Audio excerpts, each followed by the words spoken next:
Good morning and welcome to the New York City Council Committee on Finance with the Committee on Public Safety and Fire and Emergency. Please place your phone on silent mode or vibrate. Do not approach the dais at any time during this hearing. Chair, we are ready to begin. Great. Happy Monday morning, everyone. Good morning and welcome to the fifth day of our FY27 executive budget hearings. I'm Councilmember Linda Lee, and today we will begin with the New York Police Department, followed by New York City Fire Department. I'm pleased to be joined by Speaker Julie Menin and my colleague, Chair of the Committee on Public Safety, Councilmember Oswald Felice. Today we have been joined by Councilmember Wong, Councilmember Marte, Councilmember Caban, Councilmember Marano, and I think that's it for now. So welcome, Commissioner Jessica Tisch and your team. Thank you to all for joining us today to answer our questions. Before I go any further, I'm going to invite Speaker Menin to share her opening remarks. Thank you so much. First of all, I want to thank you, Chair Lee, for conducting all of these budget hearings, and I want to thank our Public Safety Chair, Chair Felice, for your oversight of the Committee on Public Safety, and welcome Commissioner Tisch and everyone who is on your team who's here. So to keep New Yorkers safe, the NYPD has a planned budget of $6.6 billion that supports 35,379 uniform and 13,386 civilian personnel in fiscal year 2027. Today, we want to hear much more detail about whether and how the executive budget gives the police department the resources it needs to continue its efforts under your leadership. The department has overseen a recent period of significant decline in both murders and shootings in the city, which we are very pleased to see, but there are still some troubling increases in other major felony crime categories, like felony assaults hitting a 25-year high, as well as increases in reported rapes. Reported hate crimes have also been increasing. The proposed executive budget included new funding for the department, as well as transfers of funding from existing departments to create the Office of Community Safety. I'm interested in hearing what, if any, programs are being shifted from NYPD's purview to the new OCS, and if there are any changes to NYPD's community affairs work in anticipation of the new office's creation. The Council is also interested to hear how decisions about resources and staffing impact crime levels, particularly with recent NYPD announcements about the summer surge, the division of the Bronx into 2 patrol boroughs, and the introduction of 12-hour shifts for a majority of officers starting July 1st. As always, recruitment and retention of police officers is also a prime concern. These issues are important to drill down on because, of course, the ability to proactively respond to the city's public safety needs is determined in large part by the department's budget and the decisions on how to allocate resources. So we look forward to a very productive hearing, and we want to thank you once again for being here and for your commitment to our city. Thank you. Great, thank you, Speaker. On May 12th, 2026, the administration released the executive financial plan for FY26 to FY30 with a proposed FY27 budget of $124.7 billion. The New York Police Department's proposed FY27 budget, as the Speaker mentioned, of $6.59 billion represents 5.3% of the administration's proposed FY27 budget in the executive plan, and this is a decrease of $110.9 million or 1.7% from the $6.7 billion originally budgeted in the FY27 preliminary plan. This decrease results from several actions, mostly from uniform and civilian PS accruals, vacancy reductions, and vehicle capitalization. As of April 26th, the NYPD's headcount was approximately 1,500 less than their FY26 budgeted headcount. In the Council's preliminary budget response, we called on the admin to add units of appropriation for greater transparency into NYPD spending. In addition, we call on the administration and NYPD to utilize asset forfeiture dollars for eligible costs that expand your investigative resources before calling on city tax levy dollars. Although additional units of appropriation were not added to the executive plan, we hope the adopted budget will include them, and we look forward to exploring how asset forfeiture can be used in the future. And I now want to turn it over to my co-chair for this hearing, Councilmember Chair Felice, for his opening statement.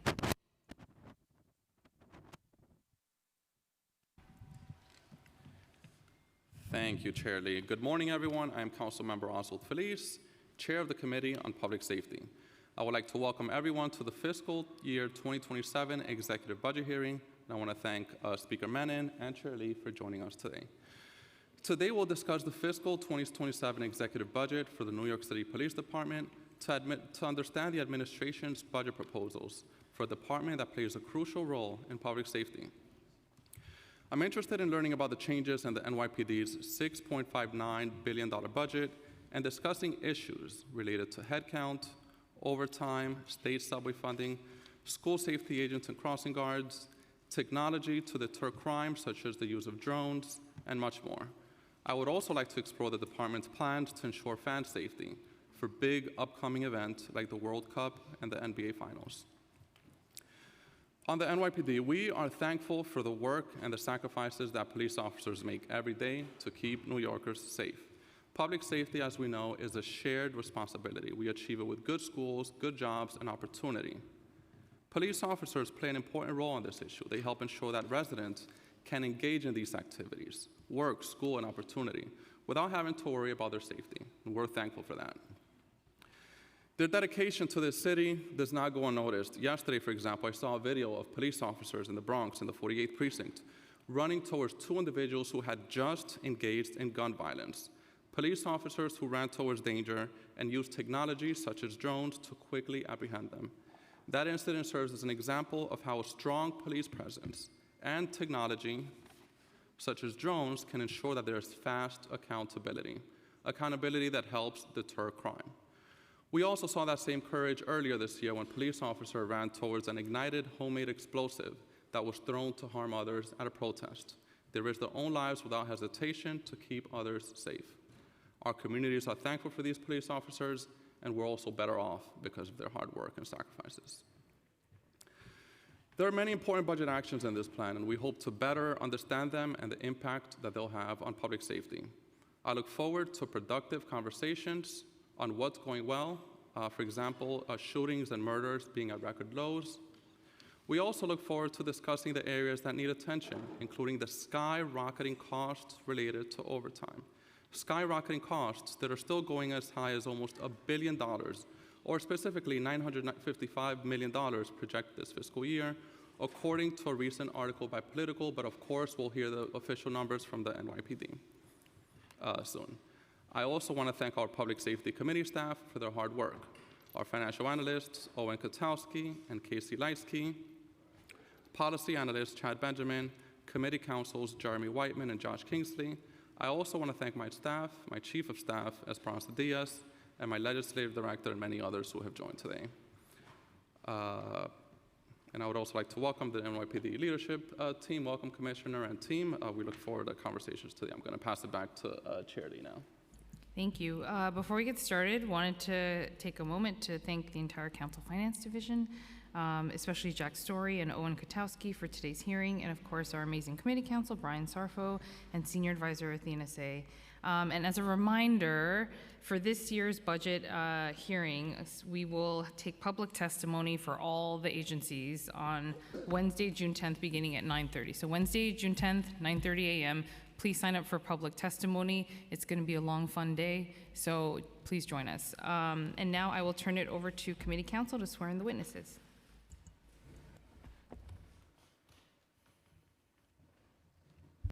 Good morning. Do you affirm to tell the truth and nothing but the truth before the council members? Commissioner Tisch? I do.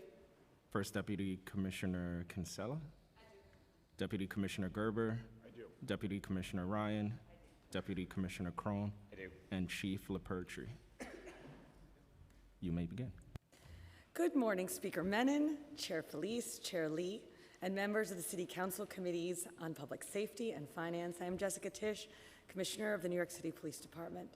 I am joined at the table today by First Deputy Commissioner Tanya Kinsella, Chief of Department Mike LaPetrie, Deputy Commissioner of Management and Budget Christine Ryan, Deputy Commissioner of Legal Matters Michael Gerber, and Deputy Commissioner for Strategic Initiatives Alex Crone, as well as all other members of my executive staff seated here behind us. Thank you for the opportunity to testify today on the NYPD's fiscal year 2027 executive budget. When I appeared before this council earlier this year, I said very clearly that the NYPD was focused on delivering results, driving down crime, restoring public confidence, strengthening accountability, and making this department more effective in every part of its work. Today, we can show real progress. The seeds that we planted in 2025 have taken root. I feel like the proud mother of 35,000 members of the New York City Police Department, so allow me a moment to brag about their fine work. For the first 5 months of the year, shooting incidents, shooting victims, and homicides are all at record lows. The same is true for the month of May for both shooting incidents and shooting victims. And burglaries in New York City are at their second lowest levels ever. Now, I am a data-driven person, so here is some more of it. Through the end of our last CompStat report on May 25th, major crime is down 6% citywide, murders are down 25%, shooting incidents are down 8%, and shooting victims are down 10%. So far this year, NYPD officers have taken nearly 2,000 guns off of our streets. Robbery is down 11%, burglaries are down 19%, grand larceny is down nearly 5%, auto theft is down 11%, and retail theft is down more than 19%, and that progress is evident across the city. Retail theft is down nearly 30% in Brooklyn South, 26% in Queens North, 14% in Manhattan South, 14% in Brooklyn North, 3% in the Bronx, and 10% in Queens South. In public housing, New York City is experiencing its safest start to the year on record, with major crime down there 10%. Murders in public housing are down 43%, shooting incidents are down 24%, shooting victims are down 30%, robberies are down 24%, and burglaries are down 19%. In the transit system, major crime is slightly below last year's level, and last year was already the safest year in the subway outside of the pandemic era since 2009. And unprovoked misdemeanor assaults in transit, importantly, are down 26% this year. In our school zones, school crime complaints have dropped 15% compared to last year, and school arrests have decreased 4.8% compared to last year. And in our parks, major crime is down 20%, with 95% of parks recording no major crime. Hate crimes in the city are down 5.4%, while arrests are up 8%. And nowhere is our precision strategy having a clearer impact than in the borough of the Bronx, which is leading the city in crime reductions. In the Bronx, major crime is down 11%, murders are down 10%, shooting incidents are down 7%, and shooting victims are down 8%. Gun arrests in the Bronx increased 23% since last year. Auto theft in the Bronx is down nearly 28%, and the progress is not limited to crime reductions. After experiencing a hiring crisis, we are also seeing a resurgence in policing as a profession in New York City.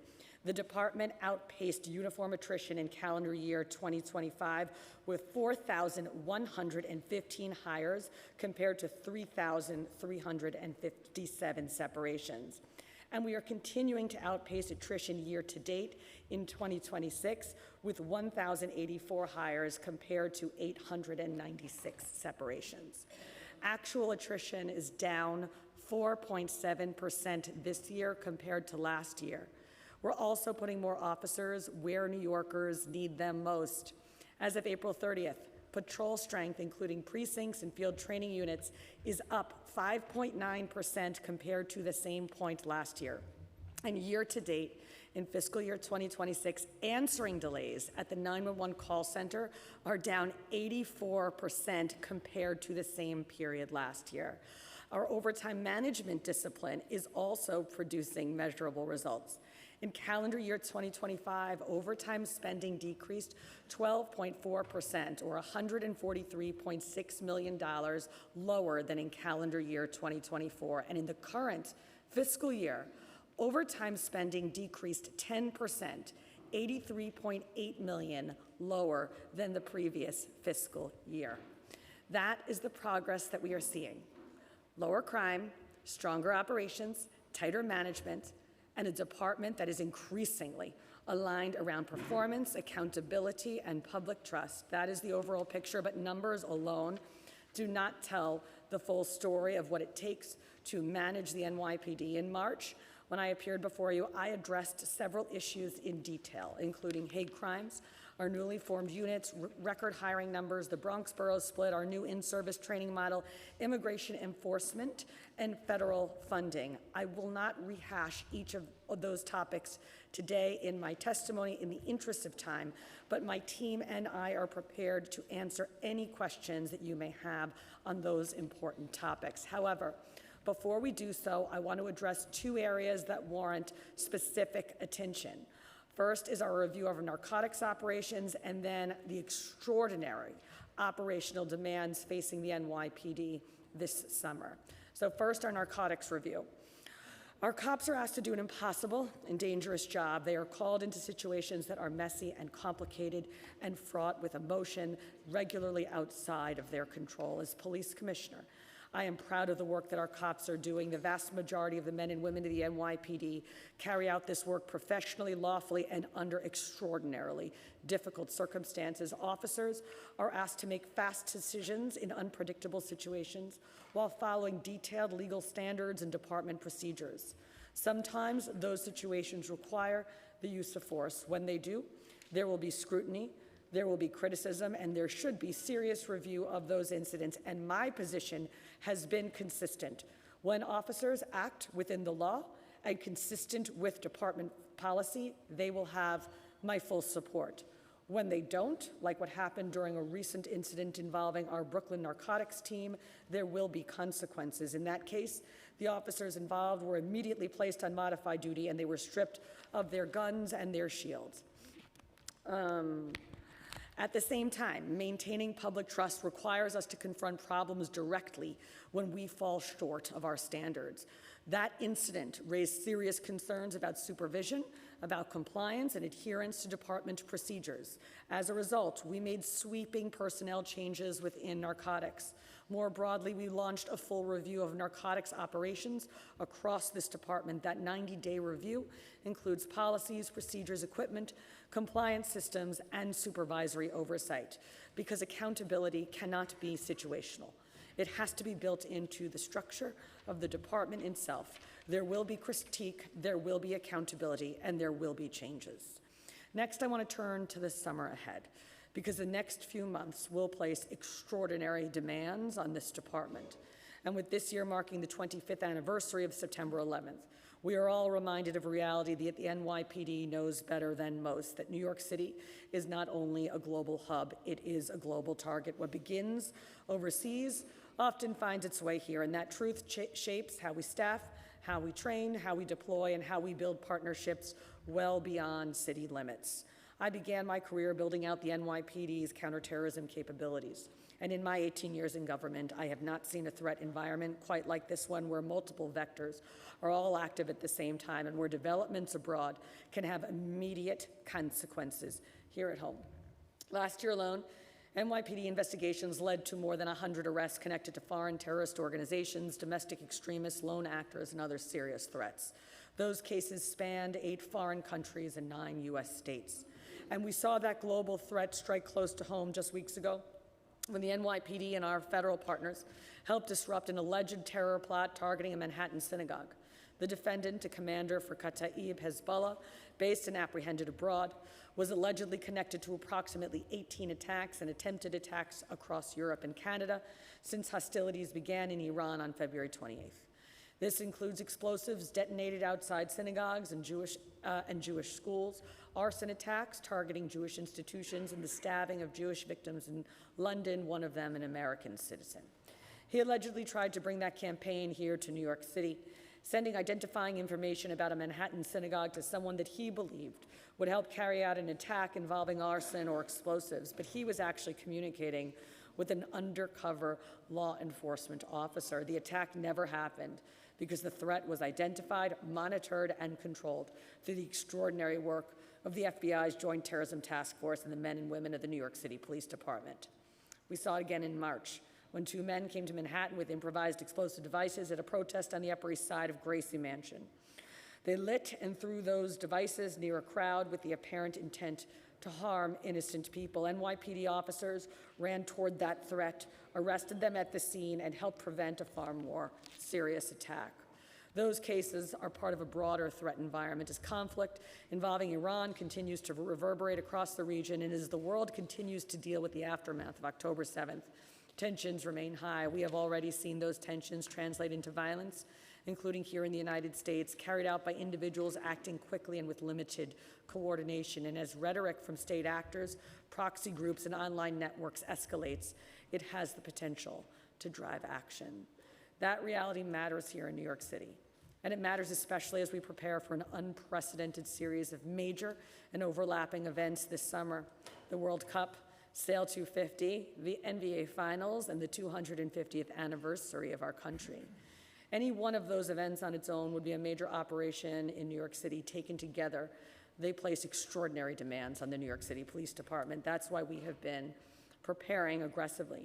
The NYPD will deploy thousands of officers each day across the city to secure these events.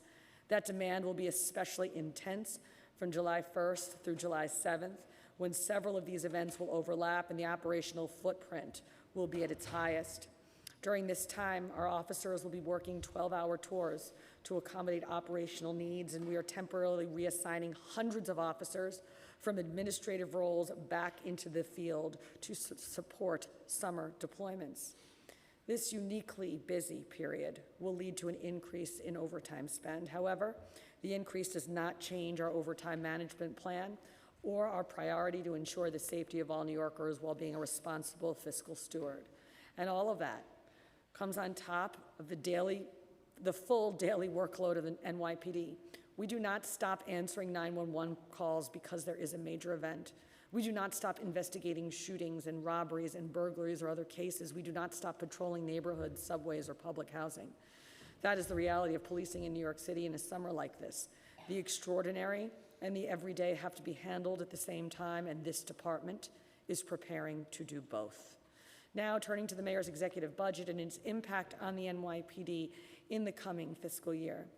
In totality, the NYPD's fiscal year 2027 expense budget is $6.59 billion, the vast majority of which, or 91%, is allocated for personnel costs. The remaining 9% is dedicated to non-personnel costs, which include costs for technology that provides officers with immediate access to critical safety equipment, tools, and applications. As part of the executive budget, $38 million was added to fiscal year 27 and annually in the baseline to support the department's new enhanced in-service training program to ensure critical training is provided regularly and consistently across key areas. Funding of $2.8 million was added in FY27 and $17.2 million added in the baseline to enable the department to upgrade to TASER 10.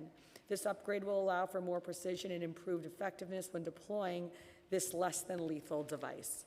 In addition to the operating budget, the department's 10-year capital budget is $1.86 billion for fiscal years 26 through 35. For the first time, the capital budget now includes funding for police emergency response vehicles. Thank God. This is the result of a critical change to state local finance law, included in the state budget, to allow for the capitalization of emergency response vehicles, both marked and unmarked. Capitalization allows police emergency response vehicle fleet costs to be spread over their full useful life, a 5-year period, avoiding a single-year budget impact. Furthermore, capitalization shields the purchase of police emergency response vehicles, which are critical for public safety, from the impacts of expense budget cuts, freeing up limited expense funds to be used for other needs. NYPD, like all agencies, was asked to identify savings as part of the executive budget.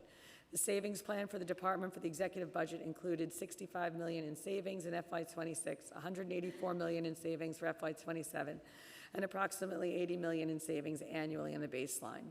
These savings were achieved as a result of city-funded overtime reductions, uniform and civilian accruals, vehicle capitalization, IT license capitalization, and telecommunications savings.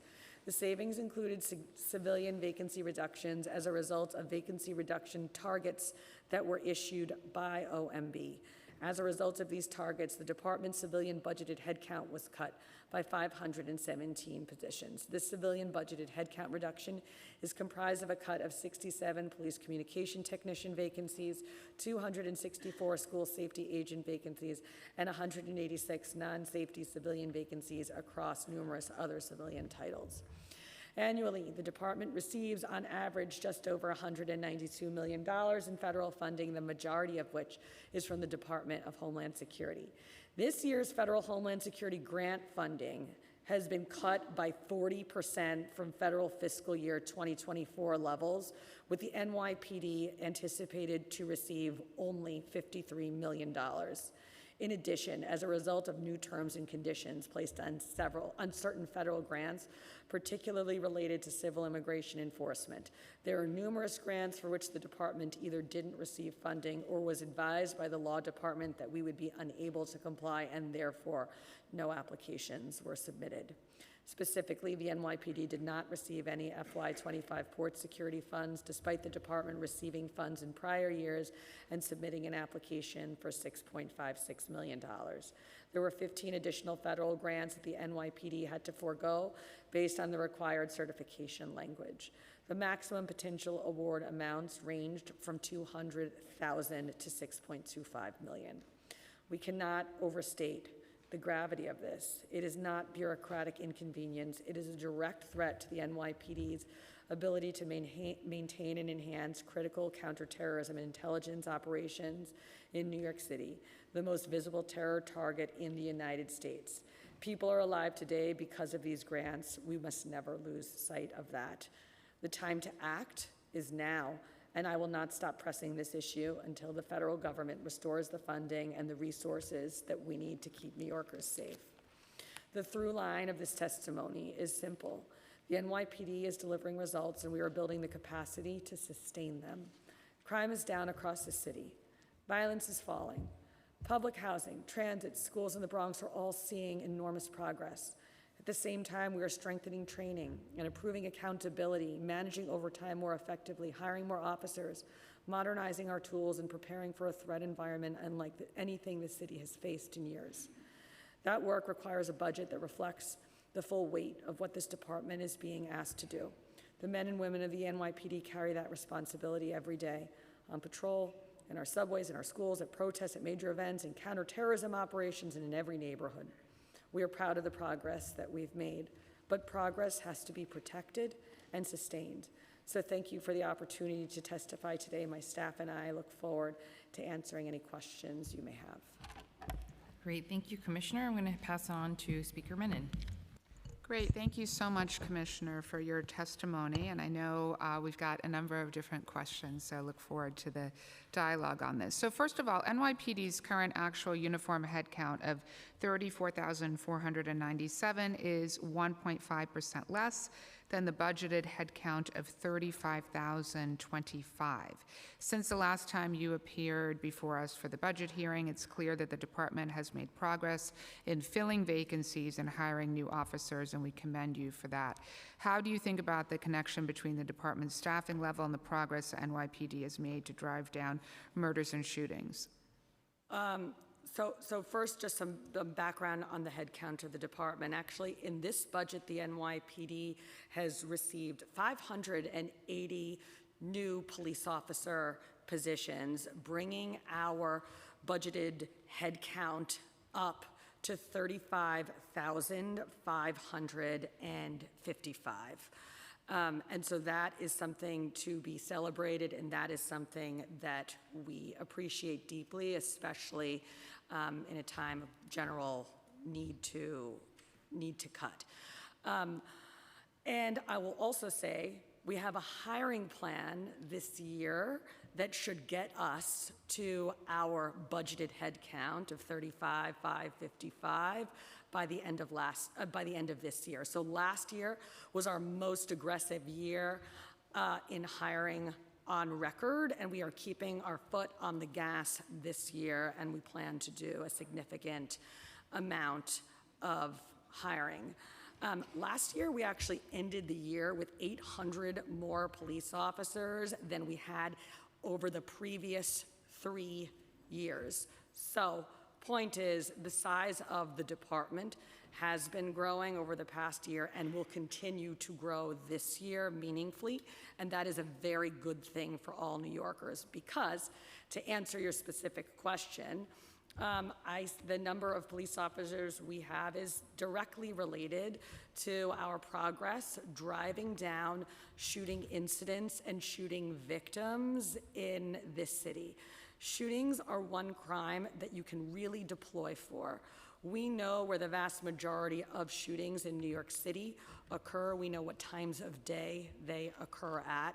And so our plan, the reason we have been able to drive down shootings so far is we deploy officers in those neighborhoods, on those streets, at those times. And that plan has worked to, with tremendous historic success. So most of the officers who are working on those streets in our zones, we call them, are actually the new officers that we hired last year. They spend their first 18 months in the department learning those neighborhoods, learning those streets, learning police work, and they have done an extraordinary job driving shootings down. Okay, so we've seen the work on that note that the department is doing to decrease shootings in the city, including getting guns off the street and the corresponding drop in murders. However, there's also been a troubling increase in other major felony crime categories like felony assaults hitting a 25-year high, as mentioned before. Other major felony crimes are also above pre-pandemic levels. Last October, when you created the Domestic Violence Unit, the department stated domestic violence has remained a consistent driver of overall felony assaults, accounting for nearly 40% of these crimes citywide. So with the increased funding and creation of the new Domestic Violence Unit, have you seen progress in driving down the concerning rates of felony assaults that are domestic incidents? And to that end, what has worked and what hasn't worked? So just to level set here, as I mentioned in my testimony, we have seen extraordinary crime declines in most crime categories in New York City over the past 2 years, but particularly this year. You are correct that rape is one area where we have seen that continue to go up, and we can discuss the reasons for that. Felony assault, as of the last CompStat report, is basically flat compared to last year, but you are correct that that is an area where we have not seen the same types of crime declines as we have seen, for example, with shootings and burglaries and robberies and grand larceny. So the increase in felony assaults, if you go back, let's say the last 6 years, because that's the period where it's really exploded, has been driven by 3 main things. The first, as you mentioned, is domestic violence. The second is assaults on police officers. And the third is assaults on other public employees, for example, MTA workers. Attacks on other public employees are up 200% in that time. Attacks on police officers are up 100% in that time. And attacks on, and DV is up, Chief, is it 100% in that time?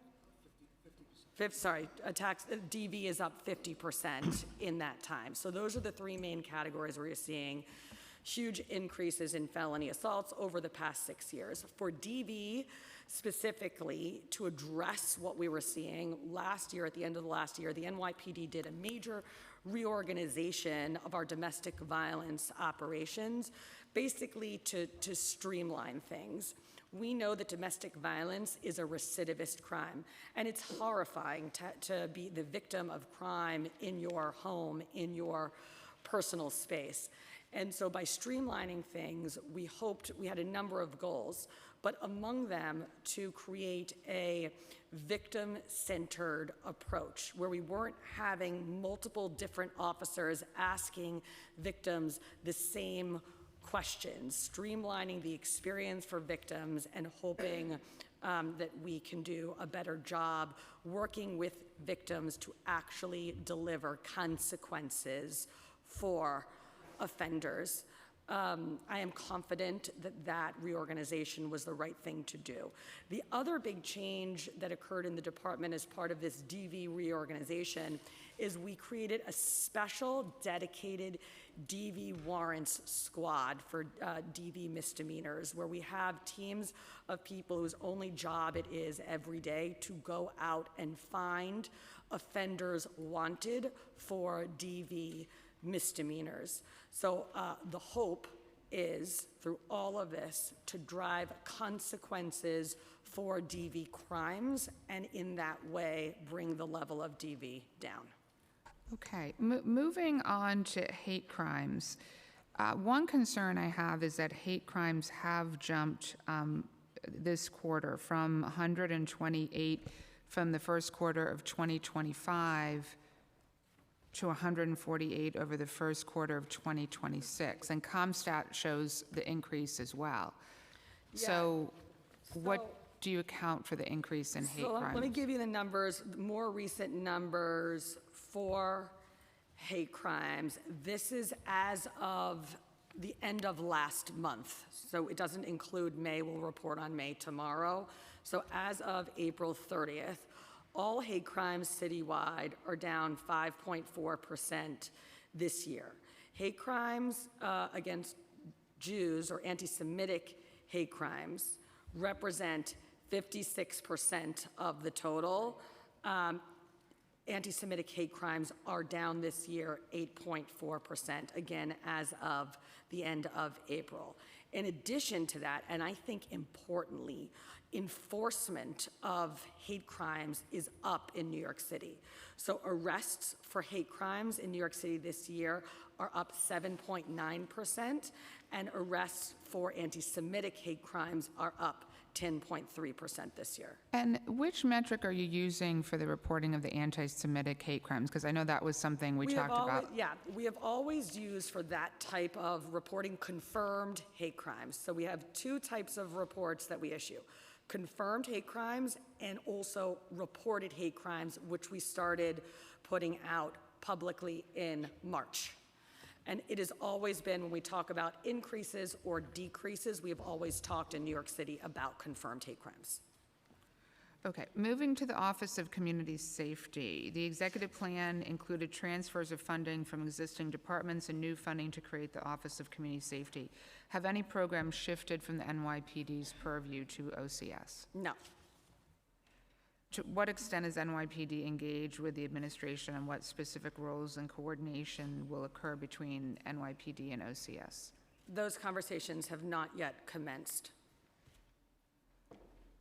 So the administration's announcement of approximately $260 million for the creation of OCS, there have been no conversations with NYPD about the agency and who will be doing what?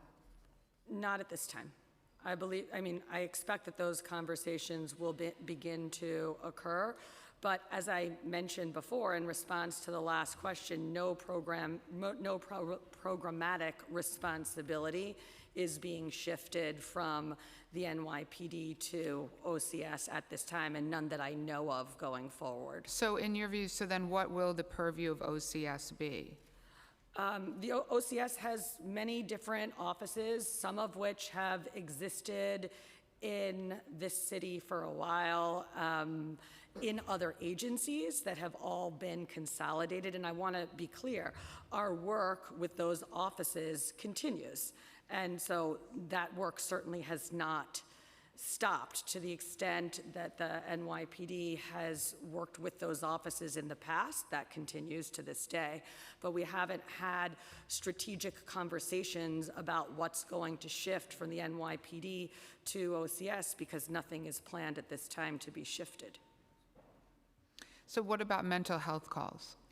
So on mental health calls, as you know, the city has long had, I believe since the de Blasio administration, a program by the name of Be Heard, where you have mental health professionals working with EMTs to respond to 911 calls for service, where you have an emotionally disturbed person who is both nonviolent and does not have any weapons.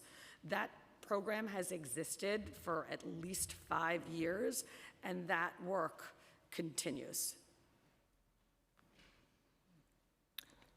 Okay, so I know my other colleagues are probably going to have questions on this. I assume Chair Lee will as well. But it is still remains unclear then what the relationship between NYPD and OCS is around mental health calls and some of the other programming. And as I mentioned, the city has long had a program by the name of Be Heard, where 911 calls for service are diverted away from police officers to EMTs and mental health professionals for them to respond. That program continues. I am not aware at this time of any changes to that program, but to the extent that there are, we'll certainly let you know. Okay, got it, thank you. Okay, overtime.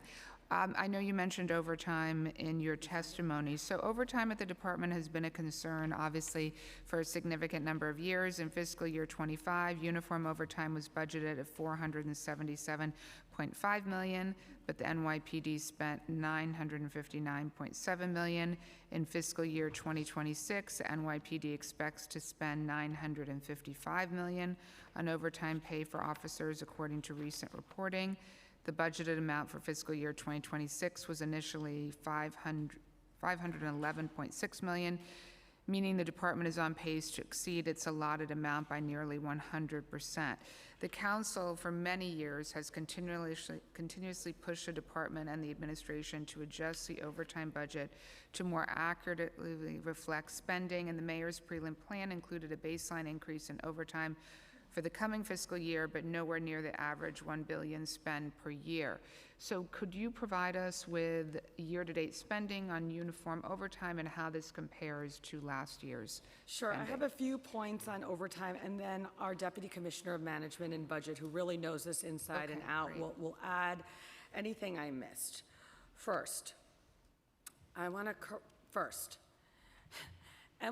overtime has never been realistically or appropriately accounted for in a preliminary budget, meaning the numbers that we get or that you see reflected in the first budget of the year, we know when that budget comes out that they are wildly unrealistic.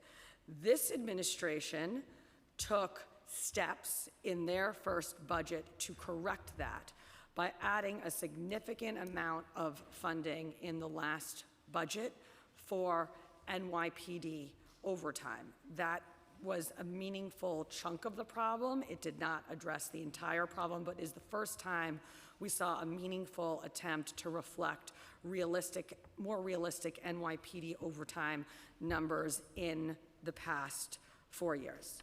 Second, if we take out the transit overtime program, which is net new and which the governor pays for, and we put overtime over the past 9 or 10 years in today's contract dollars, meaning cops are paid more, so overtime costs go up. In FY26, we are projected to be below average for the past 10 years. And so I just want to make sure that that's clear. Other information on overtime. In calendar year 2025, as I testified, overtime spend was down 12.4%. It was $143.6 million less than calendar year 2024.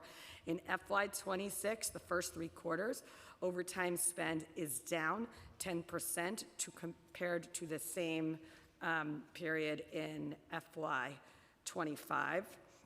In FY26, our full year projection is $1.013 billion, which is $91 million less than FY25, correct, Christine? Yes. And the FY26 overtime spend is projected to be 6%, I said that 6% less than the historical average. Okay. Couple extra questions on that. So with increased initiatives to recruitment, can you explain how hiring to your full-time headcount would offset some of the overtime costs? Well, look at what's going to happen this summer as an example, where we're going to have to move to 12-hour tours for at least 1 week. We expect it to be from July 1st to July 7th, and we may need to add additional days in closer to the World Cup finals. We are doing that because we will take everyone, we have 3 different tours each day. We're going to take the first platoon, the first tour and the third tour will cover all patrol operations. Everything in the meaning responding to 911 calls as an example, everyone who works in that middle tour will have to be deployed for, you know, the Sail 250 and the World Cup, et cetera. So those 12-hour tours that we are forced to work July 1st to July 7th have a significant overtime impact on this department. So an example is an increased headcount would, I guess, offset that type of thing. Okay, thank you. I have more questions, but I'm going to pass it over to Chair Lee, and I'll come back on second round. Thank you. Okay, great. Sorry, just a clarification question. So the 35,555 officers that you were referring to, was that for FY27 or 28? It's in the budget for FY28, but Okay. we expect to achieve that hiring at the end of this year, this calendar year. Got it. Okay, so in the middle of FY27. Okay. You sort of went into this a little bit just now, but the plan for this is about overtime funding with the state subway funding. The plan includes some funding from the state for subway deployments, but not the full amount. Is that correct? We do 5,000 hours a day of transit overtime, and we have been doing that. This is our second year of doing that. And my understanding is that the governor, the funds that the governor has provided pays for it, but Christine can add to that. Okay, and if you could just note how much was received or how much is expected to be received? Yeah, and- Christine will let you know. Okay. Yes, so we expect in total to receive $154 million from the state. Half of that is already reflected in the budget, and we're working very closely with the state for the other half. But as the commissioner said, it's currently covering an additional 5,000 hours per day in the transit system. Okay, so that portion for the 5,000 hours will be covered by this funding for overtime? Correct. Okay. And the department has implemented overtime reduction plans in the last fiscal year, which kept FY25 uniform overtime spending relatively flat compared to FY24. So how do you utilize the state and city federal funding to offset the city funding for overtime, and how are reduction targets changed by changes the state and federal funding have made? So it actually depends. We can't, if we're funded for the overtime, we can't supplant with federal or state funding. But Got it. generally, for example, with the subway overtime, it's a great example of the fact that we worked in concert with the state to determine this funding is going to be available to us. What are key things we can do with it? So the funding was sort of in concert with the increased deployments. Okay. And at the preliminary budget hearing, you mentioned the city may not receive some of the federal funding this fiscal year, and can you update us on some of those numbers and what areas have been affected by the loss of funding? So I'll just say today, no areas have been affected. As I testified in the preliminary budget, this will be a problem 2 years from now because we are still today spending grant dollars from previous fiscal years. So I want to be clear with the council and with New Yorkers that this funding cut doesn't create an immediate threat, certainly not for the World Cup or this summer, but it does pose a sort of an existential threat 2 years from now, and it does need to be corrected. But Okay. as to the rest of that question, Christine? Yeah. So the cut for the Homeland Security grant funding is 40%. So we had expected we would get about 89, and we're getting only 53 of that. As the commissioner mentioned, the port security grant, which we've traditionally received, we did apply for that. We did not receive it. That's usually about 6.5 million. And then there were over a dozen smaller grants that we didn't apply for. We wouldn't have necessarily received funding for all of them, but they range from $200,000 to over $6 million. Cumulatively, had we gotten the maximum for all of them, it would have been about 19 million. And because of the existing terms of conditions and guidance from our legal and the law department, a determination was made that we could not make those certifications, therefore we could not apply. So as the commissioner said, we're able to work within our existing resources now to make sure there's no impact on security and safety, but if this continues, and we hope that it doesn't, there will be an impact further down the line. And I'll add, our bread and butter, where we get like the biggest amount of dollars for, from federal Homeland Security grants, is called the Homeland Security Grant Program. That was slashed to what we expect to be about $53 million. That is a 40% cut on that bread and butter grant for Homeland Security grant programs, things that fund our intelligence analysts, our counterterrorism deployments, our heavy weapons teams, our technology, our domain awareness system. That is the grant that we are most focused on. Earlier in the year, when then Secretary Noem announced these cuts, we were hopeful, based on some of the things that the president had said, that that funding would be restored. Unfortunately, now that it's time to get the funding, we have not seen that restoration. And our hope is that either somehow that money will find its way to New York City. And what is Plan B if it doesn't, and what are contingency My plans? opinion, I mean, Yeah. again, I said this is a problem not for this fiscal year, but Right. for like 1 or 2 fiscal years out. I don't see how New York City does without the capabilities that these grants fund. So either we get this corrected with the federal government, which we should, I think needs to happen, or the city is going to have to pick up the tab. But from my perspective, cutting the intelligence analysts, cutting the domain awareness system, cutting the response autos that do shows of force in front of, for example, houses of worship, cutting those things are non-starters. So either the federal government pays up or the city's going to have to pick up the tab. Right, okay. The executive plan includes savings of $9.3 million in FY '26, and how does the savings work with overtime additions that were included in the preliminary plan?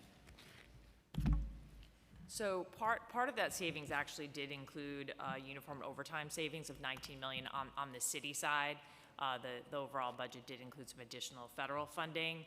So we are still, as the commissioner indicated earlier, achieving savings year over year in overtime through our overtime management plan. The additional other savings were just PS accruals, as well as capitalization of the vehicles, as the commissioner mentioned. And we had the civilian savings that were taken that resulted in headcount reductions as well. Okay, thank you. For vehicle capitalization, exec plan includes savings of $103.7 million across FY '27 to FY '30 from utilizing capital funds instead of expense funds for vehicle costs. And could you explain what changes that allowed these vehicles to be capital eligible? Yes, we are ecstatic about this because the NYPD's fleet over the past few years, the state of it has been disgraceful, with an unacceptable portion of the fleet being either out of service or beyond its useful life or close to beyond its useful life. These vehicles are crucial parts of our operation, and in my opinion, it is incumbent on the city and on this department to keep them refreshed. When previously they had not been capitally eligible, so we could only buy new vehicles with expense funding. And over the past 4 years, I think with the exception of last year, the city continually cut expense funding as part of expense reductions for NYPD fleets. So the NYPD bought like shockingly few vehicles several years in a row, which really takes its toll. We needed a change in state law to allow our fleet to be capitally eligible both on the marked and unmarked side. We saw it as a no-brainer. We believed that our fleet met all of the requirements for capital eligibility in terms of, for example, the 5-year useful life, and we were thrilled to see in the governor's budget the change to that state law that allows our fleet to be capitally eligible. I just want to be clear, this is not just a good thing for this year, this is a good thing forever. For future years, right? And then how does that change the procurement process, if at all, with the 82.6 million now for the purchase of the vehicles? The procurement process will Still the remain same? unchanged. It's the same. We just obviously have to go through the certificate to proceed process Right. with OMB. With OMB. We've already commenced that process for next year, so we can get the orders in as quickly as possible to continue to replenish the fleet. And I'll say, when I speak to our officers about things that management can improve for them, the fleet comes up almost every time. Yeah, perfect. The plan included a similar change for IT license costs. Can you explain the change there? Capital eligibility versus expense. Go ahead. Yeah, so there are just certain licenses. Licenses for IT tend to be an area where, depending on how long the license is going to last and actually what we're getting, there have been at certain times questions on whether or not certain licenses were capitally eligible or had to use operating funds. So working with our Information Technology Bureau, we took a closer look at the licenses and determined that there were more that could actually be part of the capitalization process, and that resulted in expense savings. Perfect. And are there any other areas of cost that similar changes can be made to swap expense funding for capital, or you've all?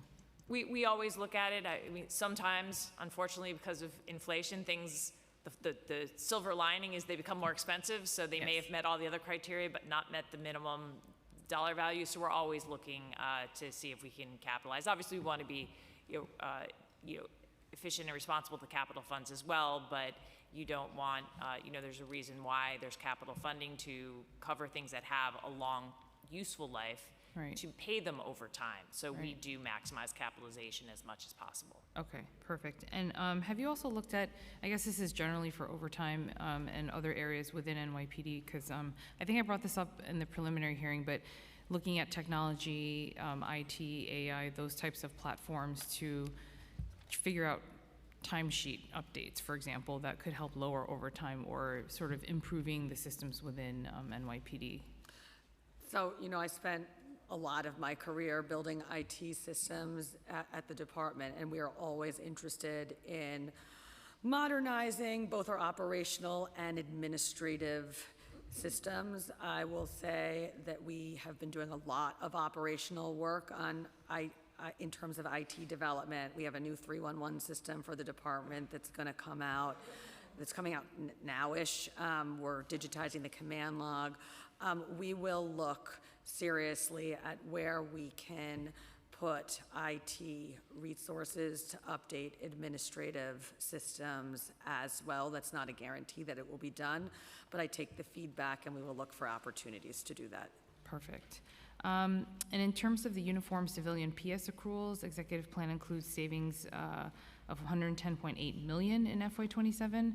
Our understanding is that these savings are usually taken from vacant salaries, and are you planning on not hiring additional? I know that you said the class has the number of hires has increased, so wanted to know when you expect the next NYPD class and will be similar size as recent classes. Oh, yeah. As I mentioned earlier, we are trying to end the year at our new authorized head count. So we're going to be hiring approximately, I think, just shy of 4,000 officers this year to get to that number based on our expected attrition. So, yeah, I mean, I can speak to, and those accruals, those are not reflecting any delay in hiring. Essentially, as you can imagine, when you have a workforce of over 35,000 people, we make assumptions about looking at attrition, who's going to leave, what salary, but over time, if more people with higher salaries leave for a certain period of time, or whatever the mix is in addition to differentials and things like that, it can add up quickly in terms of just adjustments to, this is what we assumed we were going to need to cover all the salaries for X number of people. Those same number of people can remain employed in terms of the assumption of who's coming on, but you have people at maybe higher levels leaving. It's a mix, Right. And you're off a little bit, and it allows for adjustment. Sometimes it unfortunately goes the other way, right? Right. So this is just reflecting where we are right Yeah, now. and so I'll add that if our assumptions are correct about how many resignations we'll see and how many retirements we will see this year, then we should end the year at the authorized headcount based on the hiring plan. Okay. And of course, with the council's help, raising the maximum age for which someone can take on the noble job of becoming a New York City police officer, so appreciate that. Yeah. Oh, the speaker had alluded to this question earlier, but I just kind of wanted to go a little bit further and to say, because as we know, the NGBV and a lot of the domestic violence work is now under OCS. And so I know that you had said that previously, the work that you have done with those departments will continue. So Yeah, wanted like to I just know- had a meeting with the commissioner of gender-based violence last week or the week before. So I want to be clear that all of that work with all of those officers with all of those offices, including on the executive level, commissioner to commissioner, that continues. Okay, and also because I know that in order to report that, they have to go through, a lot of it is underreported because especially in communities of color, immigrant communities where there's different languages, cultural barriers, those types of things, are there folks within the precincts that would be able to appropriately help a lot of those folks that are more language specific? Aside language line, because I've thought about that. Alex, do you want to answer that? So part of creating the domestic violence investigators is really to have investigators whose sole job is investigating domestic violence. So that wasn't the case before. When you got a detective investigating a domestic violence crime, they could be investigating lots and lots of different crimes, so there was no specialization there. We do our best we can to put people in communities who are able to speak the languages. Right. And if we need to, of course, we can borrow from one precinct to another, or if there is a real need there, it does come up from time to time. And the inspector, who is doing a brilliant job running our new domestic violence unit, can add to that answer. Yeah, so in addition to just the officers there, we have the language line, but we also have crime victim advocates that work inside of the individual precincts. And we work closely with Family Justice Center, who has, gender-based, not gender-based, but culturally specific organizations that we can always link our survivors to. Okay, perfect. I just want to make sure that you guys are all in communication. I know the precincts I overlap with are very great about working with the community groups. One of the offices that we have the closest coordination to is the Office to End Gender-Based Violence, Violence. yeah. They are involved in the development of our training, in the selection of and oversight of some of our closest partners, even people who work within our precincts. And so the coordination there has been and continues to be seamless. Great. And my last question, and I'll pause, I have more, but I want to pass it off to the chair and other members. But in terms of the Be Heard, and it's more of a comment, but I have lots of thoughts on Be Heard, as I know Councilmember Caban has. But in terms of the coordination, I think that's always been the frustration, as well as the fact that it is hard to hire staff up for that, and it's more of FDNY EMS, which we'll go into later this afternoon. But just wanted to know, in general, for folks that are experiencing mental health crisis, I know that we have 988 now, which hopefully more Yes. people are utilizing. Yes, people are using it. Okay, and just wanted to know what the numbers look like there in terms of if a call comes in to you all in 911, and then how does that get transferred, referred? How successful are those transfers? So you're talking specifically for 988, or are you talking about for Be Heard? For both, yeah. Okay, so let's start with 988, because I'm there on that page. Between program inception on April 14th of this year through April 30th, so all of my data here ends April 30th. So I guess for the first 16 days, 204 911 calls qualified for referral to 988 mental health resources. And then on Be Heard, let's see. All right, so at 911, we get about 4.3 million calls for service each year. Of those, the emotionally disturbed persons, nonviolent, no weapons, 85,793. So of the overall calls for service, approximately 2% are divertible to be heard. Okay, now I'll give you the numbers for this year. So there were 17, so between January and April, first 4 months of the year, there were 17,961 calls where Be Heard was requested. Is that right? Was requested? Where Be Heard was requested.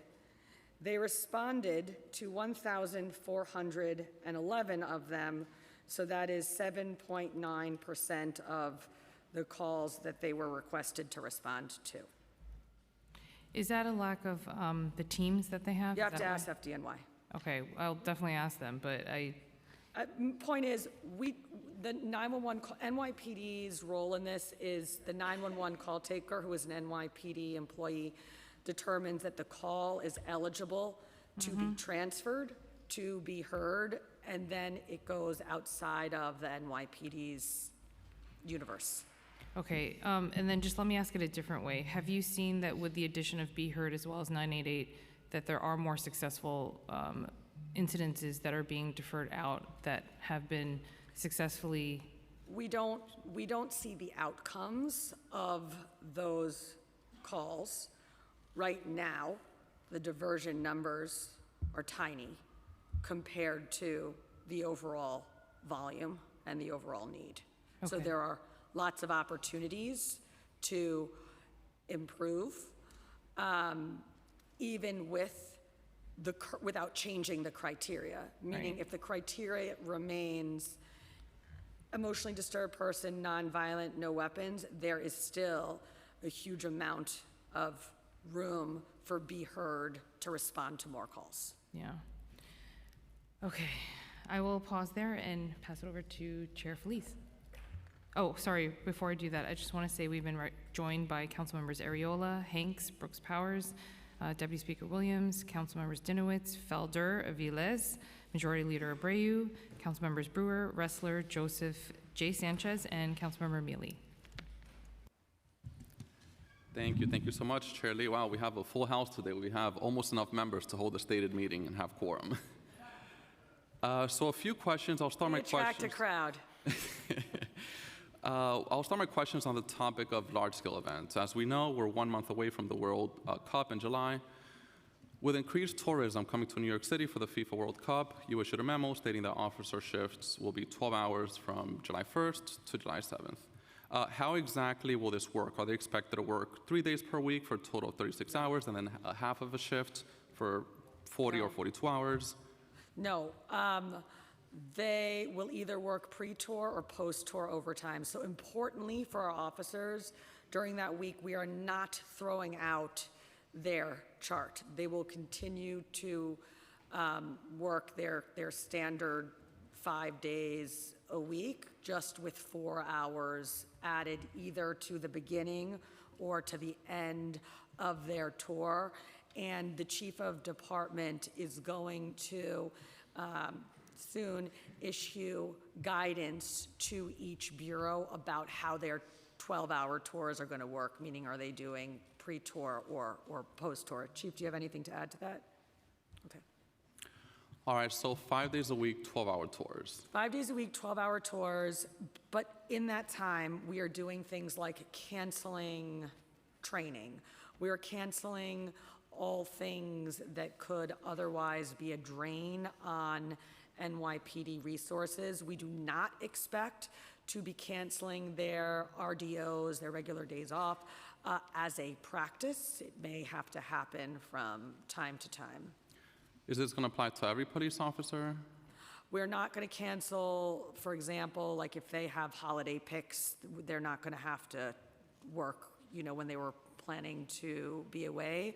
But it is going to apply to the vast majority of well, I'd say the majority of police officers in the New York City Police Department for that week and perhaps for a few days closer to the finals will be asked to work 12-hour tours, and that is from the rank of police officer on up to chief. So it really affects everyone. It is not a decision that we took lightly or that I took lightly, but it is an absolute necessity for that week given the number of things going on in the city.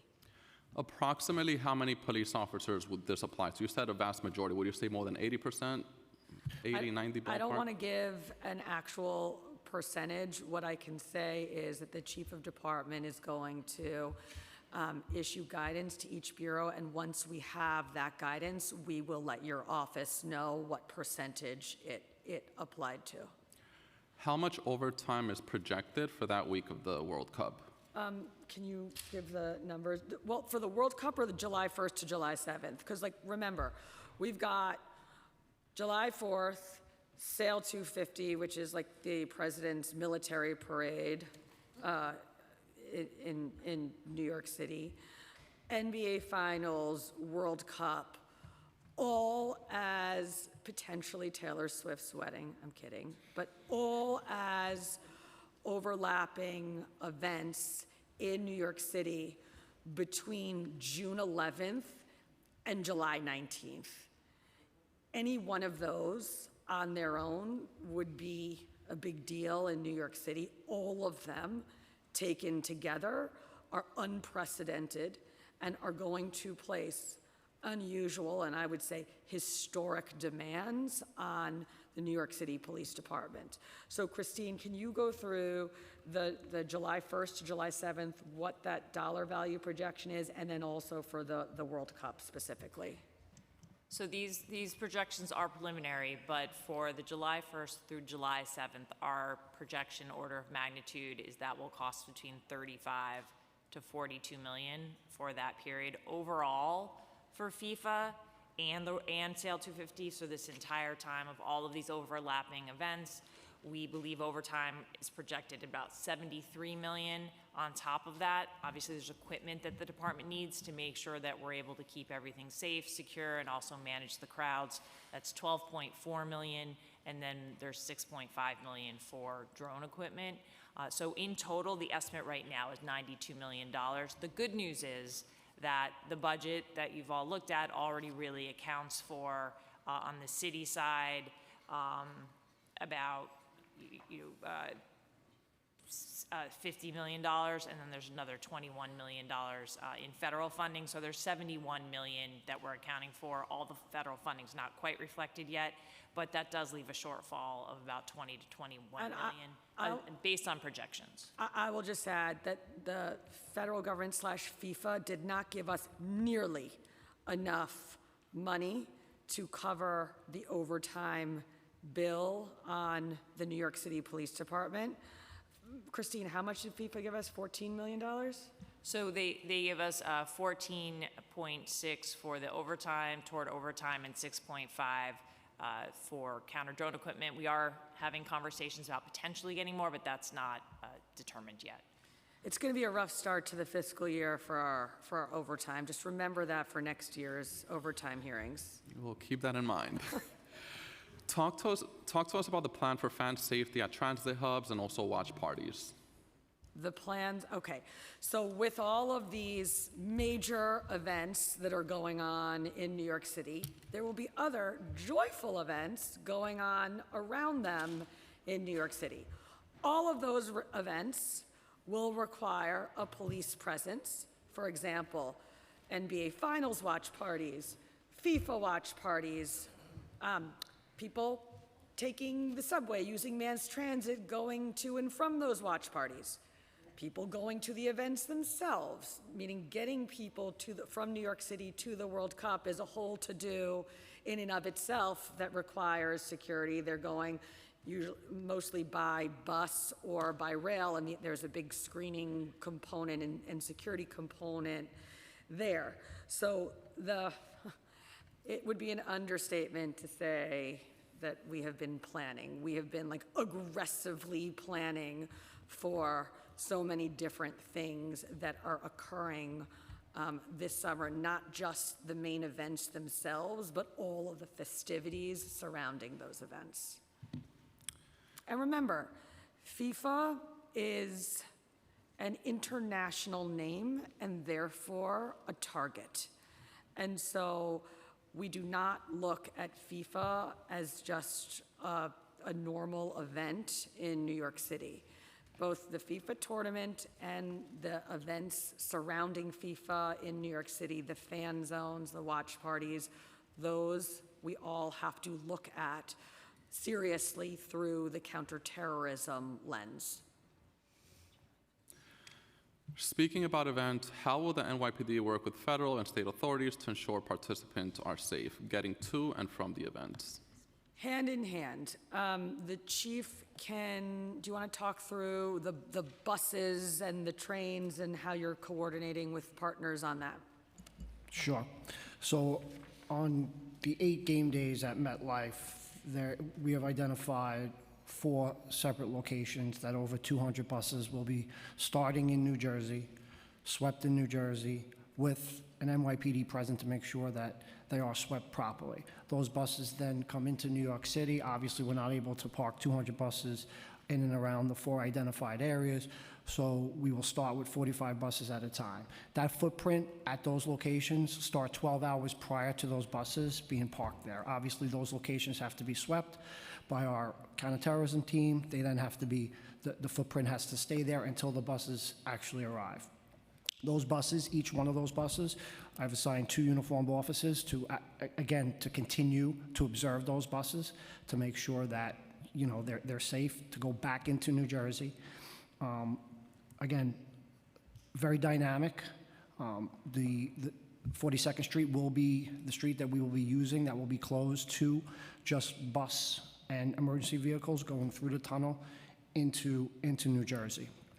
As far as the rails, we have identified approximately, we think, upwards of 15,000 people to go through Penn Station, and then ultimately have to get screened by the NYPD to go, again, into New Jersey. So it's a huge undertaking.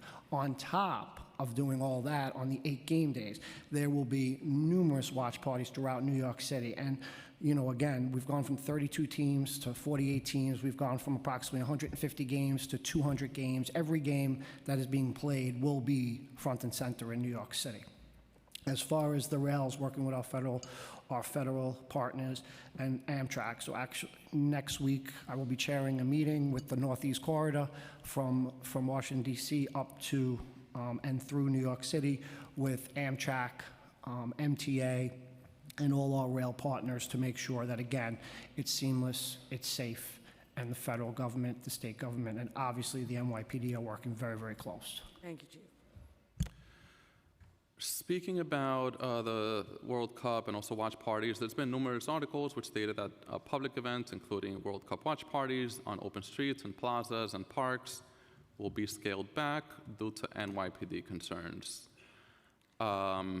Is it true? And if yes, can you talk to us about some of the concerns? And also, is the plan or the hope to have police presence at every single watch party? My understanding is that the mayor is going to announce a very robust set of watch parties for FIFA around all 5 boroughs, which will run the length of the tournament.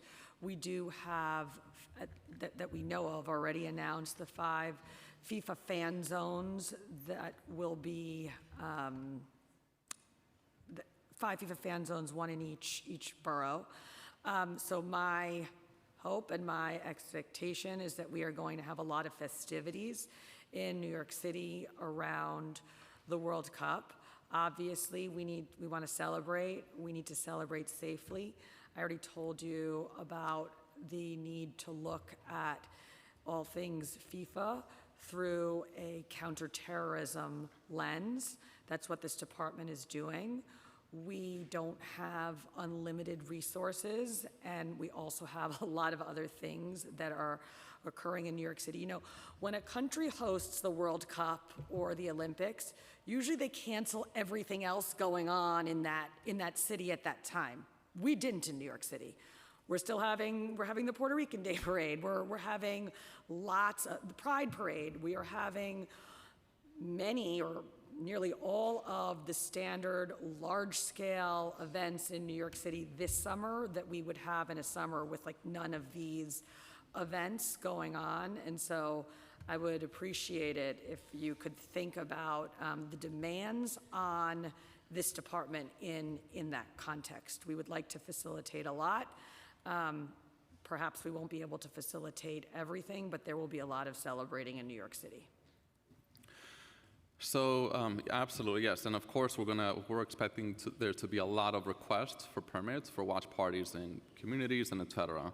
And just on know that that issue. for each one, for each city-sponsored one, the chief and Commissioner Weiner have to put together a full counterterrorism package because, again, that name FIFA comes with elevated threat. Right, yes. And of course, there's a lot of agencies that play a role when it comes to issuing permits. NYPD plays a big role in reviewing and issuing them. What are factors that the NYPD will consider when determining whether to issue let's say a watch party on Fordham Road? Whether we can do it safely, which means does the footprint make sense? Can we secure it appropriately with blocker cars? Like, we don't want cars driving into these watch parties either on purpose or by accident. We don't want to we've seen vehicle ramming attacks across the city. Do we have the resources available to it? Like, for example, are there several other watch parties going on in the same precinct at the same time? So, I mean, the main thing is, are we able to ensure a responsible amount of security at the event? What are areas that are more likely to receive an approval for a watch party? I'm sure doing a watch party at a park would be much easier to secure. You know, it's more difficult to. Usually it is. That is true. Each permit application we review based on the specific details. So, how big is it? Where is it? Is it in a heavily trafficked area? Is it right near a subway station? Does it run right alongside a busy corridor where a vehicle can just come right up into it? Like, there are so many different factors that we look at. What else is going on in the city at the same time? I mean, everyone needs to remember, we have a day in New York City where we both have hopefully or potentially, an NBA Finals game in New York City and a World Cup game in the New York, New Jersey area. So we also have to look at what else is going on in the city that day. All right, thank you for the information. So I'll ask some questions about the overtime issue, and then I know my colleagues have a lot of questions, so then I'll pause there. So can you repeat the numbers related to overtime, let's say for the last 7 years, the last 7 fiscal years? And for these questions, let's just focus on the fiscal years, because of course, calendar years are very different from fiscal years. Sure. Fiscal year 26, the first 3 quarters, we are projected to be down 10% in overtime spend. What about total, not just the first 3 quarters, total fiscal Well, year? we're in the last quarter now. Right, but projected for the last quarter The included. projection is 1.013 billion, which is $91 million less than fiscal year 25, the same first 3 quarters. But for the first which is $91 million less than fiscal year 25. So the full year projection is 1.013 billion, $91 million less than fiscal year 25. For the first 3 quarters that have been completed in fiscal year 26, we are down 10% in overtime compared to the first 3 quarters of fiscal year 25. And if you take out the transit overtime, which the governor pays for, and you put overtime spend in today's dollars, meaning in today's contract dollars, how much the cops are paid, the FY26 overtime spend is projected to be 6% lower than that historical average, going back to 2016. And what has been the total overtime budget since, let's say, 2020, all of the fiscal years since 2020? Yeah, I can get you that. I have it here. It's this chart here, Christine, right? Yep, those are the adjusted values, yep. You go ahead. Yeah. So going back to 2020, so if you look at, again, excluding the transit, it was a billion in fiscal year 2020. Well, including the entire thing, transit, the entire overtime. Well, with transit, there wasn't really much transit wasn't that transit year, in so that was a billion for, like, billion. It was basically a billion in fiscal year 20. Fiscal year 22 was 576, but that was basically because of the pandemic, so that's really an outlier. Fiscal year 22 was 918. Fiscal year 23 was $1,047,000,000. Fiscal year 24 was $1,155,000,000, and fiscal year 25 was $1,120,000,000. But fiscal year 25 is when transit started. Correct. And so if you take transit out, which the governor pays for, then fiscal year 25 is 954. And the projection for FY 26 without transit is 862. Correct. So I know it's a big spend for overtime, but I just want to make sure that the members of this council understand that if you look at historical spending totals, the numbers here seem more reasonable than they otherwise would. Yeah, and that is my next question. Why are we still spending $1 billion in overtime? I mean, I know all of you continue to mention that the previous administration, there was a anything goes system. There were significant changes. Yeah, there was. If I could just finish. And there were also about 4,000 new police officers added last year, which exceeded attrition rates. So I'm just curious, why are we still in the ballpark of $1 billion? This is something that we don't see with any other agency. Yeah, so the officers that were added last year, the reason we hired 4,000 of them is because 20 years ago, we had hired a huge number of officers. So we hired over 4,000 officers last year to make sure that we kept up with attrition. In fact, we beat attrition by a few hundred officers, which was a minor miracle. But I don't want to give the impression that we ended the year up 4,000 officers. We ended the year up several hundred officers, which is the first time we'd ended the year up for many years. At the same time, it is the case that before I got here, the department did not manage overtime in any meaningful way, and it, to me, looked like when I showed up an anything goes system, and the executive team here under the first step and the Deputy Commissioner of Management and Budget's leadership have put in, I think, a very responsible overtime plan that has delivered meaningful results, a 10% decline in overtime in fiscal year 26 and a 12.4% decline in overtime in calendar year 25, and we will continue to do that.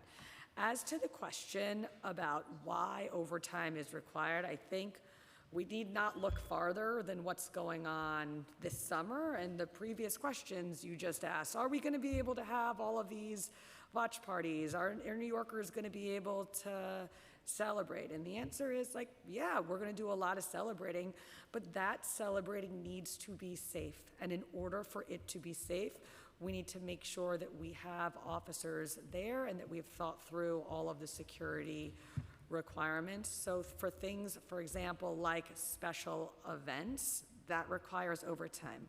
For protests, things that are unexpected, that requires overtime.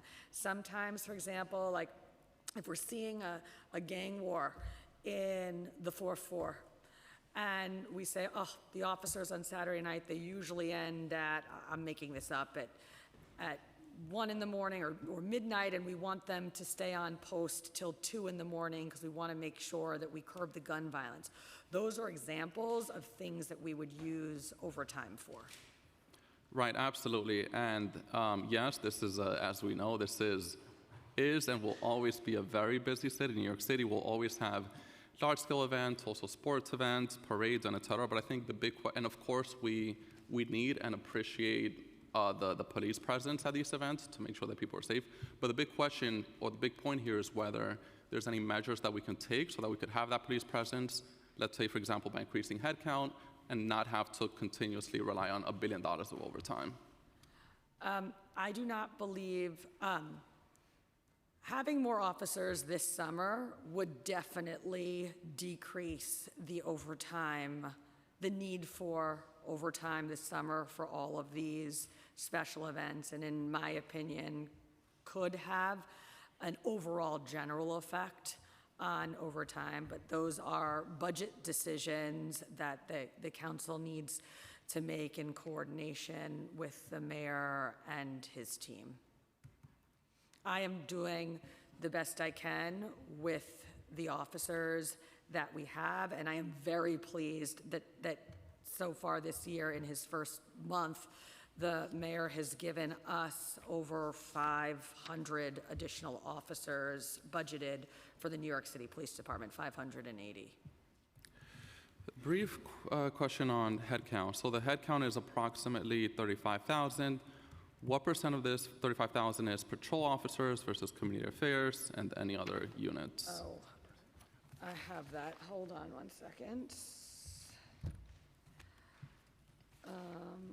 Oh, here it is. Our patrol staffing, I'm very pleased to tell you, is 888 officers, as of April 30th this year, 888 officers over what it was the same time in 2025. So we have nearly 1,000 additional officers on patrol now if you compare April 30th of this year to April 30th of last year, and that our number right now, I believe, is 15,749. I want to be clear, those numbers include our evidence collection teams and our domestic violence units. So I'll just explain why. Historically, so last year and the year before and the year before that, forever, those two teams were part of our Patrol Services Bureau. So they were included as part of the patrol headcount. They have been moved now to be under the Detective Bureau, but they perform the same functions that they performed when they were under Patrol Services. So I'm giving you an apples to apples comparison. All right. And the Bronx is up 250 officers. I know you care about that since last year. Thank you so much for that. We'll take more if there's any. You're about to get more. That's the great thing about all the hiring we did last year. Now, we do 18 months of training for these officers on the street.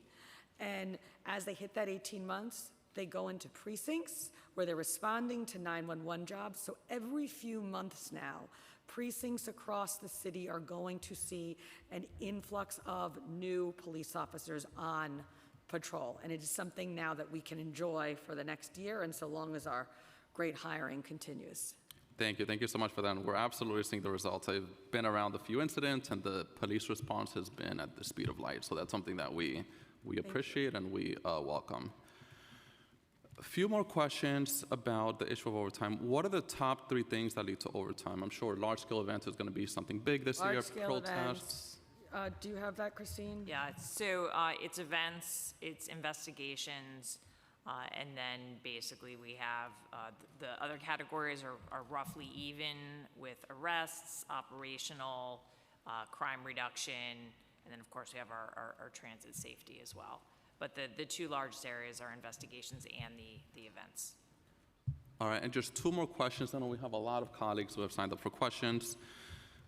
A few question about officer deployment. Approximately how many officers do we have for a large protest versus a smaller protest, also large-scale events? And also for parades, a smaller parade versus a larger parade, what's the ballpark of amount of officers? It really runs the gamut. It varies so much that it is hard to answer that question. Do you want to? Sure, I can answer it. Let's just look at yesterday's parade. So yesterday's parade, and this is total uniform members, so I'm not separating our CT teams, I'm not separating our emergency service. We had over 3,000 officers that were assigned to that detail. And again, we look at security risks, we look at past incidents, not just in New York City, but across the world. And we also look at, how many participants we expect at those events. So a lot of times it could be hundreds of officers, but many times it could be thousands of officers. And the same is true for protests. It just really depends on how many people are expected to go to the protest, where is the protest, what time of day, what else is going on, all of those factors.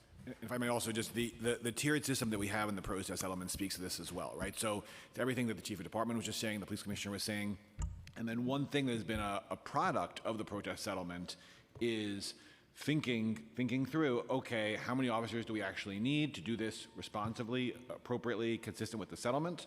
And I think that's actually been a real benefit of the protest settlement. All right, thank you for the information. Final question before I pass it on to colleagues. And on the issue of overtime, I'm sure there's a lot of ways that we could get to overtime. Let's say a police officer has to work a few additional hours after their shift. They can also do overtime during their, as they say, RDOs, during the regular day off. They're off and they're called to work. What percentage of overtime hours are worked by officers already working versus those that are during their RDOs they're supposed to be off? We're going to have to get that to you. We don't have that data right here, but I think that we can get that number for you. Okay, thank you. So I'm going to pause here. We could get that. I know you have your team here. We could get that during my next round. That would be great. I don't think we're going to be able to get that in the next round. The Deputy Commissioner of Management and Budget will get it over to your office, but she's got to do a little work to get that number out. Okay, thank you. Okay, perfect. So we have Deputy Speaker followed by Councilmember Caban. Hello, Commissioner. Just a quick question about something you said in your testimony around hate crimes. You had mentioned that it was down 5.4%, but we saw some reports that show a jump to 11.8%, and that rapes are also up. So just wanted to know if you could explain the differences between your testimony and some reports that we saw that says. Yes, the reports that you saw reference the first quarter of the numbers at the end of the first quarter of the year, so January, February, March. The numbers that I gave account for April as well. And so it changed. Hate crime is a terrible thing, but these are small-ish numbers compared to overall crime, so a few crimes can make a big difference in terms of up or down. Thank you. Just turning questions to the racial equity plans that you put forward. I've been asking all city agencies about their racial equity plans, especially during budget hearings, because we hope that budget allocations are being appropriated to fulfill some of the goals. So one of the goals of the NYPD is to enhance the hiring process by removing unnecessary barriers, bringing greater transparency to decisions, and ensuring qualified candidates are not excluded by the system. This is listed as a short-term goal to be completed by 2026. Has the department done a review in the past of the hiring process? What was the outcome of this review? And is any funding in this budget going towards recruitment and hiring? So there have been many reviews of the hiring process, but not one that particularly looks at equity. So the hiring panel is convening over a period of about 100 days. It met earlier last month in the initial meeting. It's a collection of experts, academic experts, community members, really across the board to give us their best thoughts on how to improve that process. So we had our initial kickoff. We should have our next meeting, I think, in just a couple of weeks. And then we'll have a final meeting at the end, and those where the recommendations will come out of. There's no funding allocated just for the study. That's just being done with in-house staff. And just to answer the last part of the question, a lot of the success that we have had in hiring over the past year and a half has been driven by our fraternal organizations. So those fraternal organizations going out into their communities, educating people about the work of police officers. We, a year ago at this time, we couldn't find enough candidates to take the job. You know, we had our actual head count was well below the budgeted head count, and I give the work of those fraternal organizations a lot of credit for the work that they have done getting people interested in the job. Thank you. Another goal is to increase representation in leadership positions and specialized units by 2028. Which units currently have the lowest levels of diversity? I have to get back to you. We can get back to you with the diversity by unit. Okay. Just turning over to some district-specific questions. So I appreciate the Q teams. I visited each Q team in my district. We love them. But some of the things that I see Chief Obi here, specifically around truck parking and making sure that these precincts have the resources to remove trucks and address a lot of the overnight commercial vehicle parking in residential neighborhoods. So just wanted to know specifically about her division and the budget there and how you... Which division? The Chief Obi. Oh, Chief Obi's. So what I want to say on that is I think the paradigm that this department has used forever on towing makes no sense.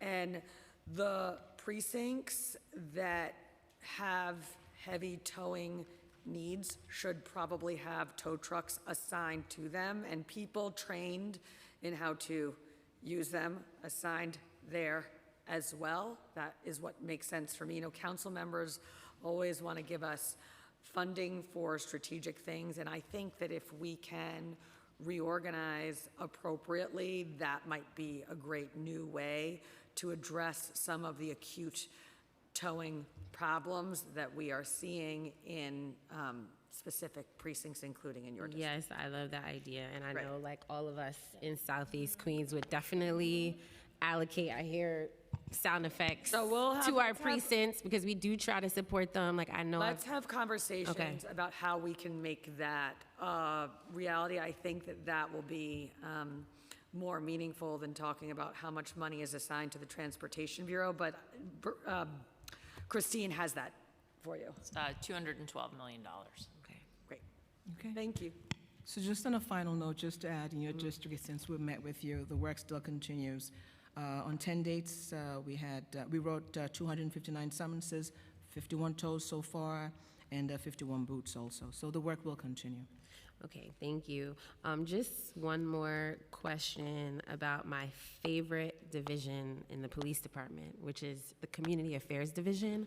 I would love to see every year I ask for an increase because there are like amazing community affairs officers. One precinct, they're doing a whole dance recital, you know, and they do the best that they can. They raise money inside of the police department. They externally ask for resources, but I feel like when I think of like community policing and what we all want to see from the police department, I feel like this is like the unit that does that work. And I feel like they just don't, I would love to see them have more money. You know, the game truck breaks down, the rock wall, there's only like one rock wall. Would love to see a rock wall in each bureau. I mean, this is just my yearly, please give more money to the Community Affairs Division. I hear you on that. I will say that one thing that we have done, and this was at the request and advice, on the advice of virtually every precinct CO that I've spoken to. For 4 years, the community affairs officers were not assigned to their precincts. They were reassigned to a centralized community affairs bureau, which basically meant that the precinct CO lost his or her basically right-hand person, but particularly definitely the right-hand person for dealing directly with the community because that person no longer reported to him and her. As of January this year, I was very pleased to reassign community affairs officers back to their specific precincts, and I think that that has and will continue to go a long way. There are still many community affairs officers that are centrally assigned under the Community Affairs Bureau, but I think restoring that function under patrol has led to some very positive outcomes, and I am getting positive feedback on that, both from many of your colleagues, but just as importantly, many precinct COs that I speak to.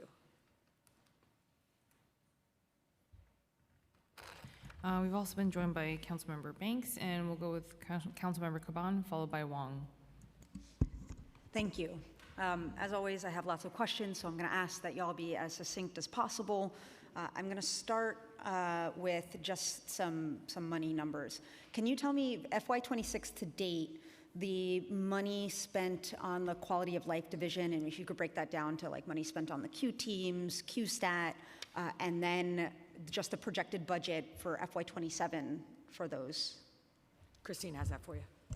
So I'm actually have to get back to you because I don't have it broken back by each bureau by spend to date, so I will get back to you on that. Okay, that would be really helpful. Are you tracking complaints and civil suits based on that particular division's enforcement? Like CCRB complaints? And civil suits. And yeah. what? And civil suits, yeah. Civil suits. Mm-hmm. So the question is, do we sort of have like a separate tracking system by division? I mean, we certainly can pull that data. There's data that we can get, but I don't think that we're tracking it sort of day to day, sort of by division. Okay, so I want to move on to different questions. I think the request is, can you pull the data on that and provide it to the council in terms of the complaints and civil suits coming out of quality of life enforcement? For sure. Great, thank you. Out of the quality of life division. The quality of life division, yes. Commissioner, what evidence does the NYPD have that increased arrests for low-level offenses improve public safety outcomes? To be clear, we are not looking to make increased arrests for low-level offenses. We give our officers a huge amount of discretion. Discretion starts with engagement. The quality of life division was certainly not created to gin the number of low-level arrests. Well, Commissioner, that's not my question. No, but that's not my question, so I just want to redirect for a second. What evidence does the NYPD, because we have in prior hearings where you have testified and others. I don't have evidence of it because that is not a stated goal, so I wouldn't look at that. The stated goal of the quality of life division is to address the explosion of quality of life complaints that we have seen across every precinct and every district in this city. And as a partner in public safety, what evidence do you have that addressing broken windows offenses, low-level offenses improves public safety outcomes? I told you I am not interested in going back to broken windows policing where you look to make you look for a low-level thing to find a higher-level thing. So I will say that the theory to do is address. Can I just finish? You can have more time. What I am looking to do. Can I, Chair? Is that cool? The Commissioner's offering me more time. Maybe like another minute, and then we'll go around. We'll definitely put you for round two. What I am looking to do is address the explosion of 311 complaints that we have seen across every community in the city. And those complaints differ community to community. Thank you. So what I want to say about this here is that either our goal has to be improve public safety outcomes or answer 311, be the one to answer certain 311 complaints simply because you get them. And what I think is important for us to analyze here is that there has been a 20-year meta-study analysis that debunks the relationship between disorder crime and using resources for broken windows policing generally. It was disproved, and even though you're saying it's not a stated goal, we have seen the Data Collaborative for Justice over a 4-year span from 21 to 24, so a sharp upsurge in arrests for low-level charges. A Gothamist article talked about a 3,000% increase in arrests for lying down or taking up more than one seat on the subway. And that at this point in the year, court cases for that offense in particular are already exceeding the pace of last year. So those things don't make sense to me in terms of either you're improving public safety or doing the things, if you're data-driven, to improve public safety, or just gonna answer 311 calls simply to answer them and not improve public safety. But I wanna ask this, and then I'll go to a second round with my questions. What is the total annual cost to taxpayers of processing low-level arrests through the criminal legal system compared to issuing summonses or utilizing diversion programs, while pointing out that maybe one way to reduce overtime is to stop dragging people through the system for taking up 2 seats on the subway? We can get you information about the budget for our Criminal Justice Bureau, which is where we would spend money on processing arrests. Is that fair, Chris? Can you do that? Yeah, so specifically the ask would be the cost to taxpayers of processing low-level arrests compared to the cost if those were through issuing summonses or utilizing some other diversion program. So, thank you. Councilmember, I would say if we're talking about low-level offenses, the vast majority of the time, if we make an arrest for something that is otherwise summonsable, it will be for one of 2 reasons. Either we cannot properly identify the person, making them ineligible for summons, because then the summons means nothing, or there is another warrant that is outstanding that they haven't responded to for some other crime. I will say that the unidentifiable is about 6.6% of those, so the vast majority of the time, it is that person is wanted on an open warrant for some other crime. So vast majority, can you give a percentage to that? How many of those are, if we're talking vast majority is well over 50%, which I don't know that that's accurate. Alex can tell you. So in transit, when we do have to make an arrest, again, it is, as the commissioner stated, it's 6.6% of the time. That's because we were not able to properly identify. The remainder of all the arrests are either because the person has a warrant and we have a legal obligation to bring them back to court, or they're being arrested for a higher level offense in addition to that low level. You're saying that those are the only 2 other reasons? Correct. Okay, can I follow up on this? Unidentifiable, wanted on a warrant, and third, being wanted or If you are being arrested for a higher level crime. in addition to the lower level crime. Okay, one more follow-up, and then we got to move on. Well, it's not one, I have a line of questions, but just responding to that, because I have different Councilmember, we information. can sit together and, as long as you want, and go through any questions that you have on this. Sure, I know we have to, but I actually think that there's a lot of value in not just doing it sitting in a meeting, but doing it in an open hearing with the public so that they know how their money is being spent and what outcomes they're getting or not getting and what we should be able to expect. I will pass it off to you, but I have a second round just specifically on that. Thank you. Okay. Councilmember Wong, followed by Councilmember Ariola. Okay, thank you, Chair. And thank you to the Commissioner and the men and women of the NYPD for testifying today. Before my questions, I want to recognize some excellent work by the NYPD. Last week, my office with Councilmember Ariola's office and community members became aware of social media posts promoting a planned takeover at the Atlas Mall. We immediately shared that information with the NYPD.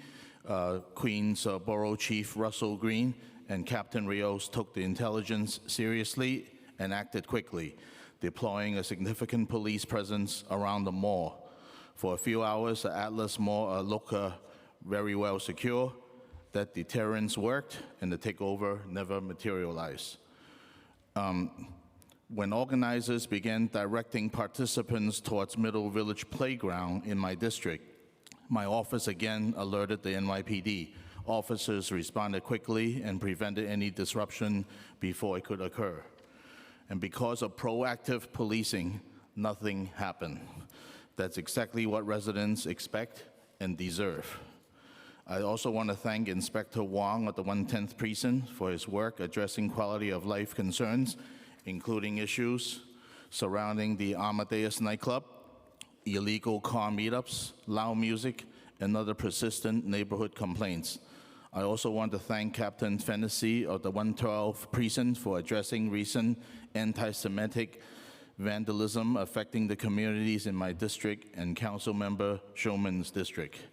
I appreciate the work these commanders are doing to keep our neighborhood safe, address quality of life concerns before they become larger problems, and maintain confidence in public safety. With that, I have a few questions. Is there a department policy against publicly disclosing precinct by precinct staffing levels? And if so, what is the rationale? Because my constituents regularly ask about these figures, and they look and look, and there's nowhere to be published.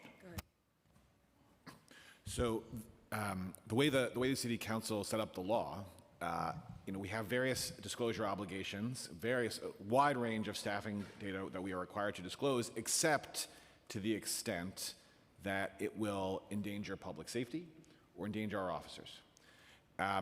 And so we, as you know, we provide a very wide range of data regarding staffing and deployment. However, as it gets more and more granular, more and more specific, we do get more and more concerned about the safety aspect of this. If bad actors know precisely how we have staffed at a very granular level, that allows them to make strategic or tactical decisions that can be incredibly dangerous for the public or for our officers. So that's the balance that we're constantly striking. I do want to emphasize that the City Council set up the law in this way. That is maximum transparency consistent with public safety and the safety of the officers. Which is why we tend, when we talk publicly about staffing numbers or report publicly on staffing numbers, to do it on the borough level. But when you have asked in the past, and other of your colleagues have asked in the past about your staffing numbers, about concerns about staffing, we are very transparent with you in those discussions, take the feedback, and then assign officers accordingly. Okay, thank you. Recently, as the temperature gets warmer, we have a big problem about dirt bikes and ATVs driven on the streets and in parks in my district. Question, is it legal to operate a dirt bike or ATV on a public street or in a park? It is not. Even as for minors or adults? An ATV, no, it is not. What about for dirt bikes? Okay, thank you. If it's an unregistered dirt bike, no, it cannot. It cannot be on a New York City street. I see. Oh, thank you.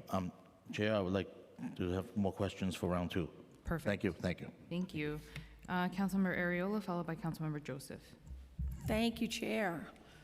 Thank you, Commissioner. Thank you for always coming fully prepared and for testifying with full transparency and clarity. Thank you. We really do appreciate that. Many of us here want to see the NYPD get more resources than I'm hearing you saying we're getting, so that's what we're here for.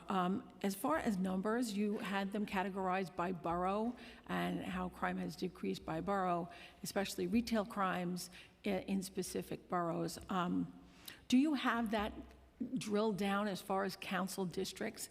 Because oftentimes we get calls in our council offices that says, well, we can't even live here anymore, we're ready to go, but we want to be able to tell them, like, Your in our staffing numbers district. by council district? Right, how That's a good major. idea. I don't think we have that available now, but that would be, I think, high enough level that it wouldn't be at the precinct level. That's actually a really good idea about how to get more granular than just borough. Right. And we can try to provide that. Yeah, so this way we can fight back any narrative that says, crime is out of control, because I love the Q teams, I love our community affairs officers. I agree that we need more heavy toes. I'm so happy that you're open to that, in some of our areas. The other thing is, you said that a lot of your funding comes from federal grants, and you're going to continue to fight to get those federal grants, but there's some language that precludes you from being able to apply for those federal grants, and I can only imagine that that includes working fully with federal law enforcement agencies. A lot of it is a lot of the problematic language for us conflicts with the sanctuary city law. Correct. So how will you manage that or navigate that when there is a conflict there, because you certainly need that funding? So there's two separate things going on. The first are the grants, which tend to be the much smaller grants. They do not represent a majority of the counterterrorism grant funding we get, where we have that conflict with sanctuary city law and we are not eligible to apply. The more meaningful chunk of money is not about eligibility, a conflict between sanctuary city law and eligibility requirements. It's the Department of Homeland Security's allocation levels to New York State, which were dramatically cut under Secretary Noem, and we were hopeful that the president would overrule. Unfortunately, we have not seen those dollars yet for federal fiscal year 25. Thank you. Thank you, Chair. Great. Councilmember Joseph, followed by Councilmember Hanks. Thank you. Hi, Commissioner. Always good to see you. I'm right here. Hello. Hello. Correct me if I'm wrong. Youth arrests for major felonies have increased in each of the last fiscal years. At the same time, major felony crimes in schools relatively flat over the period. How can we improve those stats? You know how I feel about that. And what other agencies and programs can NYPD reach, I believe, would be great partners? Hold on, I have two people. He's explaining to me the first part of your question. Okay, sorry. What's the second part of the question? How are you working with other agencies to make sure we're bringing down the numbers among young people that we're seeing in these cases? Alex is going to answer the first part of the question. After since he was just after he explained the question, in all my right. ear. So I can answer the first part. Sorry, there's lots of different things going on at once. All right, so arrests in schools are actually down. So this year they're down 4.8%. So we're seeing both less crime and less arrests in schools at the same time. But how are you also working in collaboration with schools? For example, I knew before there was a division working on school, there was a drone for subway surfing. We lost a young person at 14 years old to subway surfing. The last hearing that I had here with Transportation, NYPD, and New York City Public Schools as interagency, these are conversations that all agencies should be having. So where are we on that in terms of collaboration and working on all of things? Collaboration with DOE, I hope if you ask them, they will say the same thing, but from our perspective, the collaboration with DOE specifically has never been better. I'll let Tanya speak about the work that we're doing with DOE, and then I want to speak a little bit about the work we're doing with them with subway surfing. Go ahead. Okay. How you doing? I'm good. So we take arrests. We work with our DOE partners really well. Oh, you facilitated that whole Yes, thing. You were at the first meeting. Yes, 65% of incidents that occur in the schools now are mitigated by DOE. We meet with our DOE partners on a monthly basis. We also meet with the advocates on a quarterly basis to try to work with the advocates in DOE so we don't have to arrest and have DOE take on more of the incidents. So you're working interagency, so you're working with Project Pivot, who's on the ground, which is yes. the cure violence groups they have in schools. Yes, and 351 schools Project Pivot is in. We provide support in those schools during the times that Project Pivot is going on. Okay, in your crisis intervention team training, the numbers hours for uniform members in communication skills, de-escalation, and behavior and restorative justice, of course. So we have approximately 3,384 personnel trained. In de-escalation, Yes. restorative justice. We've received a couple of calls around your metal detectors are not working at schools and students are being late. How are you addressing that? So we know of 3 incidents that occurred this year thus far, but the school safety executive leadership responded and spoke to all 3 principals. We have now have a in-house training of our agents to help mitigate if a scanner breaks. Within 30 minutes, we have agents rectifying the issue, and as well as now there's a direct notification and investigation done once we are aware that a school is late because of scanning issues or personnel issues. Based on the feedback that you've given me about this specific thing in the past, I am pleased to tell you that we have ordered 40 new scanners to replace some of the old equipment that we have because it is not acceptable to be late for school because of scanning. And we received 10 of those scanners on last Friday. Okay, good. And what's the timeline to put them in place for them, or are they already in place? We're working on that now with a deal. We're working with Mark and our executives and school safety to procure where exactly they're going to go or replace. This council had passed the bill for 988 to be in New York City Public Schools. How many calls do you get from young people? Do you track that? We would not have that data. That data, you should need to ask 988, the people who run that, because all we do is transfer the call, so we don't collect the demographic. And how many mental health related calls where this training would be applicable if you were to do it? You can get back to me on that. Mental health related 911 calls? Yes. We can get you the number of mental health 911 calls. Yeah.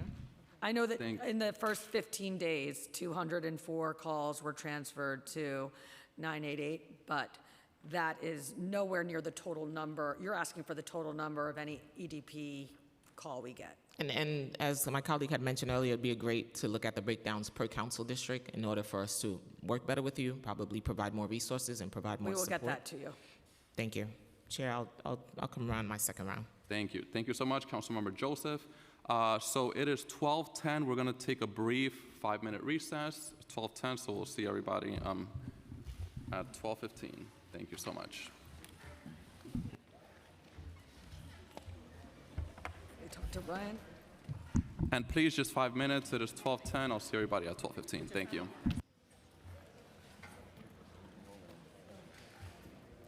Yes, please. Thank you. Good.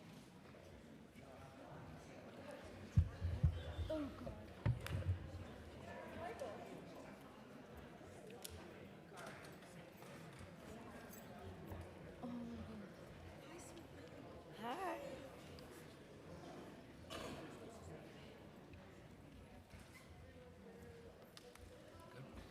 Yeah.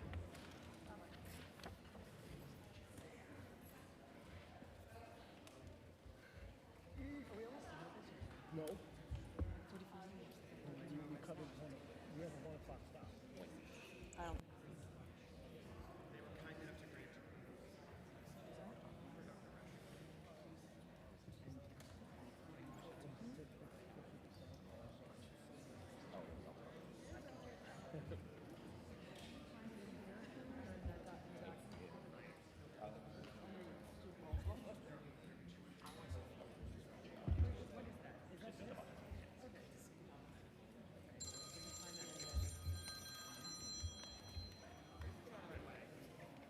Joe, the low-level transit bus, they're 50% of convicted felons, right? 42%.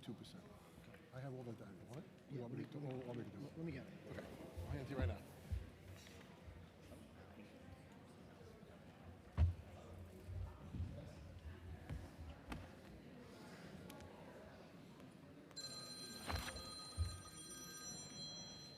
I'm in the city council here.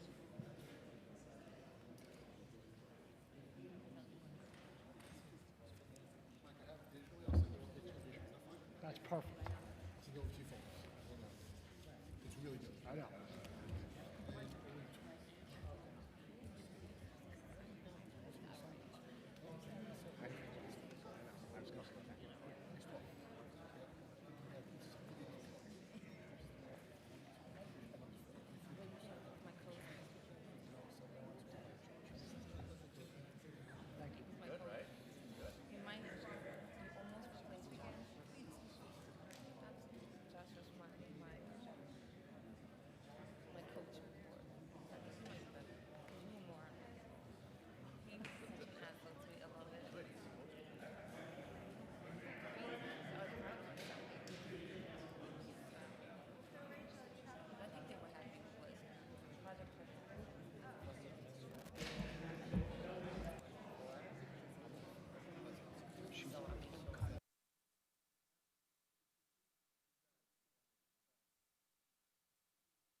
Okay, I think we're going to get started. Everyone, please find your seats. We're getting ready to resume the hearing. Thank you. Please find your seats.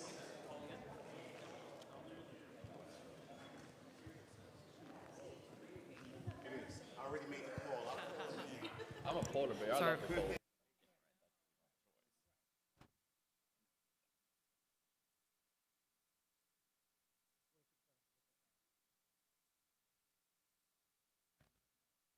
Okay, great. Okay, so we're going to resume with Councilmember Hanks and then Councilmember Brooks Powers. Thank you, Chair. It's good to see you, everyone. Commissioner Tisch. So I'd just like to circle back to the Office of Community Safety, and just for the record, can we kind of, whatever you know, give a list of existing programs under OCS, if there is? I do not have that list. Oh, you don't have the, okay. So as a holistic structure, it's still, quite vague what this is. Does NYPD have any idea of what they would want to partner with or need support with, or any gaps that would help define this OCS group? As I mentioned, we do a tremendous amount of work with a lot of the offices that have been moved under OCS. The Office to End Gender-Based Violence is a shining example of that partnership, and that work continues. Look, I think the mental health crisis in New York City is definitely an issue that affects the New York City Police Department profoundly. And so I would look forward to working with the Office of Community Safety to understand ideas that they have for addressing it. Thank you so much. I'll have a line of questioning that's a bit more local. So the Borough Patrol Staten Island is funded at $103.2 million in the FY27 executive plan, down by $7.9 million from the $111 million of FY26 adopted level. Primarily in the 20th precinct headquarters at 78 Richmond Terrace and St. George, with parts in the 121st. Why does the Borough Patrol Staten Island fall $7.9 million below FY26 adopted level in the executive plan, and what does it mean for authorized officer counts at the 120 and the 121 precincts? So, as I mentioned, we did a reorganization of department resources last year to streamline, for example, our response to domestic violence, and also to make our evidence collection teams work more closely with our crime scene unit. And so in doing that, we moved those two units from under the Patrol Services Bureau to the Detective Bureau. Those movements happened across the entire department, and they certainly did not take resources away from community members. It just looks on paper like we've taken resources out of patrol, but those functions still remain, just assigned under a different command code. Thank you so much. Thank you, Chair. Thank you. Councilmember Brooks Powers. Thank you, and thank you, Commissioner. I first want to thank you, Patrick Gordon, Ryan, for bringing the team back out when we unfortunately lost 18-year-old Brandon Figueroa at sea in Rockaway. It was meaningful. The mother was definitely appreciative. I'm hopeful that the body that came ashore yesterday is Brandon's body, but we know that PD is still maintaining regular communication with us, so thank you for that. Absolutely. I also want to thank Chief Obie and her division for the work that they've been doing, including Police Officer Marion Manick, who has been amazing since your visit to Southeast Queens regarding the illegal truck parking in Southeast Queens. It has been tremendous, so thank you for that. That makes me so happy to hear. And then I'm going to just ask you 3 questions. If I need to repeat anything, let me know. So first, Southeast Queens has seen a surge in gun violence in the last few months, including the tragic shooting of 15-year-old Jaden Pierre in the Deputy Speaker's District, which is a neighboring district to mine. As summer approaches and our youth are out of school, how is NYPD prepared to prevent these types of tragic shootings from happening in the first place?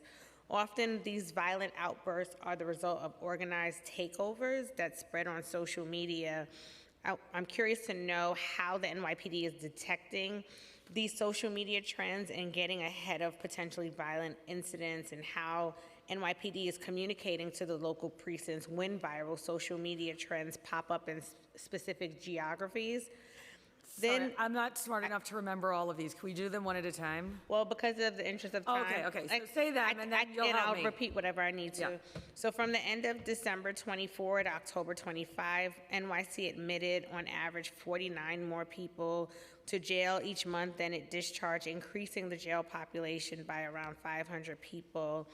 As we approach the transition to borough-based jails, our city must work to reduce the incarcerated population. I wanted to know how NYPD specifically is working with Department of Corrections, MOCJ, the DAs, and other agencies to work towards a common ground and ensure we can successfully close Rikers. So just wanting to know that coordination is happening there. And lastly, we have consistently heard from community members and local precincts that police officers are not aware of local laws regarding the truck routes, truck idling, and other trucking-related matters. The result is that there is no consistent enforcement against trucks breaking the laws. What steps is NYPD taking to ensure that all police officers are trained on this issue and able to enforce traffic laws against trucks that are not compliant? And I'll give you an example. We did a walkthrough with DOT, and there was a truck that was idling on Springfield Boulevard, and we had a local officer there as well, but it was clear that it was not clear in terms of how long that truck was able to legally idle in that location. Okay, I'll start with that one first, and then you have to remind me about the other ones. Sorry, if there is a precinct where we have to do specific refresher training on specific laws, like truck idling laws, we are very happy to do that and to do that quickly. So my team can connect with you to understand like what the very specific issue is, and you have my commitment that those officers in that command will be refreshed in those issues. You asked, I think your second to last question, working backwards here, was about Rikers, and I'll just be blunt. The NYPD does not think in terms of the size of the correction population or the Rikers population. That is a matter specifically for the Department of Correction. We don't enjoy arresting people, but we will take action when there is a crime committed. And so my hope and my expectation is that the city will account for that in their planning for correction capacity. And just to clarify, because I think we're in alignment and not necessarily wanting people who should be in custody to be in custody, it's more in terms of looking at the low-level offenses that I think you mentioned earlier that could be a summons, for example, but understanding that coordination, because we're seeing an increase in the arrests that are happening, and we're not seeing that revolving door for those that may be instances where there could be summonses or at low level So in a sense. we allow our officers to use discretion. Where you are seeing increases in arrests, like where you're seeing arrests for something that would otherwise be summonsable, is generally in 3 areas. 1, the person cannot be properly identified, which is out of the officer's control. If the person cannot provide ID or the department cannot properly identify them, they are not eligible for a summons. Doesn't matter how low the offense is, and if they are able to provide it, oftentimes they are. Second is if they are wanted on an open warrant that they themselves have not responded to and are required by law to respond to, and we come across them for a low-level thing, we will arrest them and return them to, they need to be returned to court to deal with that open warrant. So I just don't want their, I reject the narrative that the NYPD is on a spree of arresting people for low-level offenses when the actual data shows otherwise. Thank you. And just going back to the first one, it was more centered around the takeovers and the social media efforts that I know PD has technology, and they are viewing different social medias to try to stay up to speed with what's happening with the young people, but wanting to know what that coordination with the local precinct looks like so that we can be more proactive in responding to it. The chief is gonna take this one, but I just wanna say, social media is driving right now two big things that I know are of particular concern to many of you here. Car meets and teen takeovers, which are exploding across the country, and I expect only to get more intense as school lets out. We monitor social media for both of those things, but your question is specifically about teen takeovers, and the chief will let you know how we approach those and how we coordinate with the local precincts on them. Good afternoon. So actually, the local precinct is the first line of defense when it comes to monitoring social media. We have field intelligence officers assigned to all 78 precincts across New York City, our housing PSAs, and also our transit PAs. We do have a centralized social media team out of our detective bureau, but also out of our intelligence bureau. But it starts with the local precinct. So if a field intelligence officer is monitoring social media in the 101 in Far Rockaway, he or she, through our ECMS system, will share that intelligence, not just locally, but citywide. And we, again, we're very good at knowing the platforms that we need to look at, but that's real time. Like, that's real time. We don't wait. That gets sent out immediately, and everybody is always working together. And we've gotten very, very good with the car meets and also the teen takeovers with sharing that intelligence, right? One of the four principles actually two out of the four principles of CompStat is timely and accurate intelligence and rapid deployment. And that's a staple of the New York City Police Department. And I just want to add on your last question, I'm sorry, I lost the forest through the trees, threw me off for a second. Low-level arrests don't end up in Rikers. You end up in Rikers for a felony. So low-level arrests are not driving the Rikers population. So not everyone at Rikers are there for a felony. I know Councilmember Caban is going to probably dig more into this later, so I'm not going to take up more of the committee's time on it. I do want to thank you for your responses and just make a plug for the 101 precinct in terms of capital needs, because that precinct right now is highly dilapidated and under-resourced as well. But thank you, chairs. Thank you. Okay, we have Councilmember Felder, versus Councilmember, and next we have Councilmember Brewer, followed by Ressler.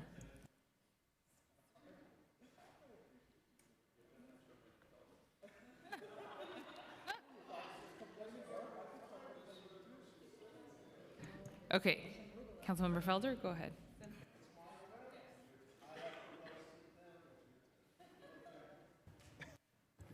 I apologize because I'm going to be leaving for implant, not in the brain, in the teeth. So I'm sorry, but I don't want you to answer my questions first. But if somebody could call or let me know afterwards, I'd be very happy.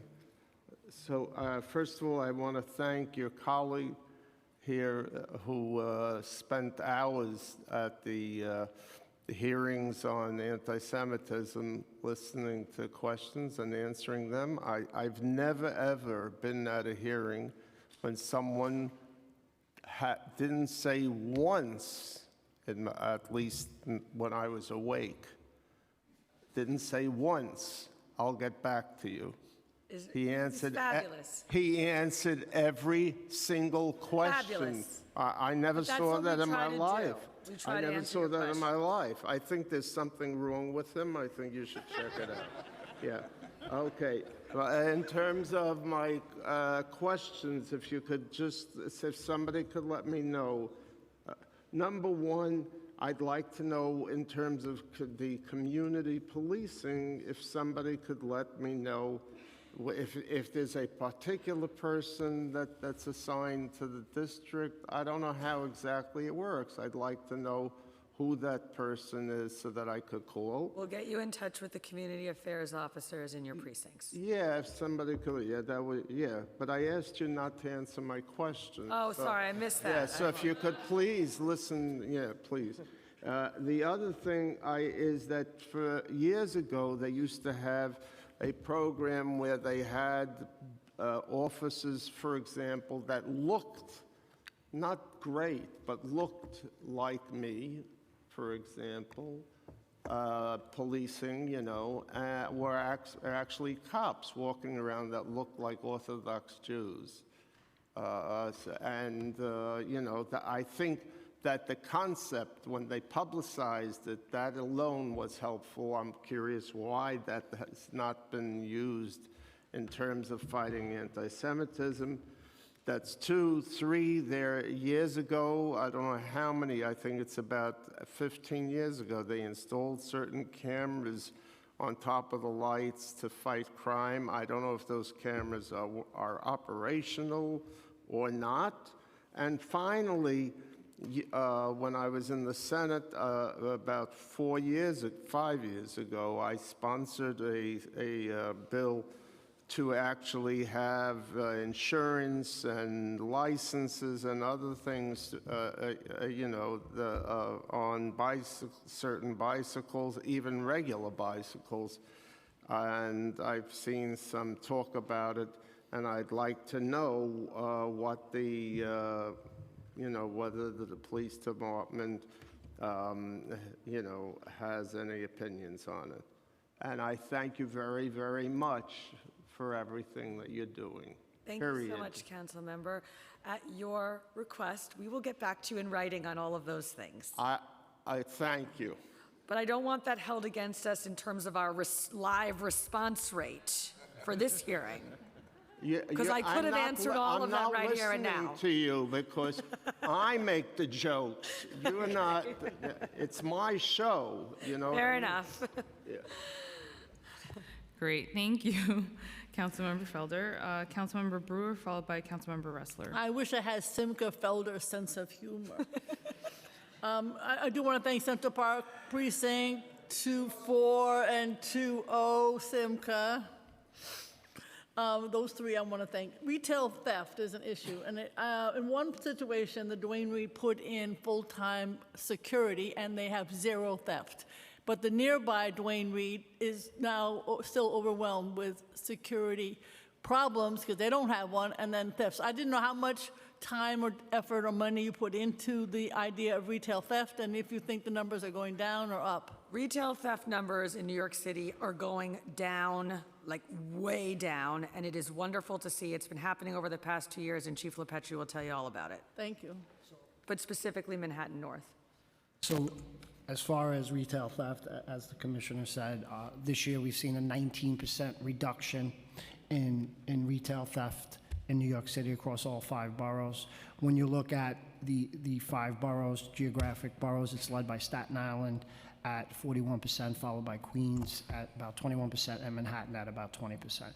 What I'm really proud of is the men and women, both on the patrol side and the investigative side, when it comes to clearance rate, which means you commit a shoplift and you get arrested. So just 4 years ago, actually 3 years ago, that clearance rate was about 41% of the time we made an arrest with a shoplifting complaint.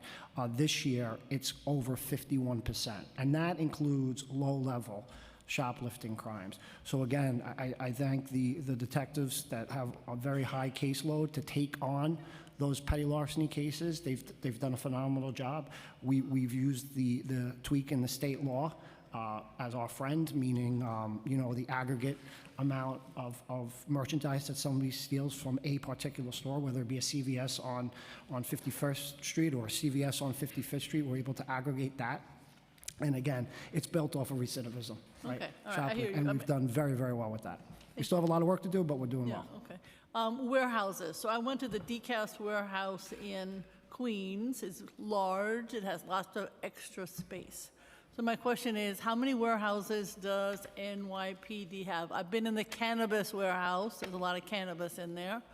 And I just was wondering how many warehouses you have, what the cost is, can you reduce? So we're actually actively working right now on ideally consolidating some of our warehouses, including the warehouse you're referencing. The cannabis one. There are other things there as well, but yes, Yes, there I've been is through it. cannabis at that facility. Unfortunately, we did have funding before 2020 to do a full consolidated property clerk, which would have taken care of this. That funding doesn't exist, so we're trying to be creative now and look at properties in some of the outer boroughs where we think we may be able to get out of some of the leases that are problematic. Can you update us on that? I know you had a fire in one too in Brooklyn. Yes. So can you update us on warehouses? I do believe that around the city, all agencies can be consolidating, not just PD, and I think it would save some money. I think that's a great idea, and we are working closely with DCAS, so I think the best thing would be for us to put together for you an update on what we're doing with DCAS to address the warehouse needs, with exactly the goal you're saying, to have it be more state-of-the-art so we don't have issues, and then also to consolidate so that we reduce the footprint. Thank you. Toe pound, always my question. No one in Manhattan, is that a problem? Are you ever going to find a toe pound in the borough of Manhattan? It continues to be, unfortunately, the same challenge that we had in Same since the past. It's just it's unfortunately just the cost of real estate in Manhattan is really challenging. We've had a few sites where we thought we might be able to have a somewhat smaller footprint, but still have something so that people didn't have to travel quite as far if they were booted or other things like that with their car. Unfortunately, those have fallen through, but we do continue to look with DCAS to see if we can restore a footprint to Manhattan. Okay, just because I had the same question since Cuomo closed Pier 76. That was quite a few years ago. Yes. Okay. And then what, NYCHA, the Bureau in getting any more money, less money in terms of PSA, that is a really important division of NYPD. And the reason I ask is I love NYCHA, I love the residents. I strongly believe that if we were to focus on NYCHA, not just you, but in a holistic way, you'd have far fewer issues. So I am very proud to tell you that in NYCHA specifically, New York City is having its safest start to the year on record, with major crime there down 10%, murders down 43%, shooting incidents down 24%, shooting victims down 30%, robberies down 24%, and burglaries down 19%. The crime story in NYCHA this year, or the crime picture in NYCHA this year, is vastly improved from last year. NYCHA and the Bronx are the two places where we are seeing the largest crime reductions, and I give a tremendous— It was the highest to start with, though. I give a tremendous amount of— yes, absolutely, and I give a tremendous amount of credit to the Chief of Department and the Chief of Crime Control Strategies on their precision policing, which is focusing additional resources where the violent crime occurs. And sometimes you can put a strategy in place and don't see results. In this one, they put the strategy in place and they are driving real results. What else is needed for NYCHA? Oh, we could have a very long conversation about that, but I think in terms of policing resources, you are seeing very good outcomes. There's obviously a lot more work that can be done. I think a lot of it is on the social services side, but From policing at this time, we feel like we have the right strategy in place and the right resources to deliver results. All right, thank you. Thank you. Councilmember Ressler, followed by Councilmember Banks. Thank you so much, Chair Lee and Chair Felice. Appreciate both of your leadership. And Commissioner, it's always good to see you. Good to see you. I disagree with you on a number of issues, but I appreciate your competence and the integrity that you've returned to the department, and think that a number of things are moving in a positive direction, and I want to credit you for that. I also just want to take a moment to shout out Chief Obey and her XO, Chief O'Sullivan, who have been really responsive to some of the issues that we face in the 8-4, and I'm really grateful for that. They've made a real effort, and it's been very much appreciated. So I just want to take a moment to say something nice before I give you a hard time. Troubled by your response to Councilmember Brooks Powers' comments, questions around incarceration. Just to put a finer point on it, we're about 3 years away from the opening of the Brooklyn jail. We have twice as many people incarcerated in Rikers right now from Brooklyn as what that jail can accommodate. We need an all-hands approach from the police department, from the Department of Correction, from the courts, and from a whole lot of other stakeholders, including the council, to work together to drive down incarceration in New York City. And I'd hope that you'd be a partner in that effort so that we can reduce unnecessary incarceration, reduce the amount of time that people are incarcerated, all working together as much as possible to achieve the smaller and safer vision of what Close Rikers is about. Understood. I was also deeply troubled by the data you shared around Be Heard. So I'll just walk through the data that I think I heard, and you can correct me if I said something. I got to get it out. You get it out. I'll talk while you get it out. Okay. So 4.3 million calls to 911 annually. You said that in the first 4 months of this year, only 17,961 of the calls you received were appropriate for Be Heard. Is that right? Hold on. Yeah, Alex says yes, that is correct. So that's about 54,000 calls annually. So 54,000 calls out of 4.3 million is that 1.2% of calls into 911 are appropriate for Be Heard, according to the police department's view. So the total number of non-violent, non-weapon calls EDP. for emotionally disturbed persons in 2024 was 85,793. So we believe that if you say that that's going to be constant every year, or the percentage is about 2% of 911 calls for service under the current criteria. Right, so I had you at 1.2 based on the first 4 months of this year. You're saying in 24 it was a little higher, but in that range. So firstly, I just think for this administration that's taking a different approach, that we want to invest in alternative responses for nonviolent situations, saying that 1 to 2% of our calls is appropriate for Be Heard, I think is unfortunate. But even more troubling, which is not on your plate, is that for 97% of the calls year to date, just 1,411 out of the 17,961 calls that were appropriate for Be Heard, according to you, just 2.6% of those calls were actually responded to by Be Heard. So I have 1,411 out of 17,961. 7.9% from January 1st to April That's right. 30th. So to put a finer point on all of that, that is 0.01% of calls that Be Heard is responding to. 0.01% of calls. That is so small, it's a rounding error, it's negligible. Does the program even exist? We're spending gosh knows how many hundreds of millions of dollars on this program. It was functioning at some point. It doesn't seem like it's even functioning today. So we have some questions for the fire department and health and hospitals for why Be Heard is essentially irrelevant. I think that of the lowest of low-hanging fruit in the vision of what the Office of Community Safety can be, and eventually the Department of Community Safety, to my colleagues, was that nicely done? Thank you, Nan. We got a co-sponsor in the room. This is the lowest of low-hanging fruit, and it's an embarrassment. Well, I'll do round two because I talk too much. Brooklyn Central booking has been a serious problem. I'm grateful that your team has finally confirmed for us this morning that we'll get a tour. We've seen too many fatalities and serious issues there. And in round two, I'd like to dig in more on response time. So thank you, chairs. Thank you. We'll add you to round two. And we, oh no, not yet. And then now we have Councilmember Banks. Go ahead. Thank you, Chair, and good to see you, Commissioner, and to your team.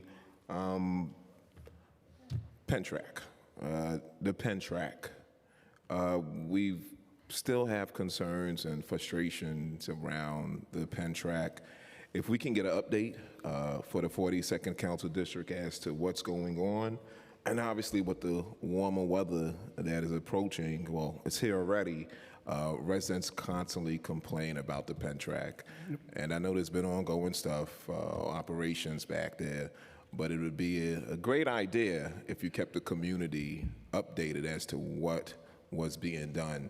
Obviously not the sensitive stuff, but at least let the community know the progress that is being made, or if any progress is being made, as opposed to continually see the visual we always see, and that's sex workers walking the streets back there. And also, let me finish, the issue, you know, there's been multiple social media videos that have been made about the Penn track, ongoing, and, you know, this has continued to put a blight, or it attempts to put a blight on the 42nd Council District. But if residents are hearing and seeing PD is working on their behest as far as to try to solve this issue, I think that would go a long way with helping out as far as on the PR side or communicating to the community. So if we can get an update, I greatly appreciate that. The Chief of Department will answer the question. Sure. So obviously, Chris, you know, many years Yes. in New York. Good to see you. Good to see you.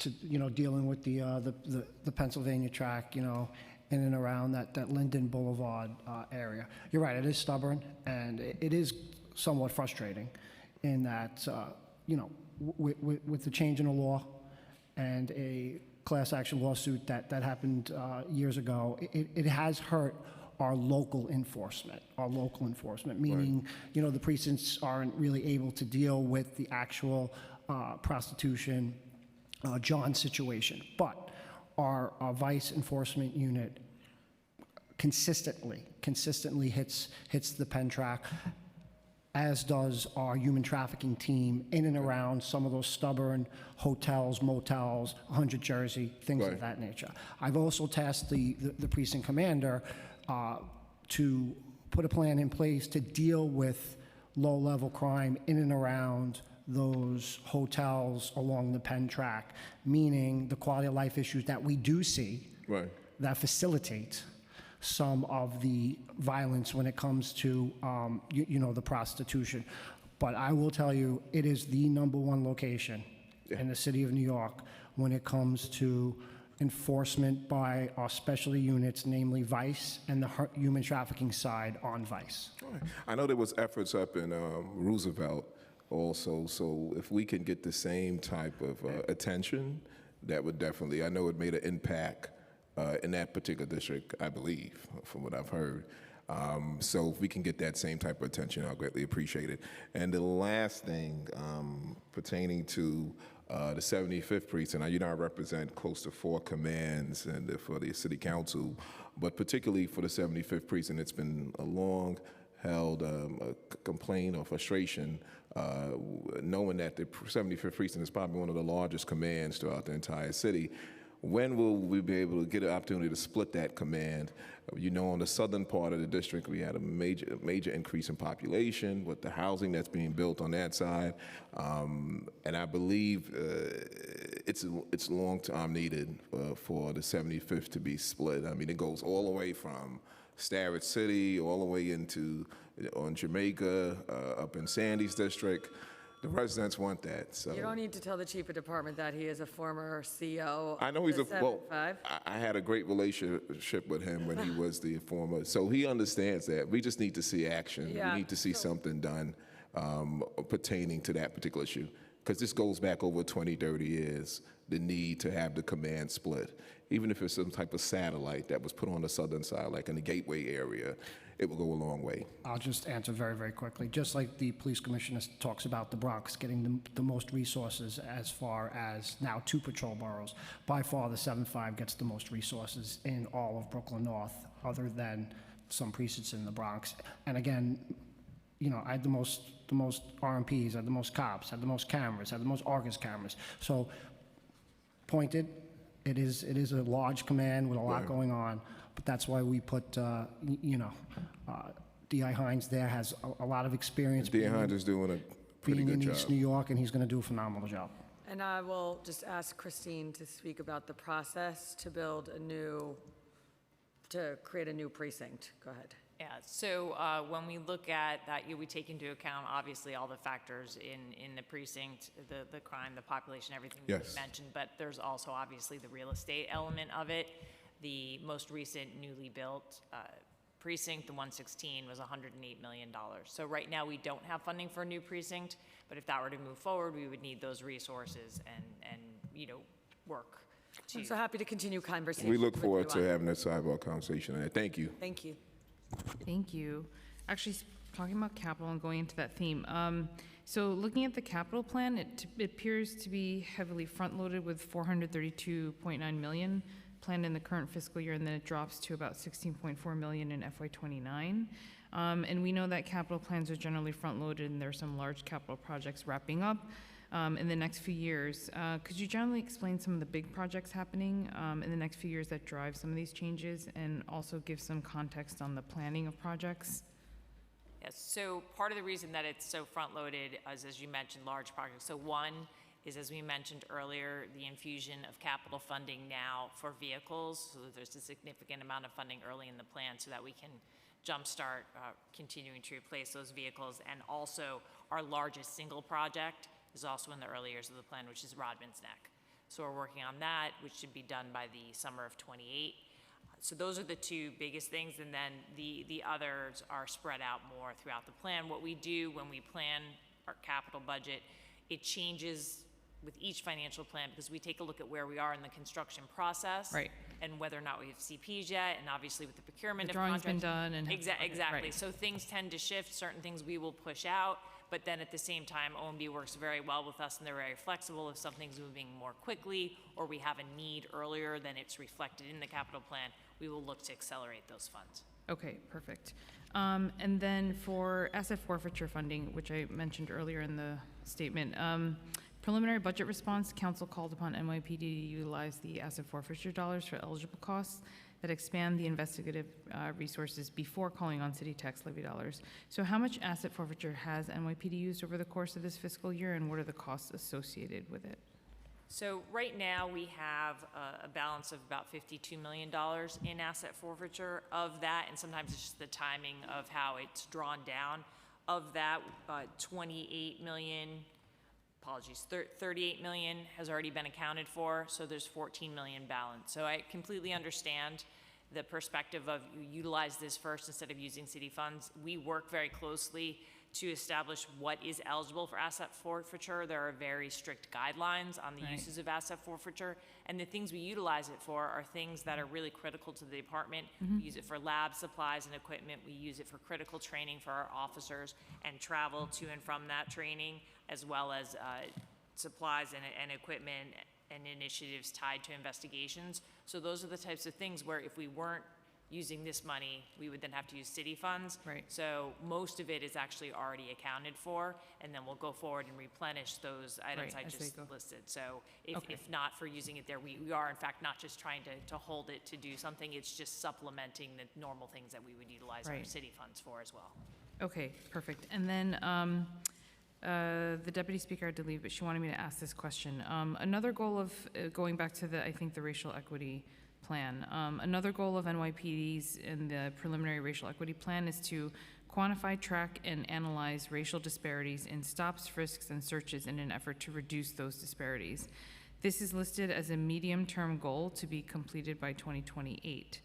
Do you have any data on stop and frisk from data collected from the How Many Stops Act that the council passed? So with regard to the How Many Stops Act, as part of that law, we put out data with regard to level 1, level 2, and level 3, Right. and level 3 encounters. So that data is put out. I believe it's quarterly. I have the data. So investigative encounters 2025, full year. Level 1, 2 million plus. Level 2, 31,159. Level 3, 26,405. For context perspective, that number was 680,000 in 2011. Which one, level 3? Yes. Okay, 680. So we went from 680,000 level 3 stops in 2011 to 26,405 level 3 stops in 2025. Got it. And this year, so far, we have about 16% less or fewer stops, level 3 stops. Okay, level 3, okay. Mm-hmm. Okay, and how will the training initiative goals affect this aspect of the department's work, and how will this review inform you of the relevant units and commands for retraining? Yeah, so we've created something called the Racial Disparities Review Committee. And that's something, it's part of the plan, it's also something we're doing with the monitor, right? So there's actually, the monitor team are quite involved, and obviously don't want to speak for the monitor. But what we're doing is we are looking at data, doing that in a very deliberate way and thoughtful way, working off of a model that the monitors team used and sort of further developing that out ourselves. In looking at that, to the extent you have outlier commands, we want to understand what's happening, what's driving disparities, and just really, in part, to understand it. But then, if there are disparities that we can't account for, making sure we can address them. So we're looking at department level data, right, the department as a whole and trends over time. But then also we want to understand what's happening in any outlier commands. Okay, great. And then how do you track that data? Is it by borough? Is it by precinct? So again, we're sort of developing kind of an internal model, building off of the monitors team's work. And we have both sort of in-house talent, people we've hired to work on this. We also have some external help as well. And then again, in sort of that model is still being built out. We're not there yet. This is a very complicated process, right? It's going to play out over time. But in doing that, we're looking at department level data. We can look, ultimately, we'll be able to look at borough level, command level data as well. Okay. We're not, again, but this is very much a process that's going to play out over many months. Great. Okay, thank you so much, and I'll pass it to Chair Felice. Thank you so much, Chair Lee. A few more questions on overtime, and then we'll move on to other issues. And trust me, I wish I did not have to spend this much time talking about overtime, but obviously a big part of the budget, overtime. To what extent do you think increasing headcount can potentially decrease overtime? Again, there are trade-offs, so I can't answer that question specifically. It certainly, if we had a larger headcount, it certainly would bring down the overtime budget this summer for the special events, meaning we wouldn't have to go to the 12-hour tours. But in other cases, like, it wouldn't make a dent. So, for example, if we needed an officer to work 2 extra hours for, in a zone, larger headcount wouldn't get rid of it. And oftentimes it's said that more headcount, more overtime. I don't necessarily believe that to be true because I believe if you responsibly manage overtime, you can avoid that. What would you say are the top 3 things that would have to happen in an ideal world for us to be able to make the dent on the issue of overtime that I think we all want to make? I think we have made a dent on the issue of overtime. I think the data that I provided earlier, calendar year 2025, overtime down 12.4%. Fiscal year 2026, the first 3 quarters, overtime down 10%, and the fact that the fiscal year 26 overtime spend is projected to be 6% lower than the historical average going back to 2016 if you put it in today's dollars and if you exclude the transit program that the governor is funding. When we think about overtime, yes, the numbers go up, and that's because the cops rightfully get paid more, and so that increases overtime spend. All right, moving on to school safety agents and school crossing guards. Can you give us the new budgeted headcount for school safety agents and crossing guards? Yes, I can. Okay. School safety agents were cut by 264 positions to 3,651. Does someone have school crossing guards in front of them? If not, I can get it here. Yes. Hold on, I have it. Do you have it? Okay. School, I don't see it here. So we just recently hired a 94 in May, so that leaves us with 31 vacancies. The allocated budget is 2,309. Christine, do you have the specific numbers for school safety agents? Sorry, for school crossing guards? So I have 2,309 for the allocation. We just hired a class of 94 in May, so that leaves us with 31 vacancies. Okay. Thank you, Chief. Yeah. All right. Can you tell us how the current head count compares to the head count for the last 5 years for school safety agents and school crossing guards? Down, but we will get you those specific numbers. Do you? I don't have it by year here. I just have this year. And I know we're reducing the school safety agents by 264. Do you think what we have right now is enough? No. And if not, why the cut? I was disappointed about that cut, although I understood it because those were vacant positions. My hope had been to hire up to our previous authorized head count, and we were looking at a number of different ways to gin interest in taking that test and to have basically more people interested in becoming school safety agents. And the reason we weren't up to head count is because we didn't have enough, quote, qualified candidates. So we were looking at a number of factors, including looking at some of the physical requirements to become school safety agents, which seemed to be, to my mind, out of line with what the job requires. So I was hoping to make progress increasing the number of school safety agents before this cut occurred, but I do understand that it occurred because those positions were vacant at the time.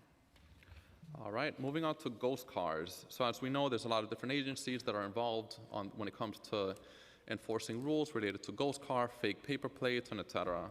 And I know there's been some changes. The sanitation department is playing a bigger role. Can you talk to us about the different agencies and the different processes and roles that each play, including the NYPD? Sure. The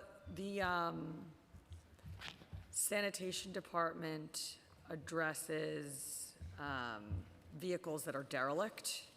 So they are below some certain dollar value, some dollar value. And the sanitation department, and they're just sitting on the streets. And the sanitation department has the authority to get rid of them themselves.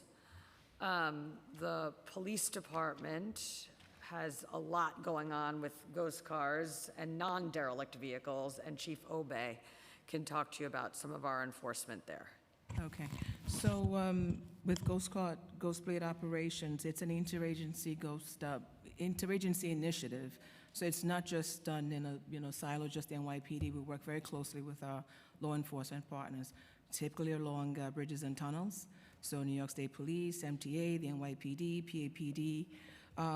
Year to date, we've had about 19 joint operations and resulted in 291 arrests, 12,000 plus summonses issued, and 1,278 vehicles seized. In your district, I know that there were some concerns. That work continues along Fordham Road and some of the locations that you gave us. I don't have that specifically. I'll get back to you on that, but the work we do is totally separate from what sanitation does. We work along bridges and tunnels, and it's a multi-agency effort. Right, yeah. So about 2 years ago, a while back, had a hearing on the issue of ghost cars, and we were told that the NYPD didn't have enough space to tow or to be able to properly enforce the rules on the issue of ghost cars. Is that still the case? I know you've been working on getting new towing space. So it's totally separate. I know that's what a council member always talks about, but this is totally separate. So as a result of the multi-agency efforts that we have with the other law enforcement agencies, the storage is not an issue for us at all because we tap into the MTA and the TBTA. They have ample space when it comes to storage, so we don't suffer from that problem. It's separate from that other type of work. Okay, good. All right, drones. So as I mentioned in my opening statement, saw a fascinating video yesterday. Individuals in the Bronx had engaged in gun violence. The local precinct used the drone to basically make sure that they were able to make sure they were apprehended quickly. And we're thankful for those officers who were running towards two individuals who had just engaged in gun violence and also still had loaded weapons.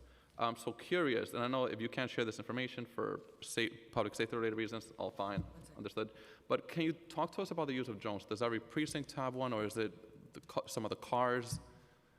So the chief of department is going to answer a lot of the specifics to your question, and our use of drones is amazing. I would just like to say up front that I would like to expand the department's use of drones. We do not have drones at every precinct, and I believe we should have drones at every precinct. As the drone management in the city is currently set up, the funding and the overall management of drone expansion is currently at the Department of Information Technology and Telecommunications.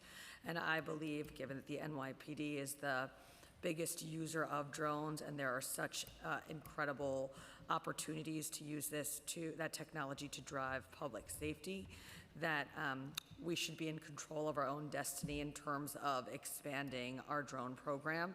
But the chief will tell you about how great it is.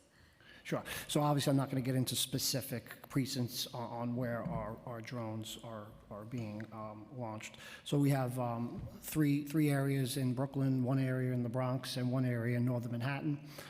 Each contains 2 docks, which can obviously fly 2 drones. So the drone can only go out for a specific amount of time, comes back, and we put up the second drone. We've done approximately 5,000 flights this year alone. About 4,000 of those 5,000 are drones as first responders. Our response time when we put up a drone to the actual 911 call is less than 3 minutes. It's about 2.5 minutes. The success stories that you're talking about, I can specifically talk about the one you're talking about on May 24th, when yes, there was a response to a shots fired, and yes, we did grab 2 different individuals with pistols. So it's highly successful. I agree with the police commissioner. We're looking to obviously explore and expand our drones. In addition to the 4,000 first responder flights that we've done this year, there's another 1,000 that we used for either missings, beach drone activity, parades, things of that nature. So we are up and running, and it has been a great tool for us so far. Chair, I apologize. I just found the information you were looking for on school crossing guards. I just want to make sure that it's in line with what the chief had previously said. So as of May 13th, we employ 2,290 school crossing guards, including 2,211 level 1s and 79 level 2s. The budgeted headcount for school crossing guards is 2,309, which breaks out to 2,219 level 1s and 90 level 2s. All right, thank you for that data. Just curious on the issue of technology and drones. In what cases do we use drones? And they're more effective for many reasons. They're cheaper, which means you could purchase more.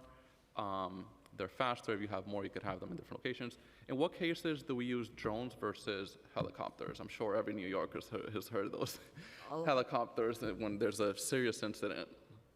So, look, we obviously know the price difference, right, between the fuel and things of that nature. I will say this: when we can put up a drone, that drone's going up. There are restrictions, and also the infrastructure sometimes, or I should say, tight locations, things of that nature. Yeah, we're able to use that drone in between buildings. Our emergency service unit uses it tactically for barricaded perpetrators, and we have approximately 80 drones, and I'm telling you, we use it as much as we can. Good.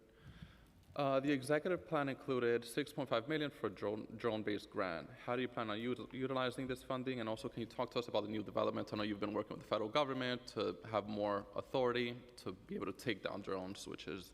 Yes, we got $6.5 million from the federal government to use to buy drone mitigation equipment. We have spent that money and purchased the equipment. We also have members of our counterterrorism team trained on using that equipment and trained with the FBI specifically on drone mitigation. So for the first time at the World Cup this year and events in New York City surrounding the World Cup, the NYPD will be working directly with our federal partners with our own equipment and our own personnel on drone mitigation. And I will say that is a very important first step.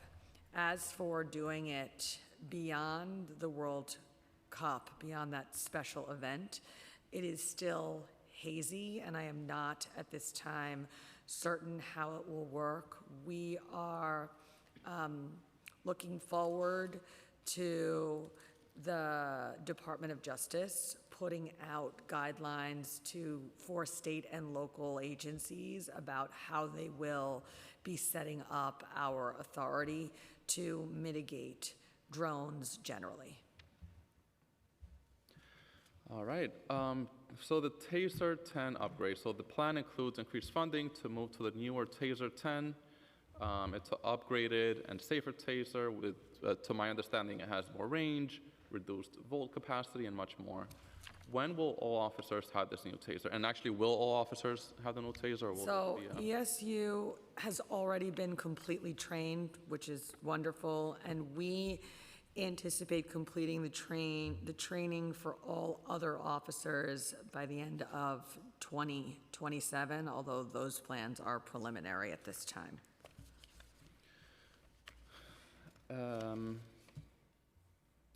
A few questions about recent incidents. So recently, I think it was the Gothamist, reported a woman who was in NYPD custody, and you tell me if the reporting is incorrect in any way. A woman in NYPD custody gave birth while in handcuffs, and according to the Gothamist article, she was arrested on a low-level charge, something that could have potentially been a desk appearance ticket. She was 9 months pregnant, and gave birth while in custody. Can you comment and provide any details on this? That young woman, she was arrested for trespass, and we were unable to give her a disappearance ticket because she was wanted. She had a warrant, an open warrant, and she did not give birth in cuffs. She was uncuffed by the time she gave birth. Right, yeah, and I know there was a dispute on that on the article, but she gave birth in the courthouse. Yes. Hold on. I will say, we had, if I recall correctly, and I wish that I knew that this was going to come up, I would have brought the specifics of that incident, but my recollection is that she was brought to the hospital and was released from the hospital and put back in our custody. Yes. Okay. And what was the open warrant for? And also, what's the policy when it comes to people or individuals who might be pregnant or have medical?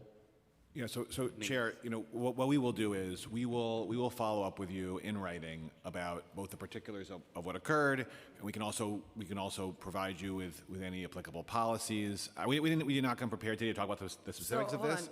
The Chief of Department can speak about the policies, but what I don't want to do is talk in an open forum about a specific individual and a specific case. So go ahead with the policy. So the policy is to bring that individual to the hospital, which the policy was followed.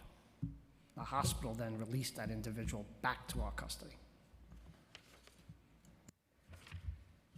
Okay, and what was the open warrant for? Again, I don't want to discuss a specific individual's case in an open setting like this. Okay. So a few final questions. I know earlier you mentioned there's a new precinct in the borough of Queens. What are factors that you take into consideration when determining whether to build a new precinct? I'm only asking because I know a few precincts in the Bronx are... Lots of things. the geographical size of the precinct, response times, 911 calls, 311 calls, crime conditions. There is a lot that goes into it. Okay. All right, and last but not least, we've obviously made a lot of progress on the issue of safety. As we know, crime is down for the most part, shootings, murders, and et cetera. What would you say are the top 3 things that have helped us get there? Police presence, technology, I'm sure also. In your opinion, what would be 3 things that stand out on that? Could have listed one more and you would have answered the question yourself. You were doing great. I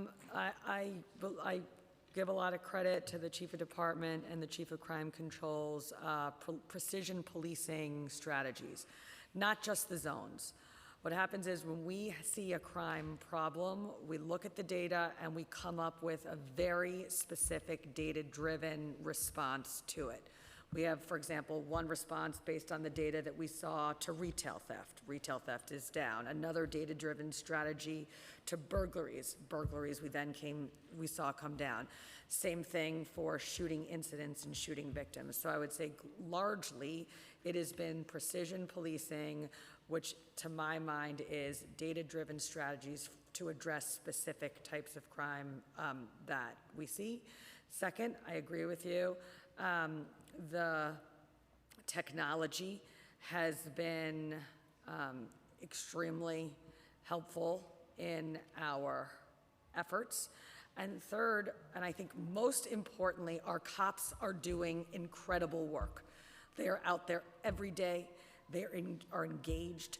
They are carrying out the strategies that we have given them with a lot of nobility and a lot of professionalism. And without their work, we would not see any of the reductions that we are enjoying today. Thank you. Thank you.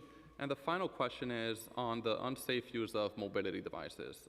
As we know, mobility devices such as e-bikes, scooters, mopeds, they're good. You could easily move around. They reduce traffic. They also reduce air pollution versus, for example, using cars. But we have seen people use them in an unsafe way. And of course, very complex issue. It could be super difficult to enforce the rules. You stop them, they could easily take off, and it's difficult to, engage in a high vehicle pursuit. And also, they could obviously move much faster than other cars and enter areas that cars can't enter. Do you think the reckless use of these items are a problem? And if yes, what's the policy on this? So yes, I think it's a problem, and I think that the data bears it out. I want to be clear that for reckless driving of these, smaller mobility devices, we still today can issue criminal summonses for that, and we continue to issue criminal summonses for reckless use of e-bikes and scooters. But for other offenses, like, for example, speeding or running a red light, things that come just short of recklessness, or the legal definition of recklessness, we have reverted from issuing C summonses to issuing B summonses based on conversations with City Hall. All right, thank you for the information. I know my colleagues have a second round of questions, so I'll pause here. Thank you. Thank you. Okay, Councilmember Caban, followed by Wong. Thank you. For my questions, I just want to address a couple things.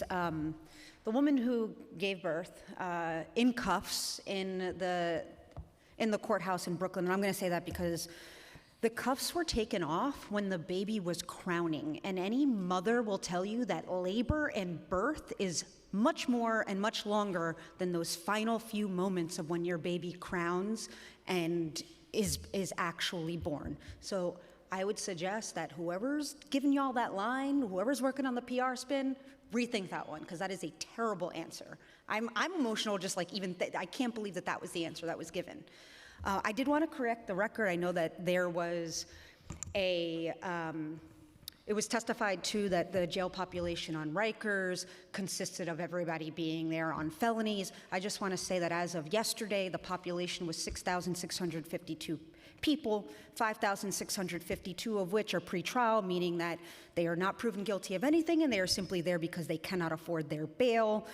397 of them are there on misdemeanors. 154 of them are there on technical holds. 7 are there on violations, not crimes. Those are not felonies. So I think that's important to have on the record. Just if I can just And- add, okay, Well, no, that's not a question. I'm stating that for the record. I'm going to ask my question now. So I also wanted to follow up on my first round of questioning around sort of the summonses and the arrests. It was stated that there were 3 categories, right? The no ID, which was 6% of those processed arrests. And then the other 2 categories were if they had open warrants. And then the third category was if they were potentially going to be charged with a higher offense. So I wanted to hone in on those second and third categories. That second one, if they had open warrants, how much of the time were those open warrants for other summonses or low-level offenses? I don't have that data with me, but if someone is wanted on an open warrant, it is our responsibility to turn them on it. Well, okay, so I'm going to say that under the law, under CPL 150-20, actually, it says that a DAT is discretionary where there is an open warrant. It's actually the patrol guide, not the law, that suggests it's mandatory to take people through a custodial arrest. In fact, under the law, it would have to be a felony open warrant to make custodial appearance mandatory. So that's why I want to know what the percentage of non-ID arrests include felony charges. Councilmember, just one point on that. I think it's important. Of course, you're right about 150-20, but here's the thing.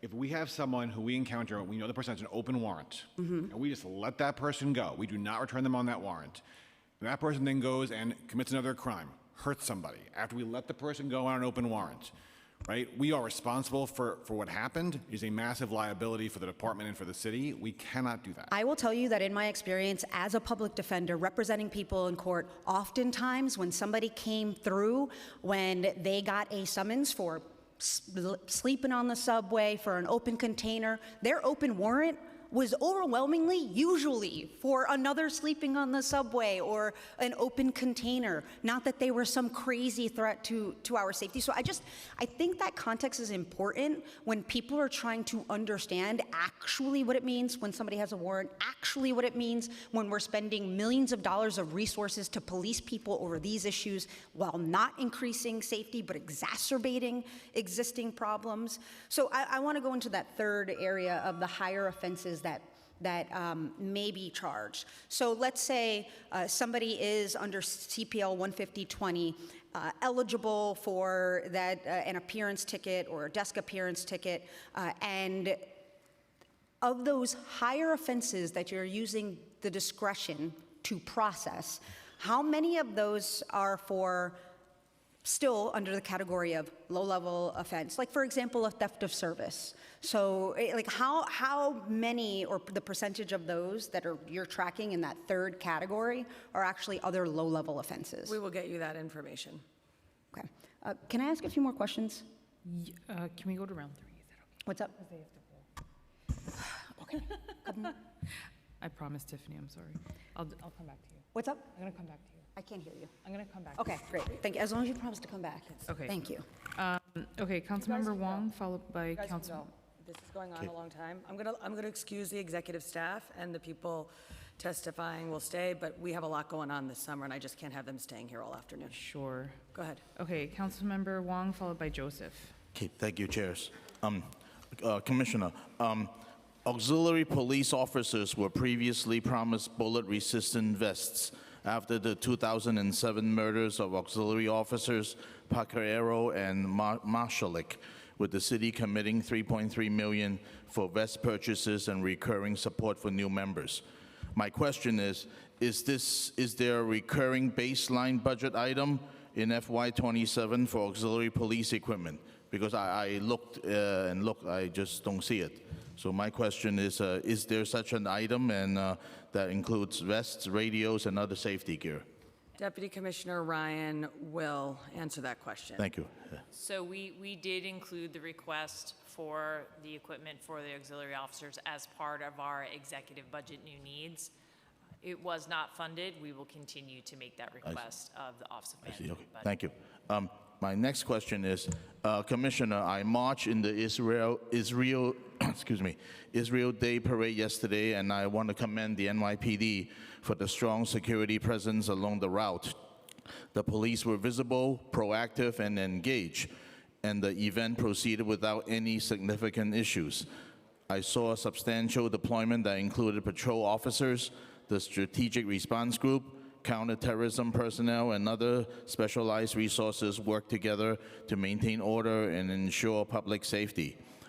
Given some of the large demonstrations we have seen in recent years that have resulted in disorder, property damage, blocked roadways, or arrests, does the success of Sunday's deployment demonstrate the value of a stronger preventive posture, and should the department be utilizing that model more frequently at large-scale protests and demonstrations?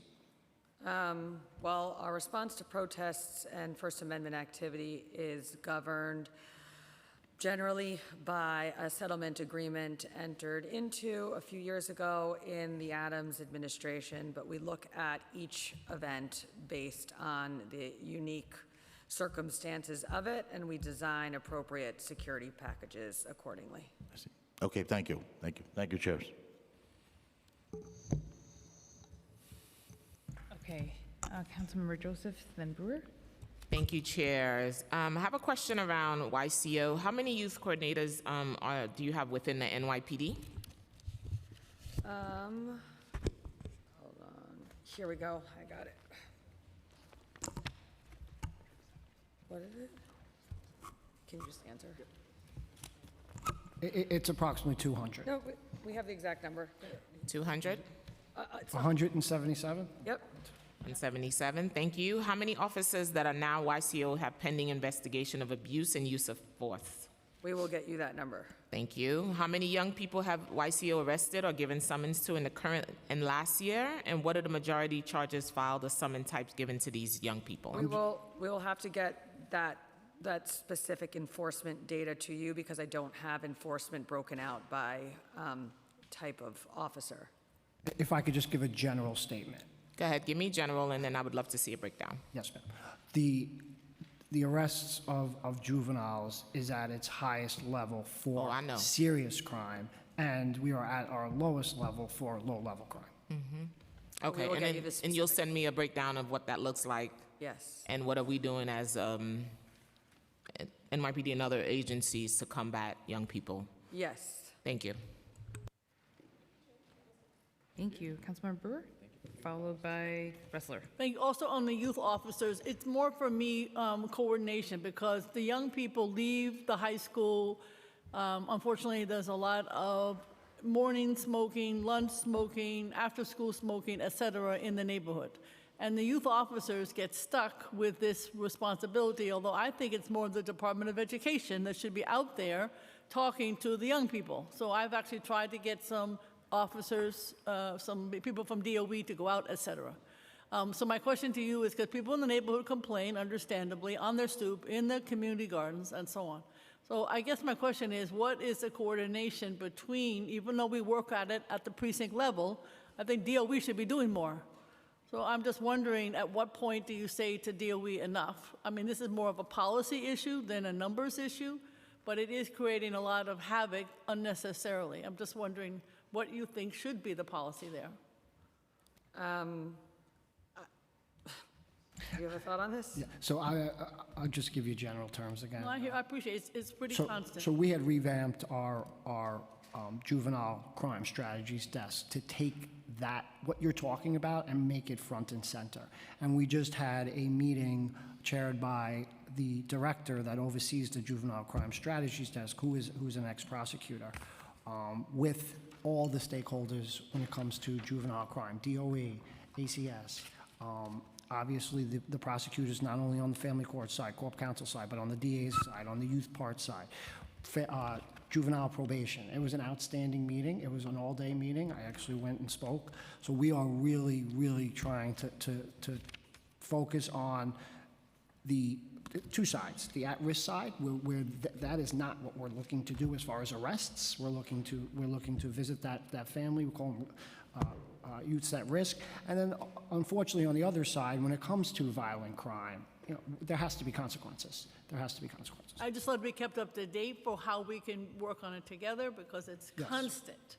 Thank you. Thank you. Thank you, Ressler, followed by Banks. I timed that well. Thank you very much to the chairs. Thank you again, Commissioner.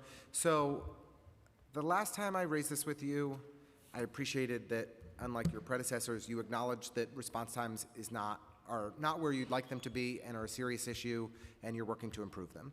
And, we've continued to see, I think in the most recent MMR, end-to-end response times were 14 minutes and 6 seconds, up from 10 minutes prior to the pandemic. And most importantly to me, the critical crimes in progress, end-to-end, we're looking at 9 minutes and 10 seconds. Prior to the pandemic, 6 minutes and 44 seconds. And the times prior to the pandemic had been very consistently in that 6-minute plus range. We're now looking at something that's much higher. There has been some improvement, but we still have a ways to go. Commissioner, what's the plan to address this? I think it's hiring up to head count. We need to get the number of people. For too many years, the department had authorized head count and then did nothing with it, meaning didn't hire people to fill those vacancies. And those same people say that it's terrible that we haven't hired 5,000 additional officers. Okay. Separately, I am confident that we are going to see the fruits of our hiring of these 4,000 additional officers come to bear starting next fiscal year, when they will be in precincts responding to 911 calls for service. Right now, all of these new rookie officers are doing their first year, 18 months of training on foot posts, but they are not in precincts responding to 911 calls for service. And starting in June, we are going to be moving the first tranche of them into those assignments. So I hope to start to see 911 response time come down as a result. I appreciate that, and you've expressed this to me before, that you think that will make a difference. We saw the end-to-end response times increase by 40+% from pre-pandemic to now. They're slightly down from the worst points in the Adams administration, but still not in a good place. We didn't see a 40% modification in headcount. We saw a single-digit percentage modification in headcount. So could you just help me understand, why have things changed so dramatically? Chief, you want to jump in here? Yes, so unfortunately, the commissioner hit it when she said lowest level of shootings, murders, but unfortunately, crime is still up 25% from pre-pandemic, which means we're responding to a lot more violent crime than we had in the past, meaning those complainants, the reports that the officers take, they take a lot of time. They take it all starts with a field investigation, and we want good customer service. I want the best of the best customer service. That's what I demand. That's what the police commissioner demands. So a 25% increase in crime from pre-pandemic means that we are responding to a lot more serious crime, which takes more time to deal with that complainant. I would love to dig in with this with you further to better understand those trends and what you're seeing and how that is impacting response times.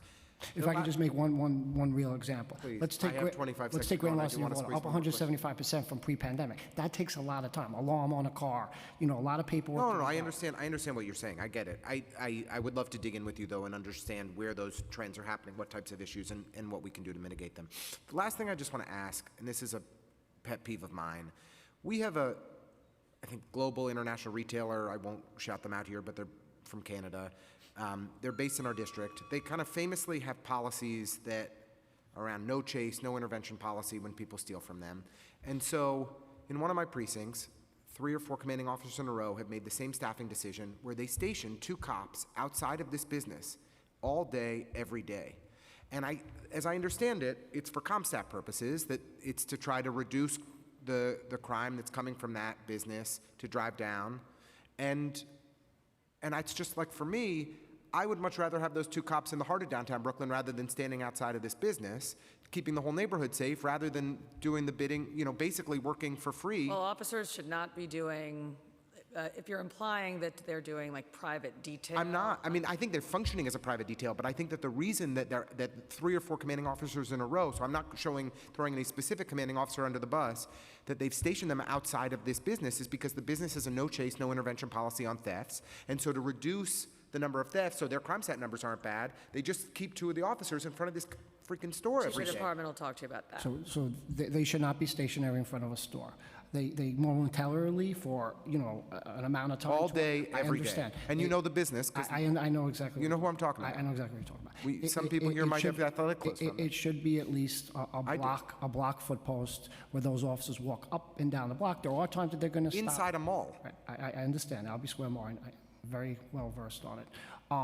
With, the CompStat message that you sent, I will tell you this. The message from myself, the chief of department, and all the executives is you do not run your command for CompStat. If you run your command for CompStat, you will no longer be a commander. It's a process, and the process is at the right place, but I understand your concerns. I love CompStat. I'm not here to criticize CompStat. I just think that when we're managing toward it, we have problems. I appreciate your comments, and I hope you look into this issue involving this corporation that you know well across the city, because I can't imagine I'm the only one who sees it. I understand. Thank you. Thank you.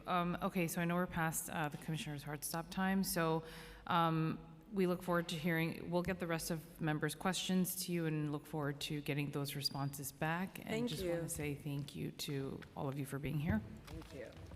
Yeah, thank you. Thank you so much for being here. Thank you for all the data.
Let's take the front 2 rows.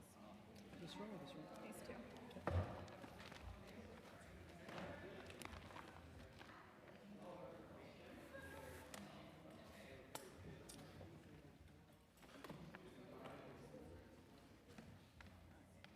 Let's just take as many steps as we can. As many what?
Yeah. So, 2 o'clock.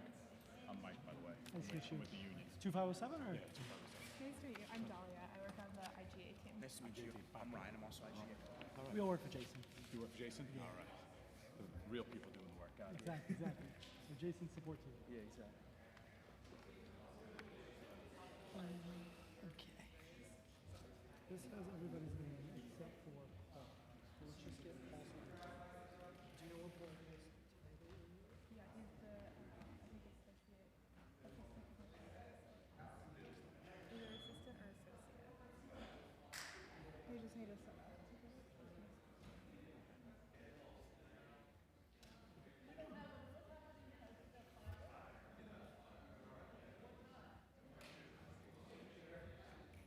Hey, Councilmember Brewer.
Okay, are you guys ready? Good on your end? Commissioner, you're good on your end? Okay. Do I just go? All right. Gavel it. Okay. I don't think I need it. Okay, I'll do this just in case. Okay, so good afternoon and welcome to the second FY27 executive budget hearing for the day, focusing on the Fire Department of New York. Councilmember Linda Lee, and I am pleased to be joined by my colleague, Councilmember and Chair of the Committee on Fire and Emergency Management, Joanne Ariola. Today we have been joined by Councilmember Brewer, Councilmember Wong, Councilmember Palladino, Councilmember Banks, and I believe that's it. Okay, so welcome to our amazing FDNY Commissioner and you and your team, and thank you all for joining us today to answer any questions. On May 12th, 2026, the administration released the Executive Financial Plan for FY27 to FY30 with a proposed FY27 budget of $124.7 billion.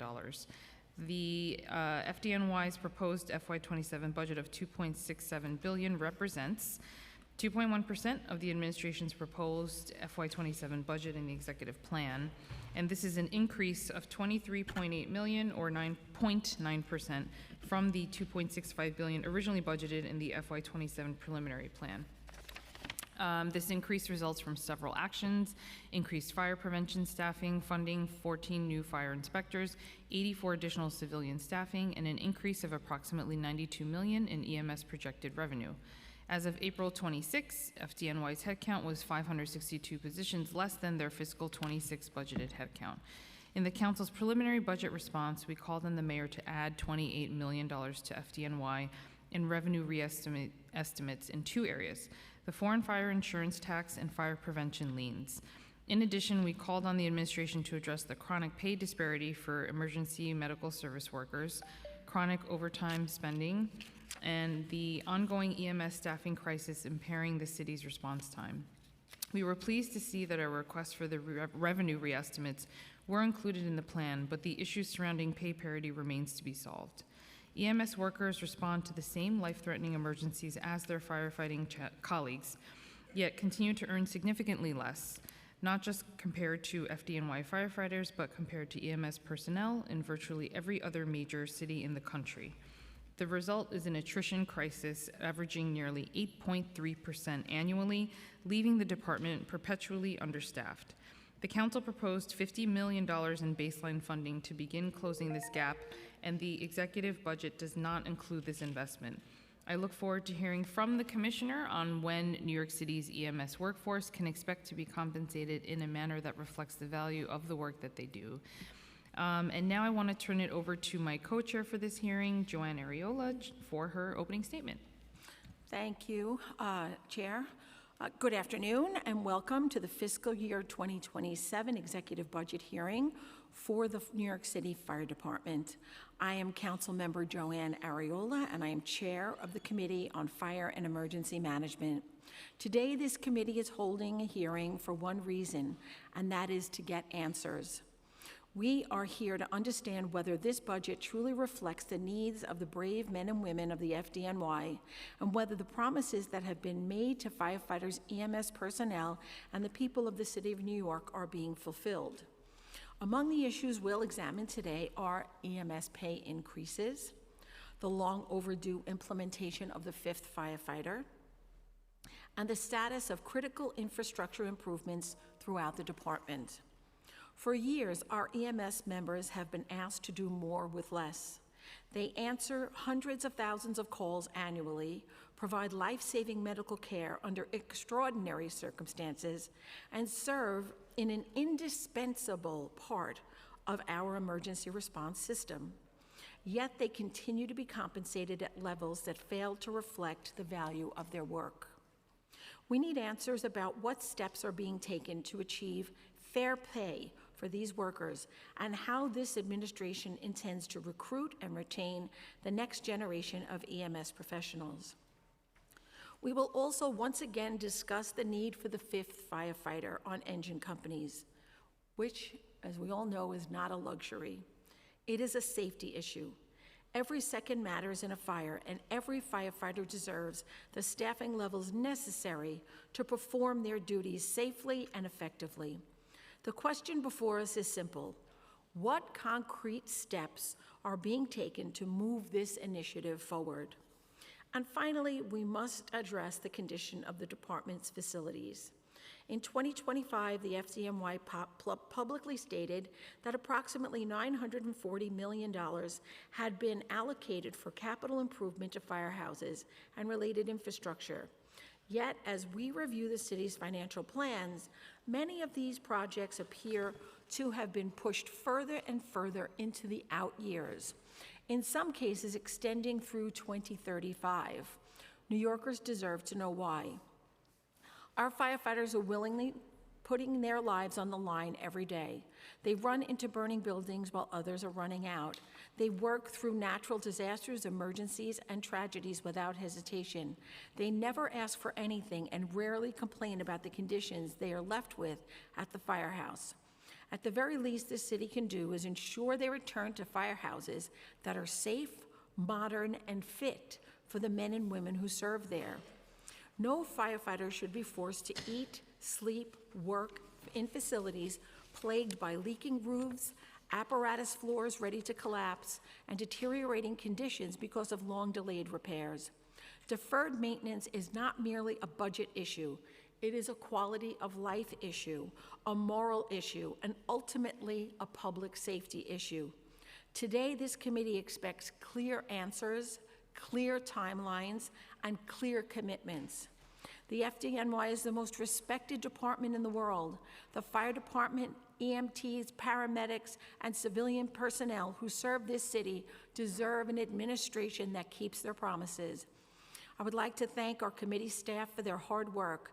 Financial analyst Tanvir Singh, Assistant Director Jack Story, Committee Counsel Josh Kingsley, Policy Analyst Will Hongash, and my amazing Chief of Staff Phyllis Incerillo.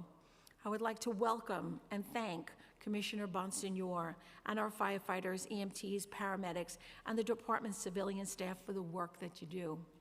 I look forward to a candid and productive discussion, and I thank the Commissioner and the department for the leadership and for appearing here before us today.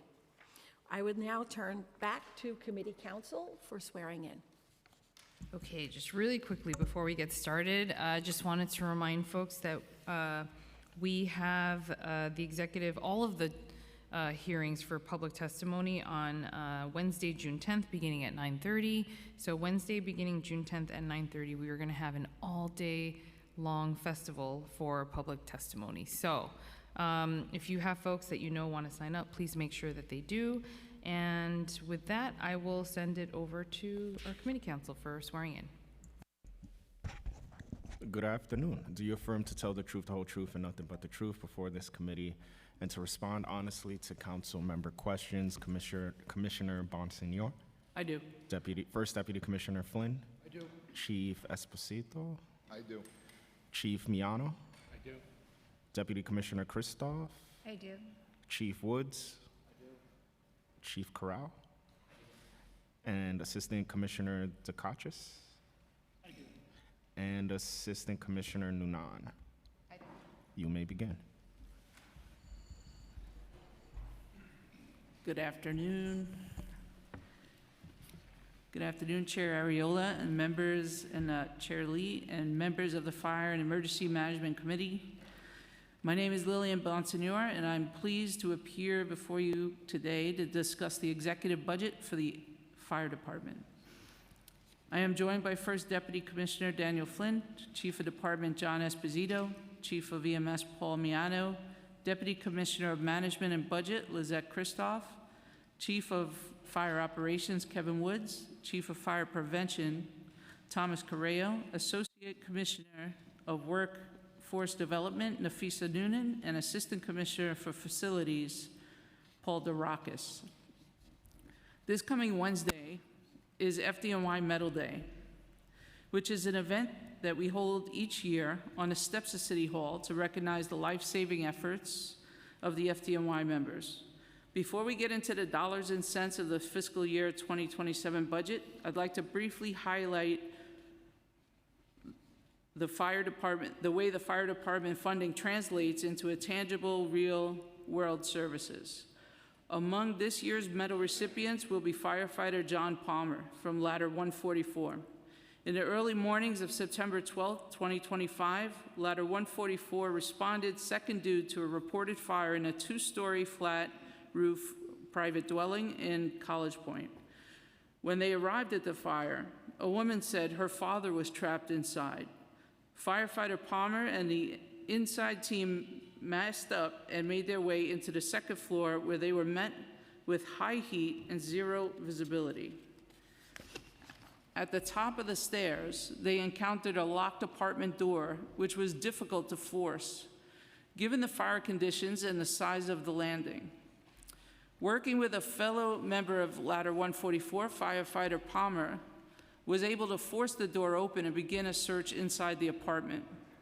He located an inward opening door and found an unconscious 65-year-old man laying on his back on the floor of what firefighter Palmer determined was a bathroom. Working with firefighter Rafael Hernandez, they were able to remove the unresponsive man to the exterior landing, where he was passed off to others and received emergency medical care outside that building. For saving a life under extraordinarily challenging circumstances, firefighter Palmer will be receiving the probationary firefighter Thomas A. Wiley Medal. A second medal recipient this year is EMS Deputy Chief Joseph Nocerino. Chief Nocerino was on his way to work one early morning last December when he spotted smoke and diverted his route to investigate. In the Coney Island section of Brooklyn, he discovered a home engulfed in flames. After calling in the incident and requesting resources to the scene, he entered the building, braving the smoke and the flames to alert building occupants. After clearing the first and second floor, he closed the interior door to slow the spread of fire.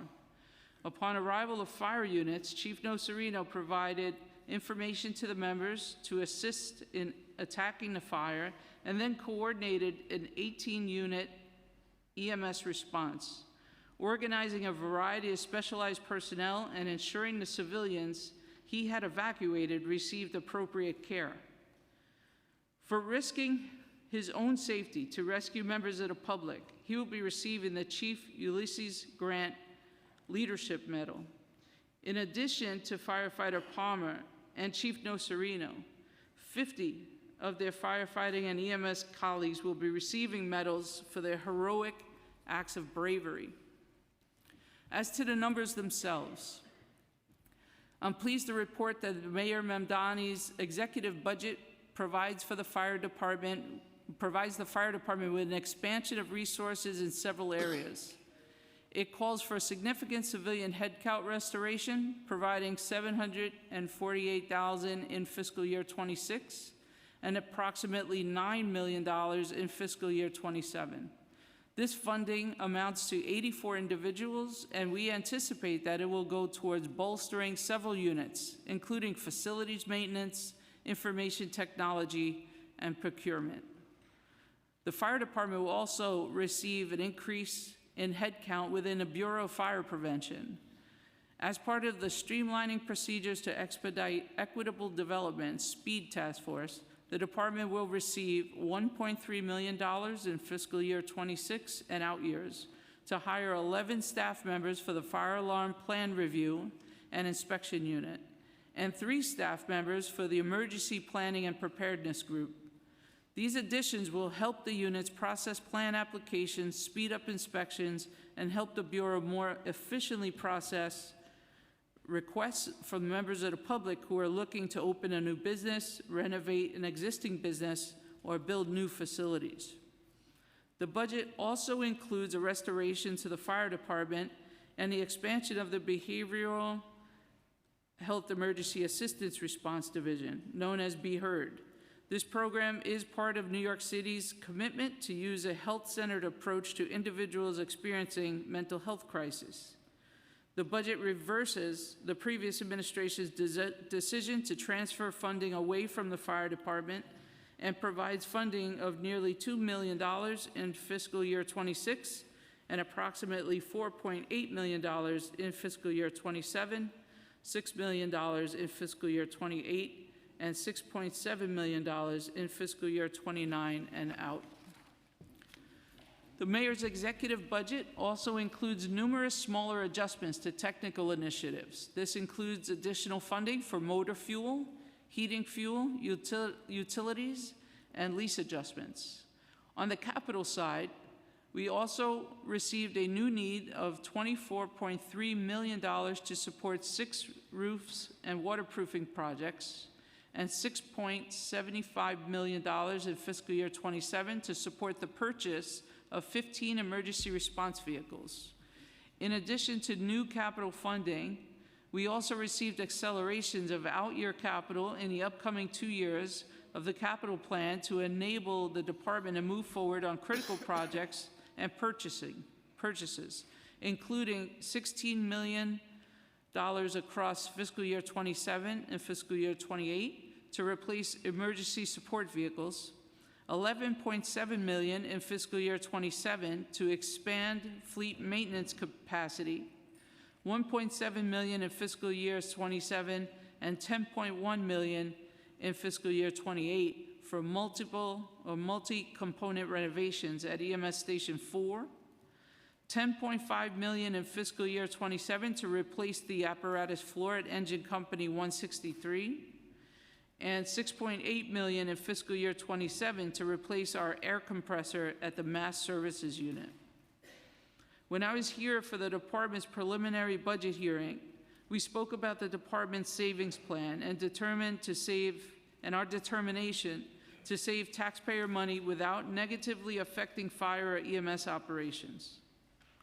I am gratified that the mayor's executive budget accomplishes this by creating 3 areas of savings that do not affect operations or negatively impact fire department members. The first initiative increases EMS revenue by enabling the department to collect payment for treatment in place. Under existing practice, if an ambulance responded to a medical call, provided treatment, stabilized the patient, but the patient ultimately decided to refuse transportation to the hospital, the department was entirely unable to bill for that care. However, Medicaid will soon begin reimbursing emergency medical service providers for the provision of care without transport, and the fire department will begin collecting payment for treatment in place and seeing the benefits of this practice.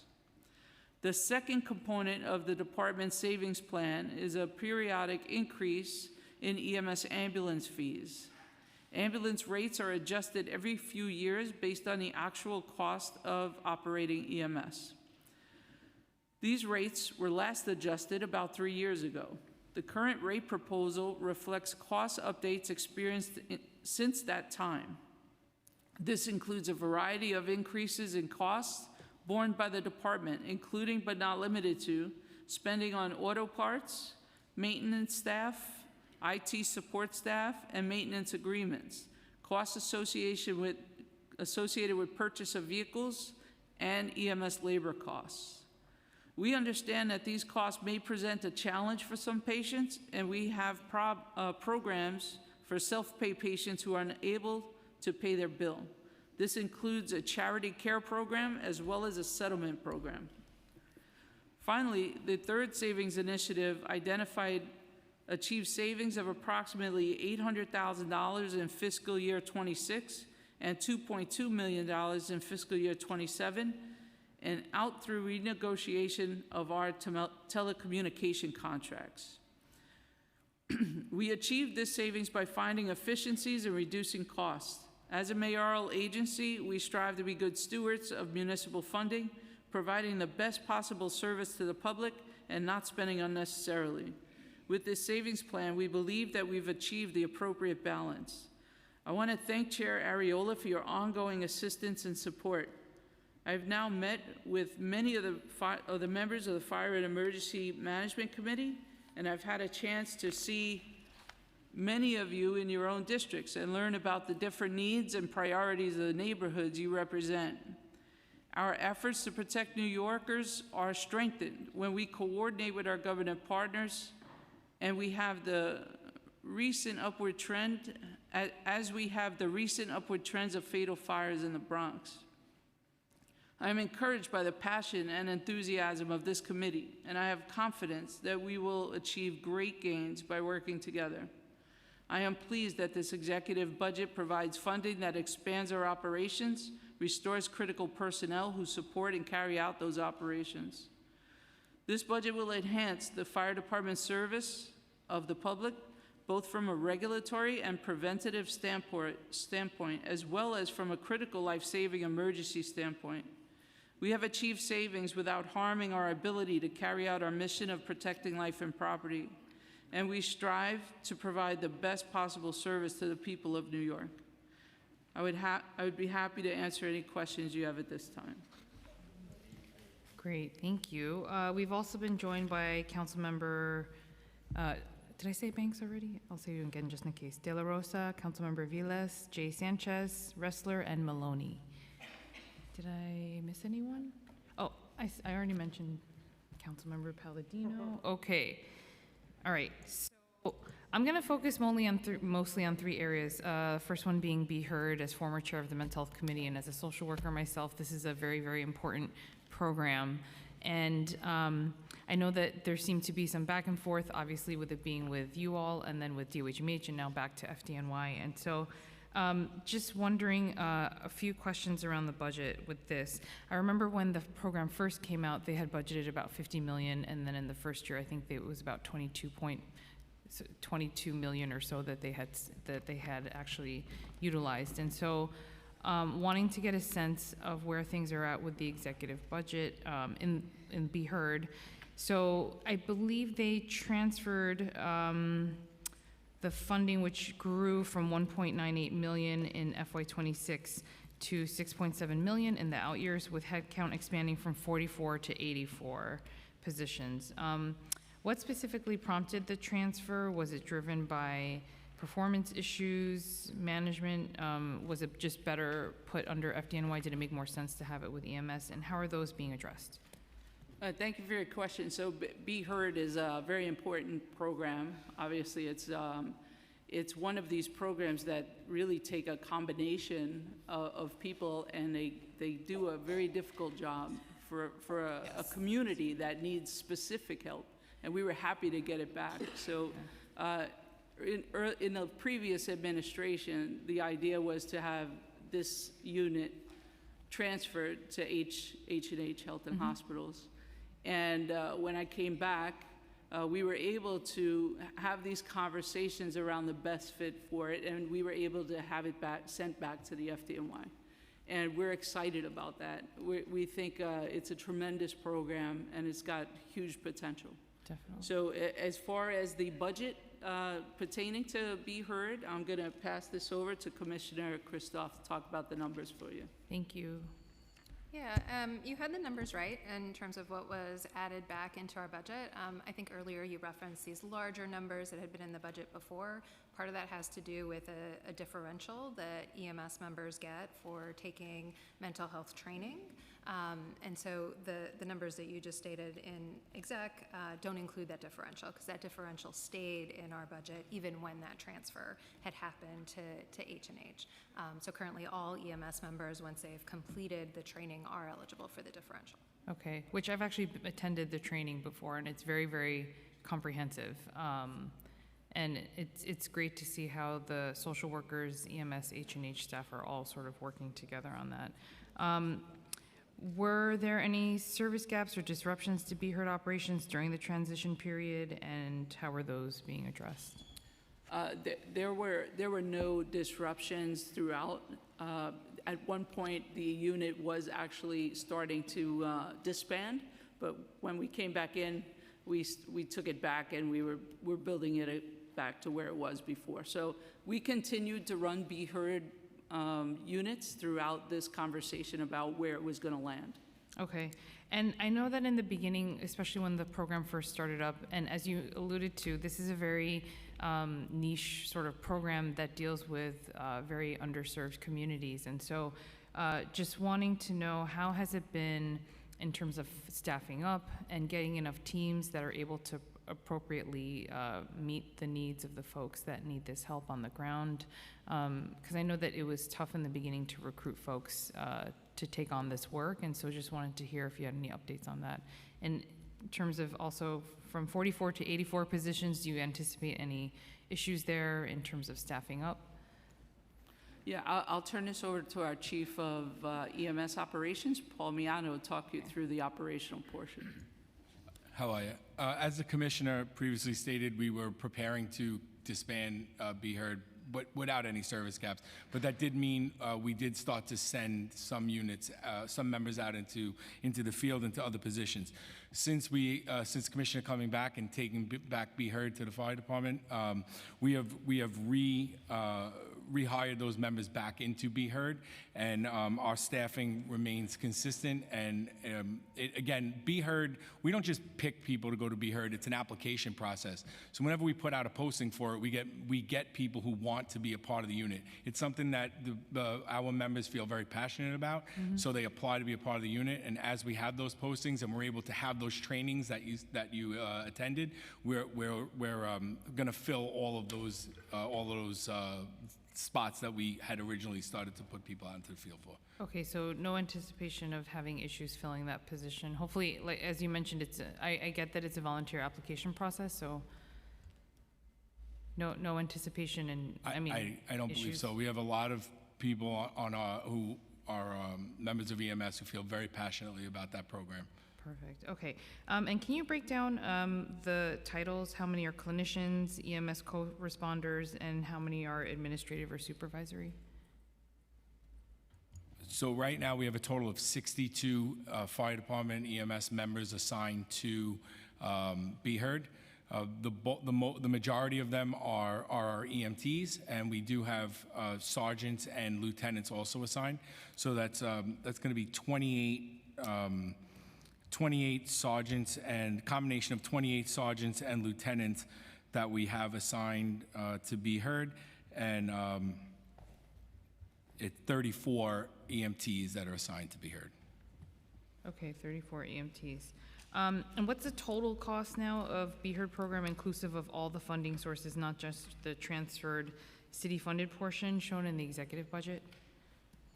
So for the current year, fiscal '26, it's about $4 million when you add the two components. That's just the fire department piece. So the social workers, for example, Right. are actually part of the health and hospital H&H, budget. right. Yes, so you don't see that part in our budget numbers. Right. Okay. And do you know what that total budget is overall, if you could remind? I don't Between know the what the different H&H agencies? budget piece is. Okay.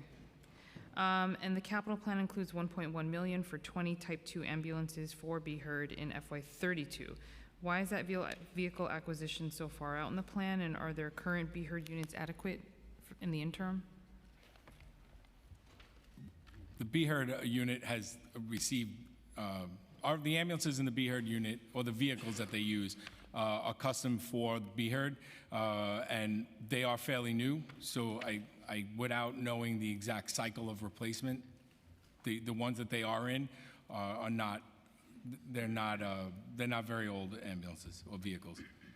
Okay, which is, basically why you're saying it's probably that far out in FY32, because the current vehicles are adequate? Yeah. Okay.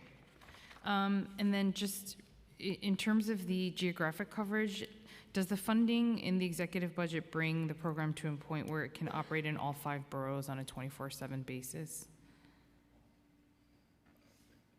It's only set to run the 18 floors, right? So there is additional funding in the out years, as you mentioned. The funding does grow. We're currently in conversations with our interagency partners about potential expansion plans going forward. Okay, and how many boroughs does it currently cover? Is it all 5 right now? 4. It's 4 right now. Okay. No, What's the it's one? Staten Island. Oh, okay, we gotta figure that one out too. And what percentage of mental health related 911 calls? We just had the NYPD commissioner right before this, and so just one of the questions I'd asked was, what are some of the numbers in terms of 911 that's been appropriately referred to the Be Heard program. If you could give us some of those numbers, that'd be great. So I have numbers for fiscal year 25 and year-to-date for 26. I don't have them in percentages, though. I just have them as numbers. So Be Heard responses have been, in fiscal year 25, Be Heard responses were 9,638. Be Heard arrived on scene to 8,201 of those, and Be Heard treated on scene with no transport to the hospital 1,670. So before I get into fiscal year-to-date of 2026, I just want to, the reason why Be Heard was called for 9,638, but only arrived on scene for 8,201, is because as we get, there's a very strict criteria that we send Be Heard units to, and as our dispatchers talk to the caller more, as they get more information, it may no longer fall under that criteria. So that's why those numbers are different. Fiscal year 26 to date, Be Heard has had responses of 7,297. They've arrived on scene to 6,233, and they treated with no transport to 1,400. Okay, great. And I don't know if this is a question that folks know the answer to, because I know that the Mayor's Office of Community Safety is still sort of being thought through, but I know that I saw that OCMH, which technically oversees Be Heard, was also in that department, and so I'm just kind of curious if you know how that's going to look in terms of coordination of services. I think this is going to develop out. We're very excited to work with this new Community of Safety, Office of Community Safety, to scale up and move things around, but FDNY is going to be a key component to running Be Heard. Okay, great. And then before I pass it on to Chair Ariola, just wanted to ask a couple questions on EMS pay parity, which we know has been an unresolved issue for many, many years. And so EMS pay parity, how does FDNY currently define pay parity for EMS personnel, and what is the benchmark being used for comparison?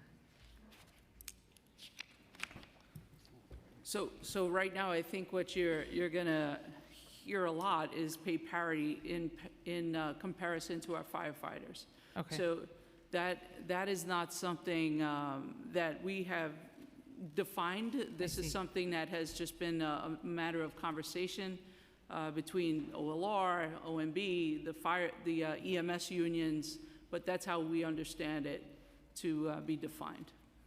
And do you agree with that assessment, that it should be at the same level as firefighters, or are you all internally thinking of a different benchmark? Yeah, I think at this point, you know, my position is this, and I've been pretty verbal about supporting EMS pay parity, and I do think it's one of those things that need to happen sooner rather than later, and I do hope that that is something that happens. But what I'm looking for is a way to have EMS be an actual destination, a profession, you know, some place they can come and stay, raise their families on the job that they're doing, and enjoy the life-saving work that they do. And my position as the commissioner really surrounds this by, you know, being able to provide EMS services to New York City for the coming decades. That's what we want. We want to have a robust, sustainable EMS system. So as far as the details go of what that's going to look like, that I would have to defer to OLR. I don't have a seat at that table. The conversation that I'm driving really is about the safety of our city and being able to continue our services. Okay, great. And how does the EMS compensation in New York City compare to other large municipalities across the country, are you seeing? And where do we fall in that? EMS across the country is experiencing this problem, and they're experiencing a very serious recruitment and retention problem. It used to be that New York City could kind of, you know, get away with it. We had a lot of people who wanted to come to EMS, so we weren't we weren't experiencing it the same way as the rest of the country was, but we are no longer there. So now New York City is also experiencing difficulty in recruiting and retaining these incredibly talented and skilled professionals who save lives for a living. So, you know, this is a conversation that the entire country is having, and I hope that New York is going to lead the way in this conversation. Yeah, agree. And if you were to estimate, what's the total annual cost if we were to achieve full pay parity for EMS personnel? Is there what would be the total cost, and is there any portion that is included in the executive budget? I think this is something that has to be worked out through OMB and OLR. I don't have a number as to what that's going to cost because it hasn't been determined what it's going to look like. So I would defer to them. Okay, and if you do have any estimates that come up, if you could let us know, that'd be great. And is there a formal commitment from the administration in terms of a timeline for when these conversations are going to happen, take place, and hopefully get settled? It's my understanding that the unions and OLR are starting their process of negotiation as far as their contract goes. So I'm expecting that those conversations will be part of those conversations that should be happening now. Okay. Or very soon, hopefully. Okay, perfect. I'm going to pause there and hand it off to Chair Ariola. Oh, but quickly, we've been also joined by Deputy Speaker Williams, Councilmember Hudson, and Purina Sanchez. Thank you, Chair. So just 2 points, just to piggyback off your questions. We were talking about a rise in headcount, and there's been a rise in headcount with EMS. Is there a plan to increase headcount on ambulances? I'm sorry, is there, like, Is there a increase plan in to EMS? put another EMS person on ambulances? They've been asking for a third person. Oh, we have not had that discussion, not with me anyway, so I'm certainly happy to have those discussions, but this is the first I'm hearing of it. Okay, and also when it was brought to our attention about that there would be an increase in EMS charges when an ambulance goes to a call, that a portion of that additional money that would be gained would be considered when the mayor's office was discussing pay raises, if not parity, for EMS workers, that was supposed to be incorporated into what, and I think you and I had that conversation, that would be incorporated into why the ambulance fees were being raised. You want to talk about this? 16. So the ambulance rate increases do reflect an increase in EMS salaries, but based on the civilian pattern. So we've incorporated a 16.1% increase in salaries based on what they would have gotten, if they were following the civilian pattern. So then there has been some discussion regarding an increase in their salaries, if you're saying 16.1%. Yeah, that's the civilian pattern that all of the civilian unions had received. And you're saying that conversation is being started with their unions? Okay, so the executive budget projects significant new EMS revenue annually, beginning in FY27, yet FY26 actual revenue came in well below the out-year projection against a substantial total department cost. This gap raises fundamental questions about whether EMS transport is a net revenue generator or a net cost to the city, and whether the financial plan revenues projections are realistic. The committee wants to understand the state of the ambulance fleet and whether staffing is adequate to meet that demand. That being said, the executive budget projects $92 million in new EMS revenue annually beginning in FY27. Yet FY26 actually came in at approximately $254.5 million against a total department cost of $400.8 million. Does the department consider EMS ambulance transport to be a revenue-generating operation or a net cost to the city? And can you walk through the full revenue cost or the few revenue cost picture? Yes. So EMS services are definitely a net cost to the city. They do not generate revenue beyond their costs.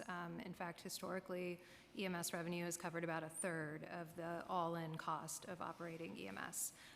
So whenever we look at setting rates, we're looking at the total cost. That's including not just the direct payroll for the EMTs and paramedics staffing the ambulances. It's also including the fringe cost associated with that personnel. It's including the OTPS cost of the medical equipment, the supplies that they use, rent on any leased EMS stations. It includes debt service for the purchase of ambulances, for the IT systems like the CAD system that are used to support 911 operations, renovations at EMS stations, and it includes a proportional amount of support staff at the fire department that support EMS services. So like the mechanics that help repair the ambulances, the IT personnel that work on those 911 systems, the HR people that help hire the EMTs. Now, there are sort of 3 different adjustments to EMS revenue being made in the executive budget, one of which is the $92 million that's been referenced a few times. That $92 million is actually not an increase in EMS revenue. It is a decrease in EMS revenue and an increase in city funds. So that was related to a Medicaid supplemental payment program that the city had incorporated into our EMS revenue targets. Many of our transports are for Medicaid patients. Medicaid pays according to their own fee schedule, which is much, much lower than what our actual costs are. There is a program that several other states have been able to get in place, referred to as certified public expenditures, where you can essentially show Medicaid that your costs are much greater than their rates, and they will make a supplemental payment. That has to go through a state Medicaid plan amendment process, and we actually have 2 spas in coordination with New York State that have been pending for over 5 years now, and back and forth with the Federal Centers for Medicaid and Medicare Services.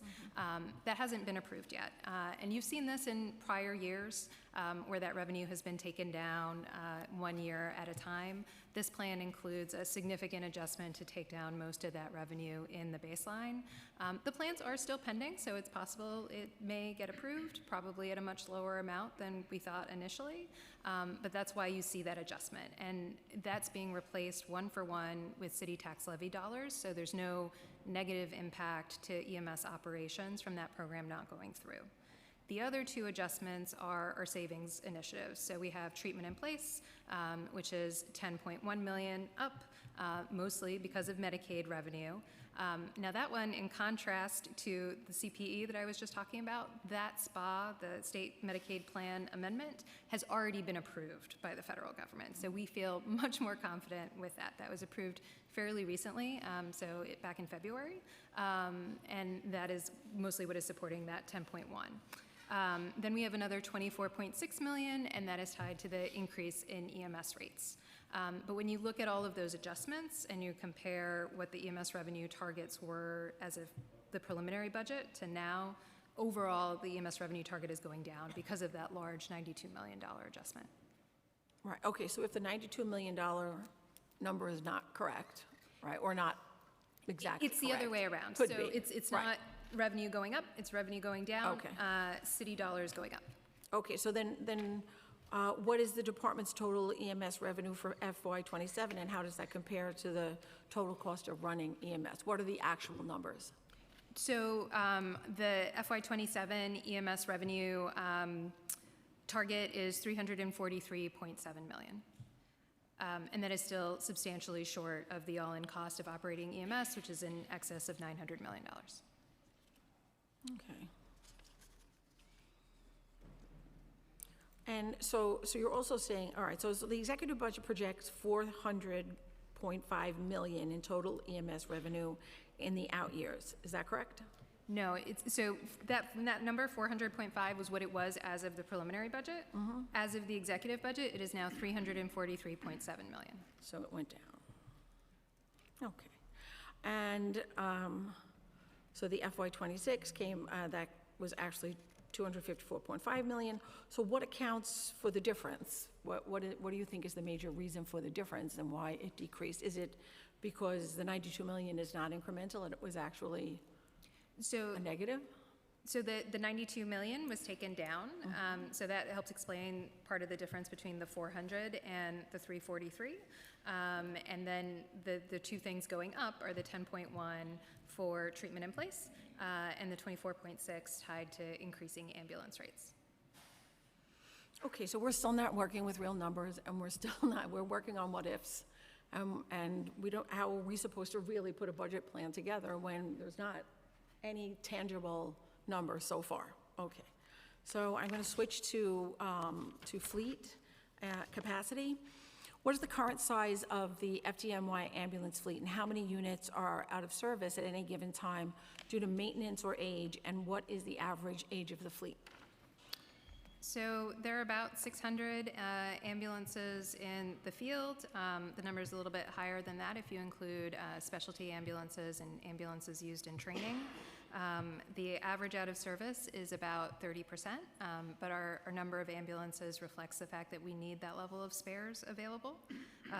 The average age is about 2 years. So we aim to replace our ambulances when they're 5 to 6 years old, and so they're fairly young. And is that done regularly? Yes, there was a delay around the pandemic because of manufacturing delays, but we have since caught up. Okay, and if the FDNY increased the number of active ambulances, would transport revenue increase proportionally, or are there just other constraints such as staffing or call volume that would limit that impact? So call volume would definitely limit the impact. So we think that the demand side of that equation is fairly constant. The number of people calling 911 for a medical emergency isn't likely to change if we have more or fewer ambulances. How we estimate the revenue impact of adding a tour depends a little bit on the situation. So in instances where we're replacing a tour that was operated by a voluntary hospital, which has certainly happened many times over the last few years, we can estimate the full revenue impact of that, because basically supply is staying the same. We're just replacing who is operating that tour. If we were adding tours to the system to improve response time, say, the revenue impact would be less. There would still be one, but it would sort of redistribute where those patients are going. We're only 2/3 of the system. The other 1/3 is the voluntary hospitals. So if we were adding additional tours to increase the total number, we would anticipate that we would proportionally pick up more tours. Okay, and do you believe that you have enough EMS head count on staff available now for the units? And are they fully operational at capacity? And if not, what is the shortfall? So we're definitely not fully staffed. So we're under our budgeted head count. Right now for EMS, our budgeted head count is 4,540, and we are at 4,250. So we're 290 under budgeted head count. And we expect to lose another 500 plus EMS personnel over the next 4 firefighter classes. Okay. All right, the executive budget projects savings beginning in FY27 through higher federal and state ambulance reimbursement rates, correct? What specific rate changes are driving this projection, and how have those rates been formally adopted by the relevant state and federal agencies, or are they still pending as well? So there are the two. So treatment in place, which supports 10.1 million of the revenue increase, has been approved. So New York State had a Medicaid state plan amendment that they had submitted to federal CMS, and that was approved back in February. New York State has only recently distributed guidance on how to proceed with the technical details of billing for that, but that is all set, and we anticipate that proceeding shortly. The second one is raising our EMS rates. So EMS rates are something that we can set on our own that doesn't require state or federal approval. It goes through the city's rulemaking process. And so we have gone through that process. We had our initial public notice, we had our public hearing, and the final rule was published in the city record just last week, which is well on time for the rates to be effective July 1st. Okay, so a lot of it relies on a lot of unpaid transports, billing, and collections. Let's talk about that. Approximately 20% of FDNY transports go unpaid. Would that be correct? There are about 18% of our transports that are self-pay, folks who are uninsured. And some of those folks do pay, but generally at much lower amounts than our billed rates. And there would be roughly 10% where FDNY cannot submit a bill at all due to incomplete patient information such as unknown addresses, John and Jane Doe cases, and returned mail.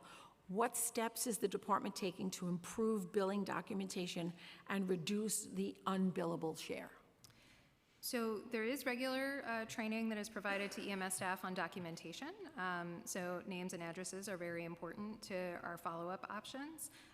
We use an outside billing vendor, additionally, that can use that patient information to do automatic sweeps against insurance information, and we share information with hospitals. So we have agreements with H&H and with Greater New York Hospital Association that allow for sharing of patient insurance information to facilitate our reimbursement. Okay, so the Medicaid fee-for-service transports that are not billed directly but are reimbursed through the Health and Hospital subsidy, how is that reimbursement calculated, and does it cover the full cost of those transports, or does it leave a structural gap that the city absorbs? So it doesn't fully cover the cost. That calculation has historically been based on the Health and Hospitals inpatient Medicaid discharge rate. It sort of harkens back to when we were a part of Health and Hospitals, and so it was part of just their general Medicaid reimbursement. What we were hoping would replace that is CPE, the Certified Public Expenditure Process I was referring to. If that Medicaid state plan amendment gets approved and we can move forward with CPE, it would replace that. So instead of getting that additional payment through H&H, we would bill directly for Medicaid fee-for-service patients, and then we would get a supplemental payment based on our CPE analysis. That would come a lot closer to our costs than the current model. So then if you take into account the rate increase, the unbillable share of transports, Medicaid reimbursement shortfalls, and the cost of EMS operations, do you think that EMS ambulance transport will be revenue positive with this new additional cost and fee in place? No, so I think ultimately ambulance services are still going to be a net cost to the city, even if we were getting reimbursement on every single transport. Fundamentally, the vast majority of our transports are for Medicaid and Medicare patients, and Medicaid and Medicare pay according to their own fee schedule, not our rates, and it is generally much lower. All right, and this is my last question before I'll kick it to my members of the panel. Is there any plan to invest in improved building infrastructure, additional documentation staff, or outreach to uninsured patients? And what would the return on that investment look like in terms of increased collections, and has the department modeled that scenario? So I think the most important piece of this is the documentation that's done by the EMS crew. It's very difficult for anyone, after that initial incident to replicate that sort of critical basic patient information gathering that needs to happen at that point. If we have identifying information for the patient and an address, we can follow up. So, we have insurance database information we can check. We have those information sharing agreements that I referenced with hospitals that allow us to follow up. And if we don't get insurance information, we can send a bill to the patient. The most common call back after receiving a bill is patients calling in to give us their insurance information. So really, it's that first step that is the most critical, which we continue to stress to ambulance crews, that documentation is really important. The other thing that would really have an impact is changes to Medicaid and Medicare rates that would come closer to covering our costs. Okay. All right, so we've discussed Be Heard and EMS, and I'm sure my colleagues have plenty of questions of their own. So we're going to begin with Deputy Speaker Williams, then Councilmember Brewer, and Councilmember Banks. Thank you. Hi.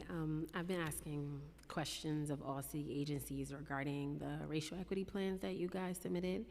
So it says that the department is using internal data and a Deloitte study to identify recruitment strategies for EMT and firefighter candidates from underrepresented backgrounds. What funding funding is included in the FY27 exec budget to support that work?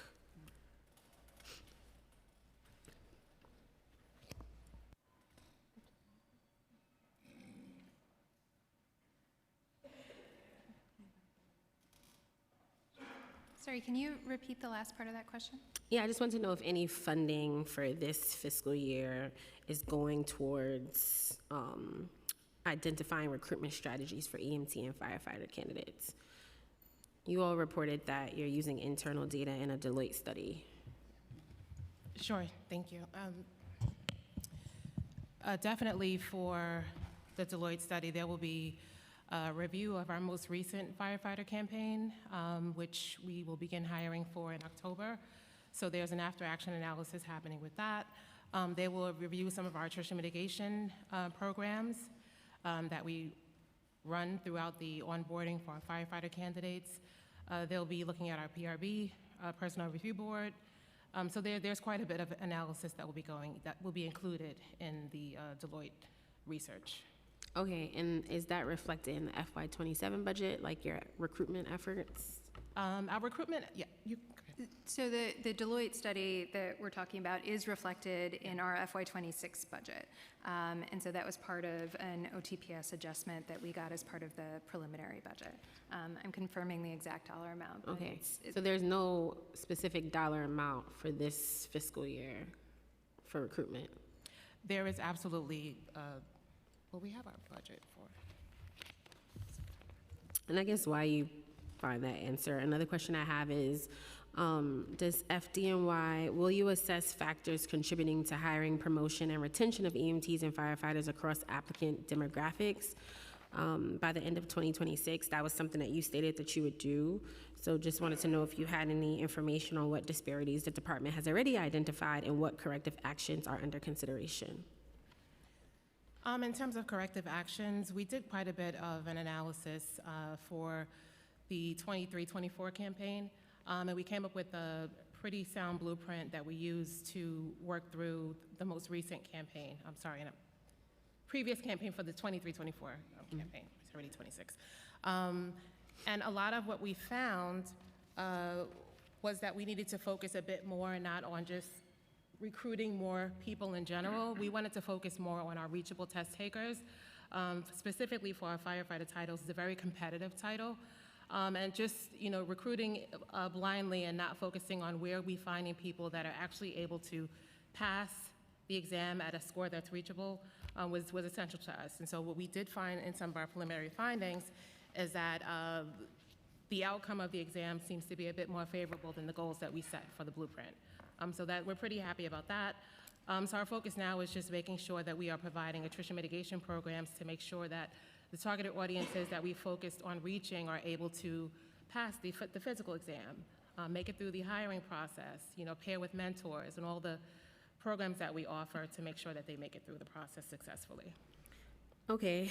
Also in your plan, you stated that the department will continue assigning probationary firefighters who reside in New York City to divisions where they live whenever operationally feasible. What is the rationale behind this initiative, and how does FDNY believe it improves community trust or service delivery? Do you want to take that one?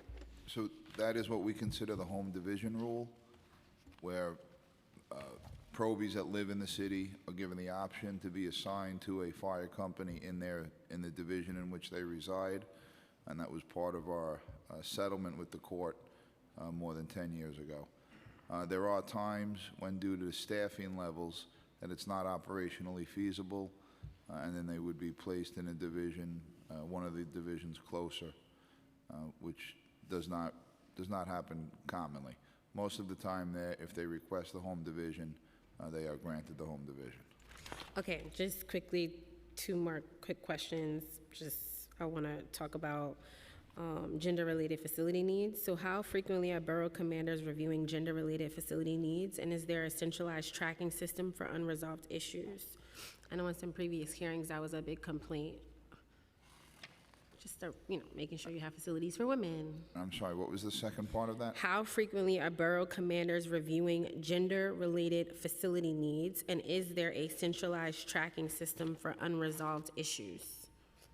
So twice a year, the borough commanders have the mixed gender meetings where all the female firefighters are invited to come in and sit down with the borough commander and bring up any issues.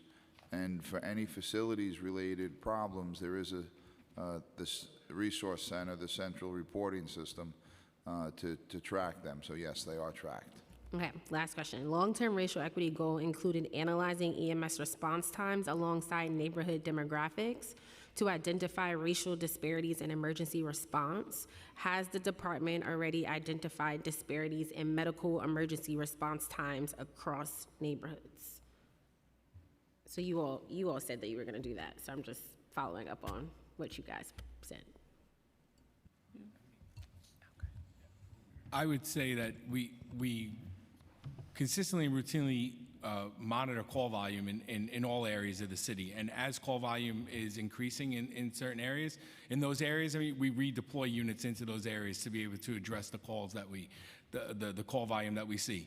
That could include running extra units in that area. It could also, as we look at the city as a whole, it could include just taking in that moment units from other parts of the city which are not as busy and relocating them for a period of time into that area until we're able to get a handle on the amount of calls that are happening in that specific area. Okay, just to clarify though, the question was like, have you identified any disparities based off of geographical location? But we can continue later. Okay, great.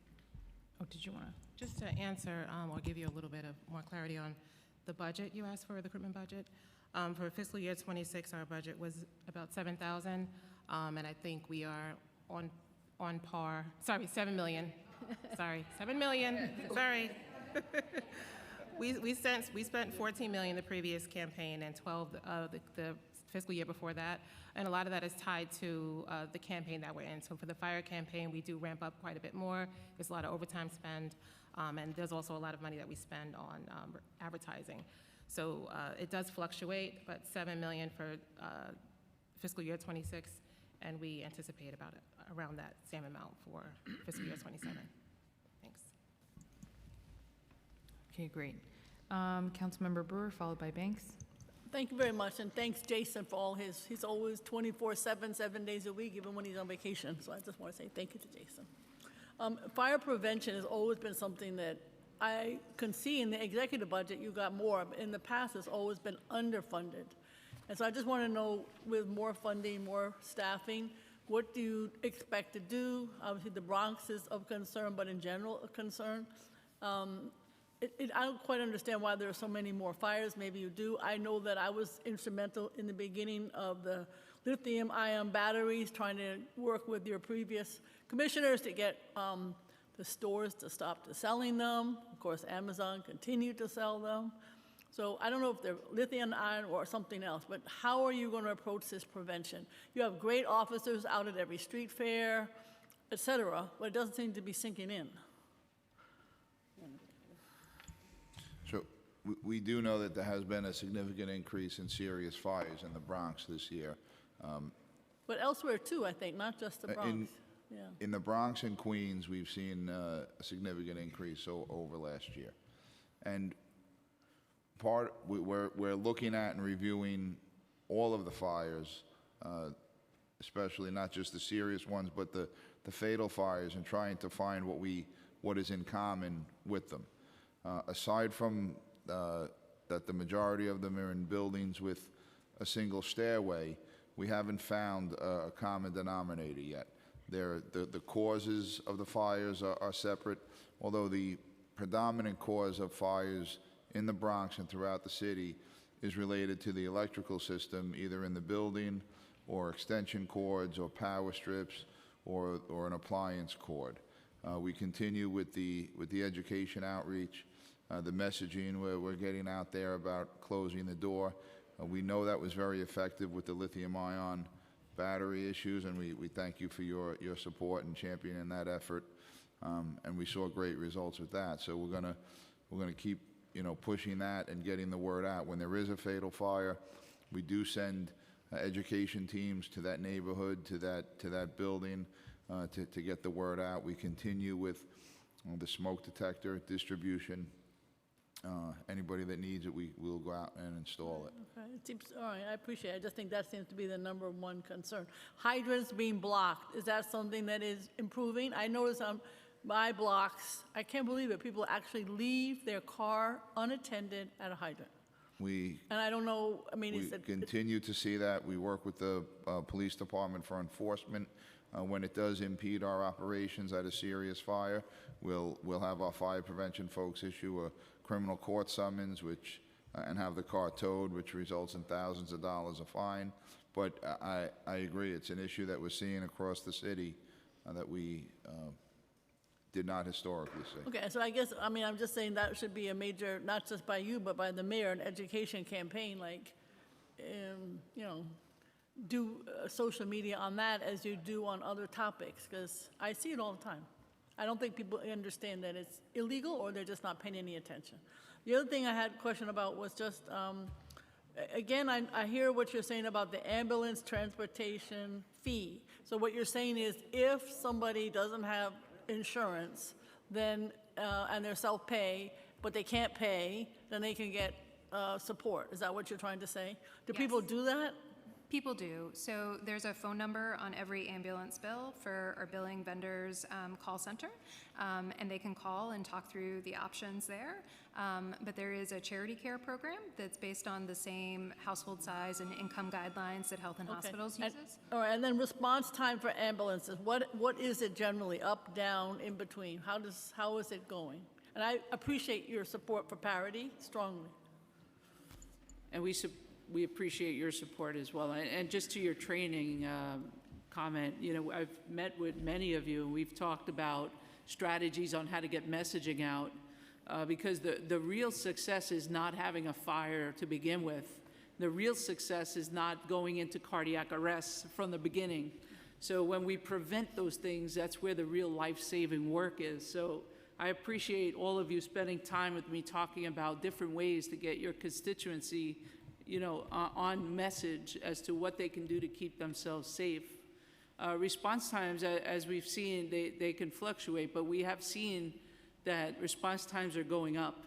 And this is quite honestly why I'm coming out so loudly for EMS parity.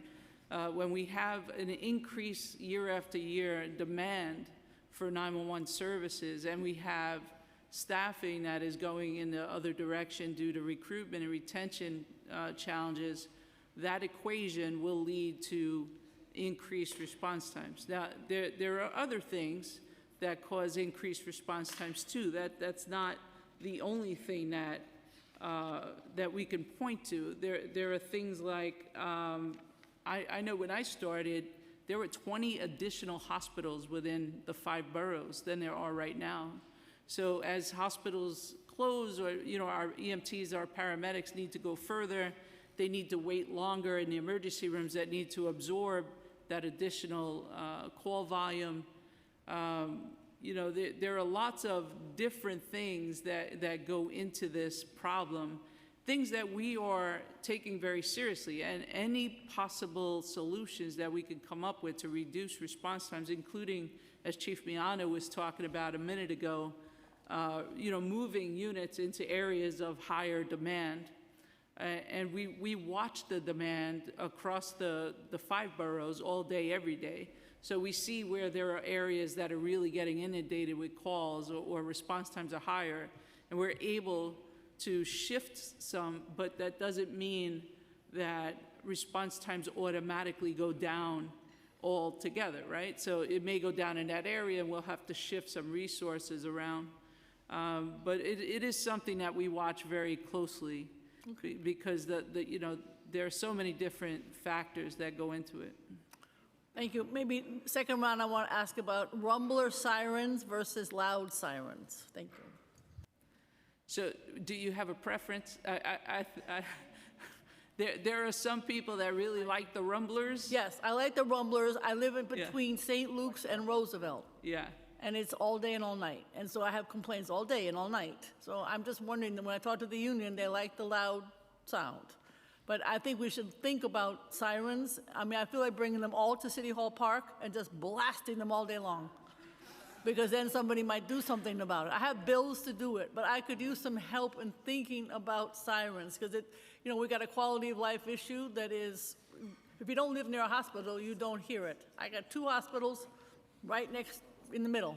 Understood, yeah. So I would love siren discussion. We would love to have siren discussion. Thank you. Okay. Thank you, Councilmember Banks, and then we're going to go back to Chair Ariel. Thank you, Chair, and to the Commissioner, thank you for coming today. One of the concerns I frequently hear from residents in my district, particularly those living in the southern portion of the district, is the perception that the fire and EMS resources are located too far away from where they live. And I want to know, how does the FDNY evaluate potential coverage gaps and determine whether a neighborhood is being adequately served? And what role do community feedback, call volume, response times, and pollution growth play in that analysis? There are definitely some areas in the city that have stations that are further away, EMS stations we're Right. talking about, right? But with the call volume that we're experiencing, those stations aren't really having a significant impact on where they are, because our ambulances are out serving the public 24 hours, 7 days a week. So what generally happens is when an ambulance has a run and they take that person to the hospital, they become available. Right. So they automatically now become available for the area that they're in as the closest resource. So And what about fire trucks or firehouses? So firehouses are more distributed Right. across the city. There are far more firehouses than there are EMS stations. EMS station, I think we have about 40 Right, EMS okay. stations and over 200 firehouses. So there tend to be a more equal distribution of firehouses than there are EMS. Right. Particularly, let me go to some other questions. When it comes to NYCHA emergency response challenges, there was a recent study done by the Elevator Advocates, and this was relegated particularly dealing with the 42nd Council District, which stated that there were close to 5 buildings in my district which had chronic elevator outages. So I want to know, particularly with these elevator outages that have taken place, has that been a barrier, or has that played in the response time, particularly when it comes to NYCHA developments? So the fire department, we have an elevator task force, and we work closely with NYCHA and the NYCHA elevator team. Right. So we have a pilot program that we've expanded, that when the fire department receives a call for a defective elevator or somebody stuck in an elevator, at the same time, we will also notify the NYCHA elevator team. And at times, we could have an elevator mechanic meet us at the scene and resolve that problem sooner. What about just general response times to someone who may be calling 911 for some type of help? What is the has that been a barrier? Has there been situations where there's been an elevator outage that has blocked or prevented access to that particular call? All right, so you're asking about emergency operations in a building when there's an elevator out of Correct. service? And that's entirely something that can happen and does on occasion? Right. I don't have the specific stats on that. So that goes to my broader point on response time, particularly when it comes to NYCHA residents. When it's been reported in my district that we have 5 buildings that have chronic elevator outages. And I just want to hone in on what's being done as far as is there any coordination with NYCHA and with some of these private developers that are now managing these developments? So specifically with NYCHA, we do have coordination about the elevators. We report when we operate there and have an elevator out of service, we do report that to NYCHA, and it becomes their responsibility to repair it. So has the FDNY observed situations where elevator outages have created barrier delays of responding to emergencies within NYCHA, to be more specific? Yes, that happens occasionally, but I don't have the stats for how many. And if so, what coordination exists between the FDNY and NYCHA to address these challenges to ensure that residents can receive timely emergency assistance, particularly seniors or individuals with disabilities and residents living on the upper floors? We would notify NYCHA when we discover an out-of-service elevator. And when it's not per se NYCHA, and what's the coordination when it comes to a RAD PAC converted development? We would deal with the managing agent then. Okay. Has the FDNY identified any developments that consistently present operational challenges due to chronic elevator outages? And if so, are there any proactive measures being taken to mitigate those risks before the emergency occurs? In those new complexes or with the new managing agents, we have not identified that at this time. Thank you, Madam Chair. Okay, Chair Ariola. Thank you. I'd like to discuss the 5th firefighter. And the deployment of the 5th firefighter on engine companies has long been a priority for labor and a point of ongoing discussion between the council and the administration. The operational case is straightforward. More personnel on scene means faster knockdown times, fewer injuries, and better outcomes for New Yorkers. So what does the data show about the 5th firefighter's effects on fire suppression outcomes, including time to knock down a fire, firefighter injuries, and civilian casualties? Thank you for that question. We do not have specific data that shows the difference of operations with 4 firefighter engines and 5 firefighter engines. Right, when we break down our fire reports that talk about civilian injuries and firefighter injuries, we don't have the ability to differentiate between the two. While we certainly welcome additional resources, the ability to stretch and operate hose lines is increased and better and more effective with 5 firefighters than with 4. Okay, so would it be safe to say that if a fire happens and the first due arrives and they have only 4 members on that rig and that fire is out of control, they have to wait for the next second due to come, which would have the 5th firefighter on it, before they get water on a fire? Is that correct to say? The 5th firefighter speeds up the stretching of the hose lines and putting water on the fire. Right, water doesn't get on that fire until that second rig arrives. Is that true? Not necessarily, but it's Now, is it true? not if that first engine stretches the hose line and they're ready to operate, they're going to operate. It happens faster with the 5th firefighter. Right, so if it happens faster, what does that mean? Does that mean that the fire doesn't spread more quickly? We would theoretically put the fire out quicker, yes. It would mean that lives would be in less danger. Yes, we'd put the fire out Okay, quicker. all right, good. So I think that's a pretty good analysis. So have you conducted any internal analysis or pilot of the 5th firefighter deployment? And if so, what were the results internally? Have you discussed? We don't have any formal studies done with it, but anecdotally, it would lead to quicker hose line stretches and quicker extinguishment of the fire. Thank you. And what is the current average response time by borough, and does the data show meaningful disparities between boroughs that a targeted 5th firefighter deployment could address? So we do have the average response time to structural fires so far this year. For Manhattan, 4 minutes, 39 seconds. Bronx, 4 minutes, 58 seconds. Brooklyn, 4 minutes, 10 seconds. Queens, 5 minutes, 2 seconds. And Staten Island, 5 minutes, 5 seconds. And what was the second part of that question?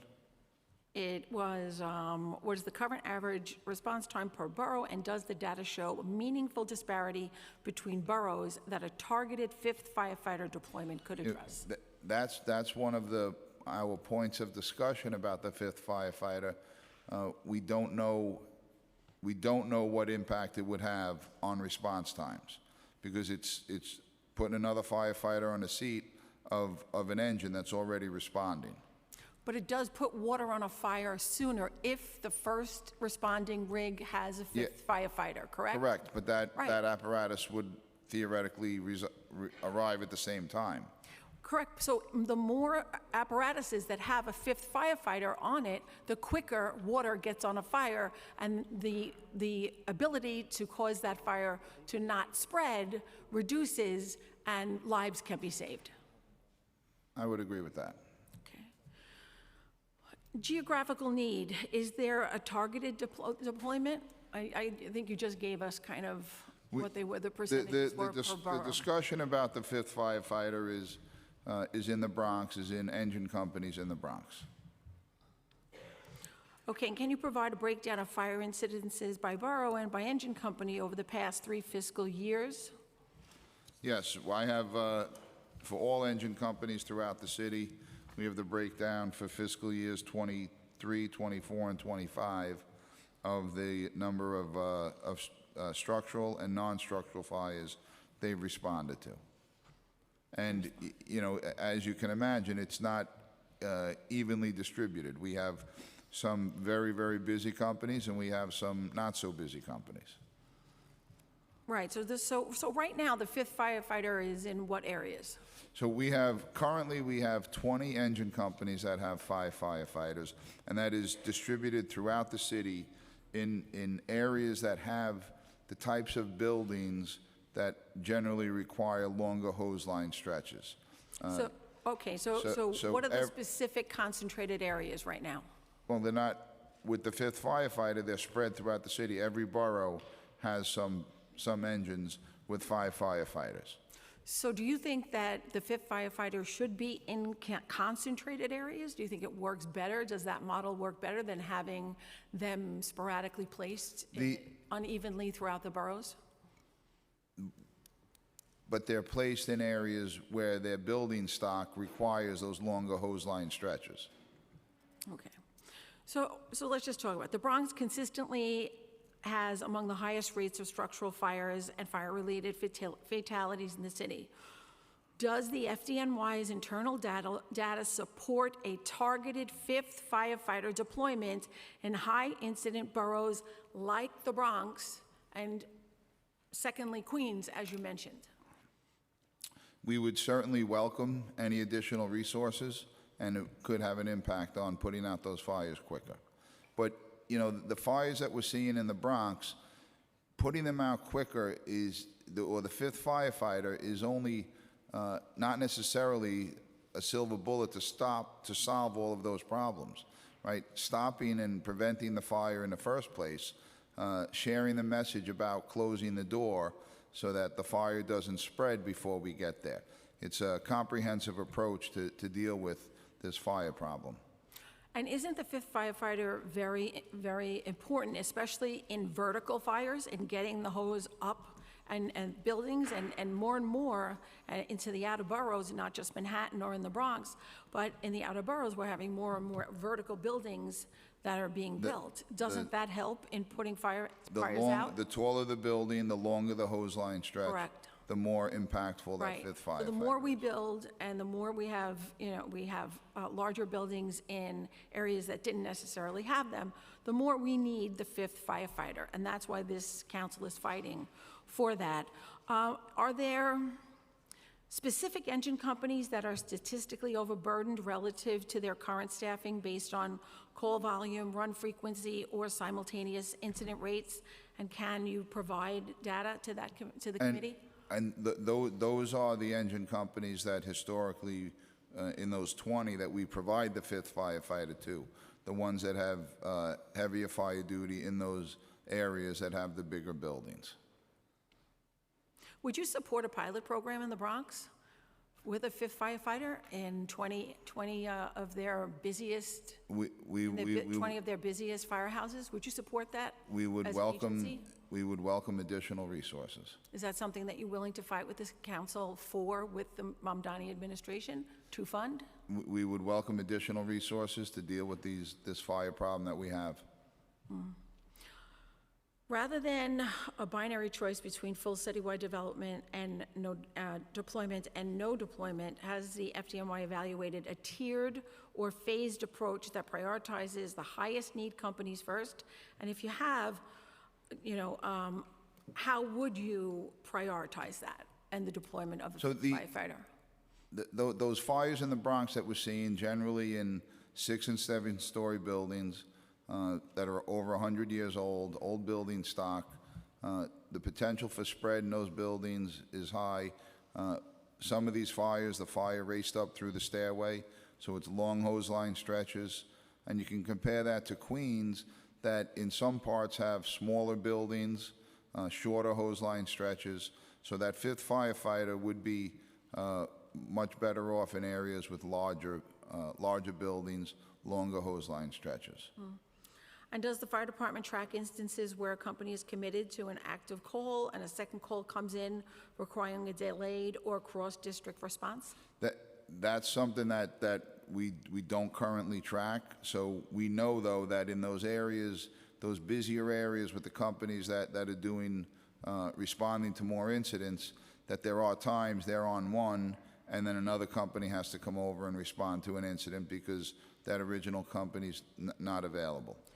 And when that other company comes over, doesn't that leave a gap in coverage for a large portion of that particular area that the second apparatus Our would be covering? dispatchers in the communications office are able to manage and move resources around the city. So if they do see a gap in that coverage, then they'll move another company over as well. So kind of someone is always without coverage. Like if you keep moving them, somebody's always without coverage. If you keep moving them That we along. continually assess and Yes. move resources around. All right, at this point, I'd like to go over to my panel for questions on fifth firefighter.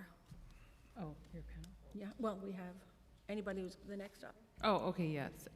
Sorry, yes. And if Councilmember. anybody wants to talk about fifth firefighter and you already spoke, just please sign up for second round. Got it. Councilmember Wong, followed by Councilmember Palladino. Okay, thank you, chairs. I read the testimony here that the head count is under budgeted by 190 people. My question is, how many of them are EMS positions, and what does the FY27 budget doing to close that gap? So overall, the department is under budgeted headcount, total agency, by 706 positions. 316 of that is on the uniform side, driven by firefighters and lieutenants. 290 of that is EMS, and about 100 of that is civilian, largely because we just got positions added. So on the EMS side, unfortunately, because of the ongoing promotions to firefighter, although we are trying to staff up as much as possible and are aiming to hire large classes and continue to recruit folks to fill those vacancies, we do anticipate that it will take us quite some time to achieve budgeted headcount. Okay, thank you. Regarding 600 ambulances in the field with 30% of them out of service, that is a very high number. Can you talk about what's being done? What's going on? You're waiting for parts? Is it a budget problem? That's 180 ambulances out of 600 that's out of service. So the maximum amount of ambulances that we have in the field at any given time, and during the 2 tours that we run during the day, is 340. So that is distributed throughout the city. Although we have a fleet of 600, that's in case any ambulances, like the ones that are off service, we can replace those ambulances with spares. I see. Okay, thank you. My final question is on lithium-ion battery fires. I've never seen so many homes, 5-alarm fires in homes involving lithium batteries. How much funding is dedicated specifically to lithium battery enforcement, inspections, public education and specialized firefighting equipment. Can you please talk about it? There isn't really a separate funding pot tied to lithium-ion batteries. It's just something that's incorporated into everything. So when, say, our public safety or our fire safety education teams go out and do public education, this is one of the topics they cover. Similarly, on the fire prevention side, there are a number of staff that work on that. Chief Correo may have more to add. Good afternoon, everybody. So as Commissioner Kristoff had said, it's really a comprehensive approach. It's fire safety. It is tied to local law 40, working with other agencies to make sure that that we don't have unregulated batteries that are being sold out there. It is addressing it as part of after post-fire investigation. We work very, very closely with the Bureau of Fire Investigation. So it's a really comprehensive approach to be able to deal with that. And of course, the most important is education, right? And which has made a marked difference in, I think, raising the level of awareness that folks understand that they have to, it's really important to make sure that they have batteries that are UL rated, that it's a complete system, the battery charger, not, basic safety things, not charging it unattended, not charging it by means of egress. So it's really a holistic approach to get to the best safety outcome. Do you think these vehicles should be stored indoors, or they're safer for them to be stored outside? Are you talking about electric vehicles? Yes, electric bikes or e-scooters, yes.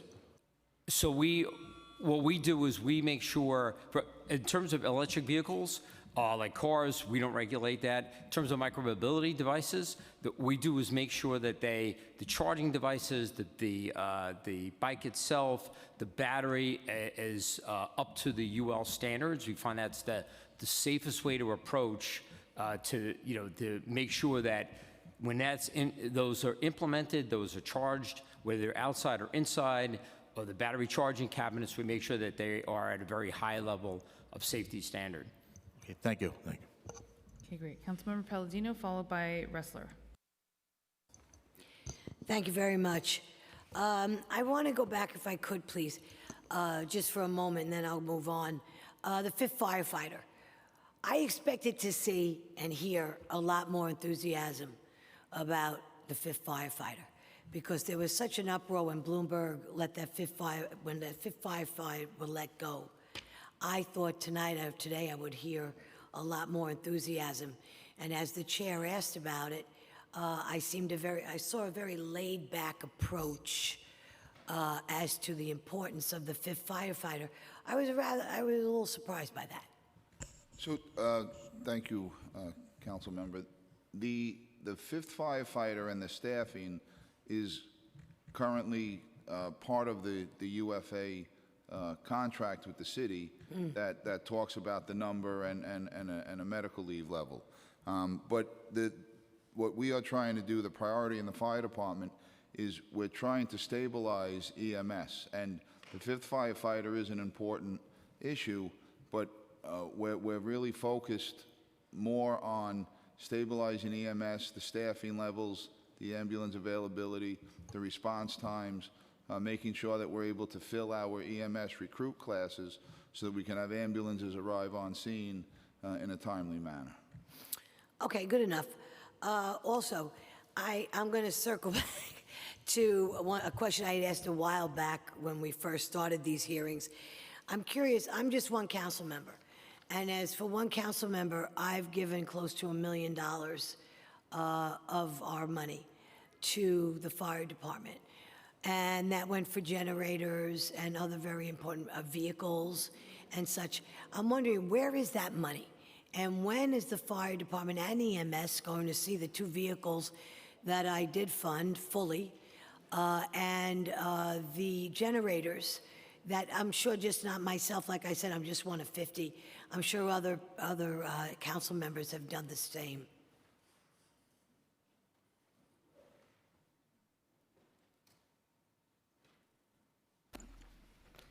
We can follow up on those specific projects and get back to you. That's the 3rd time I've heard that. It's okay, but please get back to me because it's a lot of money, and like I said, I'm one of 50, so I'm sure there's a lot of money floating out there in the millions of dollars that we need to know. Also, your budget, it says that, we have achieved savings without harming our ability to carry out our mission of protecting life and property, and we strive to provide the best possible service to the people of New York, and you certainly, most certainly have done that, and I thank you for all of that. I understand that we're all working under somewhat of a tight shoestring budget this year. I want to know how much of a shoestring budget is our FDNY, who should not be working with a shoestring budget at all. How much is your budget so far for this year? Overall budget, do you know? Hi, my name is Paul. I just want to. Hi, Paul. Hi, how are you? Good. Oh, got to turn it on? No, sorry. I just want to double back on your generator question. Sure, go right ahead. So we have that generator is for Engine Company 295 specifically. Oh, good. Yes, yes. I heard from them, yes. Yes, that project is the design is currently complete, and we are rolling right into construction at the beginning of FY27. Oh, good. Yeah. FY27, which means July 1 is FY27. In a So we couple can weeks. expect to see movement, I'll be paying attention, right after July 1 Yeah. for 285. Yeah, so we've Okay. already reached out to all of our vendors and obtained their proposals and everything. Thank So you for once- that. I appreciate once we it. could submit. As far as the overall budget goes, I mean, we are in the process of signing a budget on June the 30th of $124.7 billion. And anybody who knows me knows I'm in a bit of an uproar about that because I like to see where the money's going. And you guys are certainly entitled to major upgrades to your firehouses, structurally your vehicles.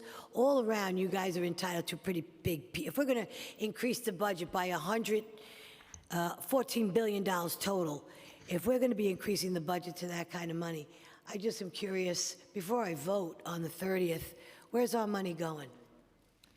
So our FY27 expense budget is about $2.7 billion. And our capital budget going from 26 through 35 is about $1.9 billion. Okay, so let's add up those two numbers, shall we? 9 plus 7 is 16, carry it over, 3, 4.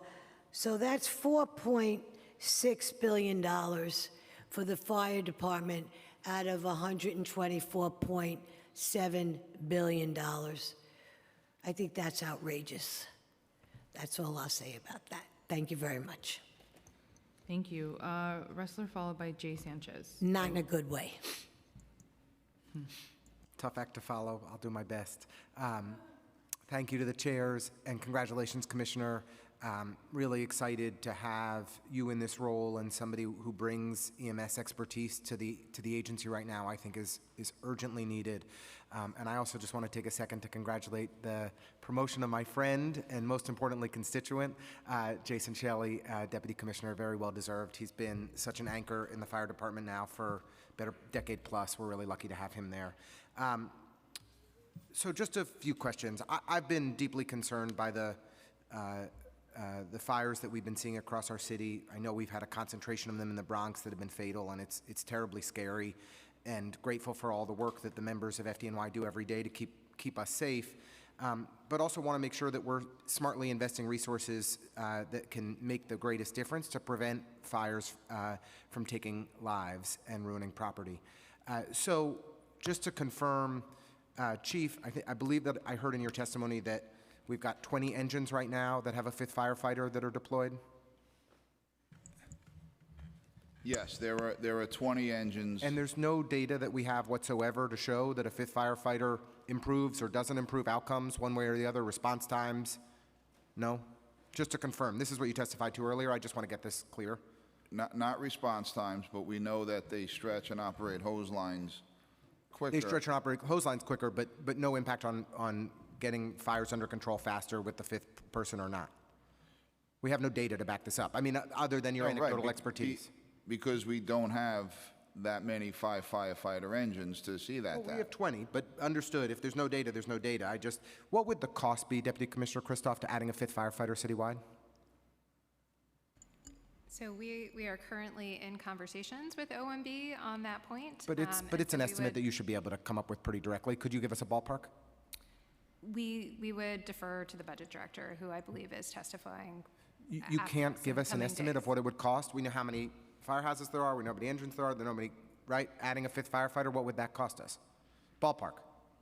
I think You know this number. The council has cost estimates that are not out of line. What are with those the order estimates of that the amount- council order has of said? magnitude. Could you get those to us just for the purpose of the conversation? What are the council's cost estimates? We can follow up. No, come on. We're at a hearing, we're asking basic questions, you know the answers to them, you should share them on the record. What are the council's cost estimates? I'm not even asking you to give the cost estimate. What's the cost estimate?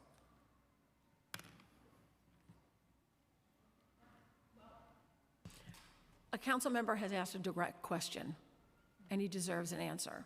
So if you don't have it now, we have plenty of time to sit and wait, and then you can get that answer for him.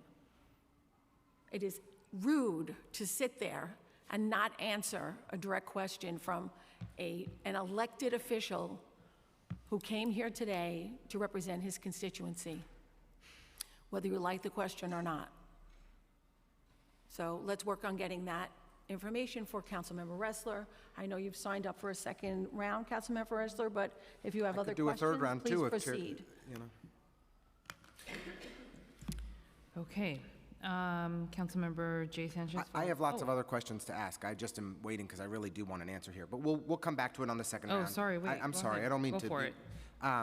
I'll shift gears and I'll come back to my questions on the 5th firefighter later.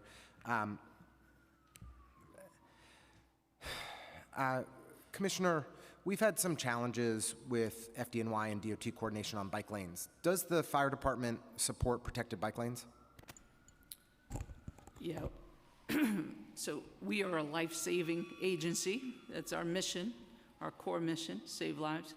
And we appreciate the fact that bike lanes put people in a safer place and they save lives. So, yeah, the Great. fire department has no problem with bike lanes. Thank you. There are going to be these situations where maneuvering around them are an issue. And in those circumstances, as we have already started having conversations with the DOT to resolve those issues together. And we sent you a letter to this effect, and I don't think we got a commitment on a time frame, but Councilmember Ariola passed legislation requiring coordination between DOT and FDNY on bike lanes. There's been some litigation around this as well. Can we get a commitment from the fire department that barring extraordinary circumstances, the feedback can be provided to DOT within 30 days?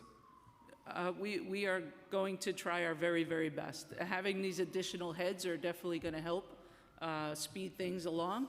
But sometimes they're just, you know, it's not only the process, it's not only the fire department, I would say, that kind of slows things down. It may be a more complex thing that needs to be reviewed. It takes a little longer, but we certainly will commit that we'll do our best to get them a timely response. Okay. And we're working very well together. I mean, we are talking together and solving problems together, and we actually have seen, I could have Chief Correo talk to you about it if you wish, but we have seen some reduction in turnaround times. The chair asked me to be brief in this round, and I've already gone over it, but I'll just say, appreciate the improved coordination. I think having a timeframe commitment that barring extraordinary circumstances or a really complex project that FDNY is getting back to DOT in a certain timeframe really matters for planning and execution, because there's a set timeframe in the year, you know, about 6 months that DOT can install these projects, and we lose the windows and lose a year of safety that we can otherwise get if we're getting tight responsiveness from the fire department. So I hope we can work together to have some real accountability there. Yeah, I can assure you we're working well together. Thank you. And Councilmember Ressler, I have you on for round 2, so don't worry. Okay, so just quickly, we can agree that it is your job and your mission to put out fires, right? And you acknowledge that fires go out faster with the additional staffing. Do we agree on that? Yes or no? Yes, as a general statement, Thank you. yes. Thank you. Okay, Councilmember J. Sanchez, followed by P. Sanchez. Thank you. First and foremost, I want to say thank you to all of the firefighters for all of the work that you do day in and day out. Also, happy Pride Month. I know nothing has to deal with sexuality, but representation matters, and there are people all over the city and this country that get to see someone like you and feel represented. So thank you for the work that you do as well. Aside from that, back to the 5th Firefighters. Representing the South Bronx and a proud co-chair of the Bronx delegation, this is truly important to us. We sent over a letter on February 10th in partnership with Councilmember Ariola and the Bronx Borough President. But I want to dive deeper. You said there are already 20 fire stations that have this 5th firefighter, but they are dependent on the higher the buildings, the more firefighters. So is it safe to say that these 20 fire stations are located in downtown Brooklyn and Midtown Manhattan? Some of them are, but it's not necessarily high-rise buildings, right? It's buildings that have longer hose line stretches. In high-rise buildings, we operate off a standpipe, which is generally a shorter stretch than stretching off the apparatus. Is there any way to identify where these 20 firehouses are? And Yes, we have them. We can provide that for you. How many of those are currently in the Bronx? I'm not. Do we have that, Kevin?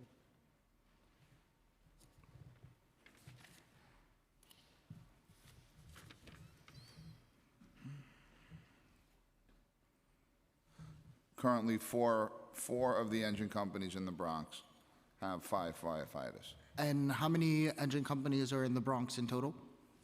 I think we have 30. How many fires have happened in these areas that have the 5th fire already during the course of this past year? I'll have to get that for you. So you're asking the number of fires that the engines where there are 5 firefighters, the number of fires they've gone to? Yes. Okay, we'll have to get that for you. Thank you. Can we have that by the second round? We need that information. We need the information answered. We asked you to come prepared, so saying we'll get the information is not going to be tolerated. Find the information, answer in the second We have round. the breakdown of the engines and the fires they've had the last 3 fiscal years. Basically, is that what you're asking for? What I'm trying to get to with my line of questioning is, have there been enough fires in where these 5th firefighters are to justify them being there? You said earlier that based on gaps in coverage that you would move the firefighters over to cover different things, and so We would move the fire companies around. so based on the data that you already have based on the fires, has there been any indication that would suggest that moving some of the stations that have a 5th firefighter to other stations in the Bronx that are experiencing higher fires, would there be any type of movement from the stations that are not experiencing fires versus the ones that are? I guess we could have that discussion, but they're all going to fires. Okay. But it's just, if the 5th firefighter is reducing times and reducing the ability, I completely understand that, you know, the cause for the fire and the prevention is not a 5th firefighter.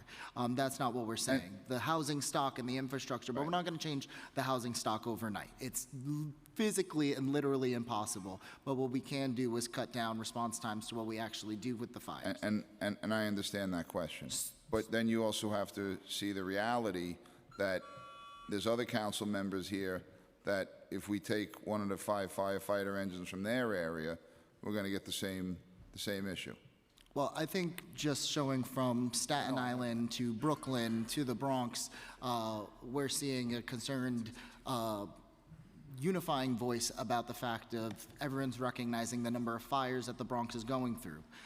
And we have been on this since the very beginning. I mean, I know this fight has been happening now for 15 years, but from when we started as the Bronx delegation co-chair, this has been a major fight. So understanding that combating fire times in the Bronx is our top priority, and making sure that if there are other places that are not having a single fire or minimal fires compared to what we're experiencing every day. I get the notices every day on my email multiple times a day. If we're able to move those firefighters around, that also does tremendous things for the ability to take care of our fellow Bronxites. So thank you.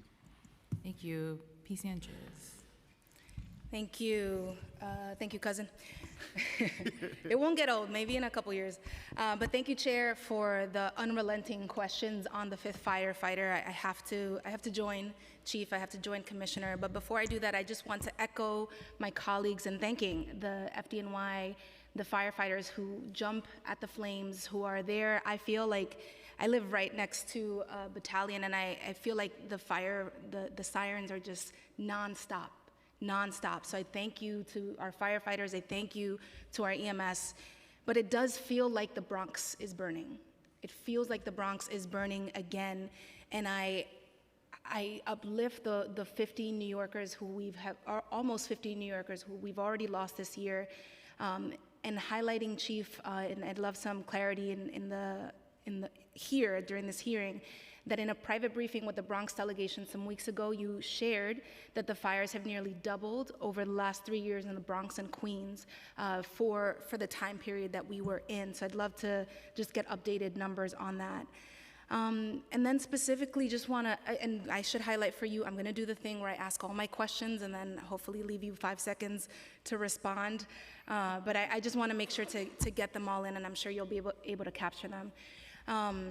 We had a fatal fire at 226 West Tremont last weekend. A 1-year-old passed away on Bainbridge Avenue, on the block where I grew up. And so it really feels in the Bronx, and it feels like in my neighborhood, that it's just relentless. It's just relentless. In my view, I want to complicate our conversation also on the 5th firefighter. My view is that we need a 3-pronged approach. We need to first make sure, yes, that our first responders have the resources for the fastest response to put out the fires as fast as possible. We have to address things like the blocked fire hydrants that you keep raising with us in conversations. But second, we need to also expand public education immediately. Right, the things that you raised during the press conferences, the closing the doors that weren't closed behind. We need to, make sure we're highlighting that and reaching the audiences in the Bronx, in Queens, in the neighborhoods that are really impacted. But third, and this is where I am the chair of the Housing Committee on the council, we have to make sure we're having a conversation that also puts the onus on the owners of these old properties to address the failing systems leading to these fires. At 226 West Tremont, it's an old building. That owner is the 4th worst in the city of New York. And in the last year, the building had 13 violations for defective and missing smoke detectors, which means that the city was, that the residents were calling it in. And in the last 2 weeks, there were violations for self-closing doors. So the second question, the first question was about data. The second question is about the interagency coordination. How is FDNY sharing everything in real time that you're seeing about fires and causes? How are you talking about that with the Department of Buildings, with HPD, and crafting new policies and new interventions to address the root causes? And finally, as we talk about the infrastructure in these buildings, I just want to make sure that that is also a part of the conversation. And I think I mentioned this to you, Commissioner and Chief, in some of the Zooms we had. When FDNY has all the press in front of you because there's been a fatal fire and there's been a tragedy, just making sure that the agency does not then only talk about the self-closing doors and the smoke detectors, the interventions that the tenants are responsible for, because that feels like blaming the victims. It feels like you're blaming by only focusing on those causes, it feels like a blame on our people in the Bronx.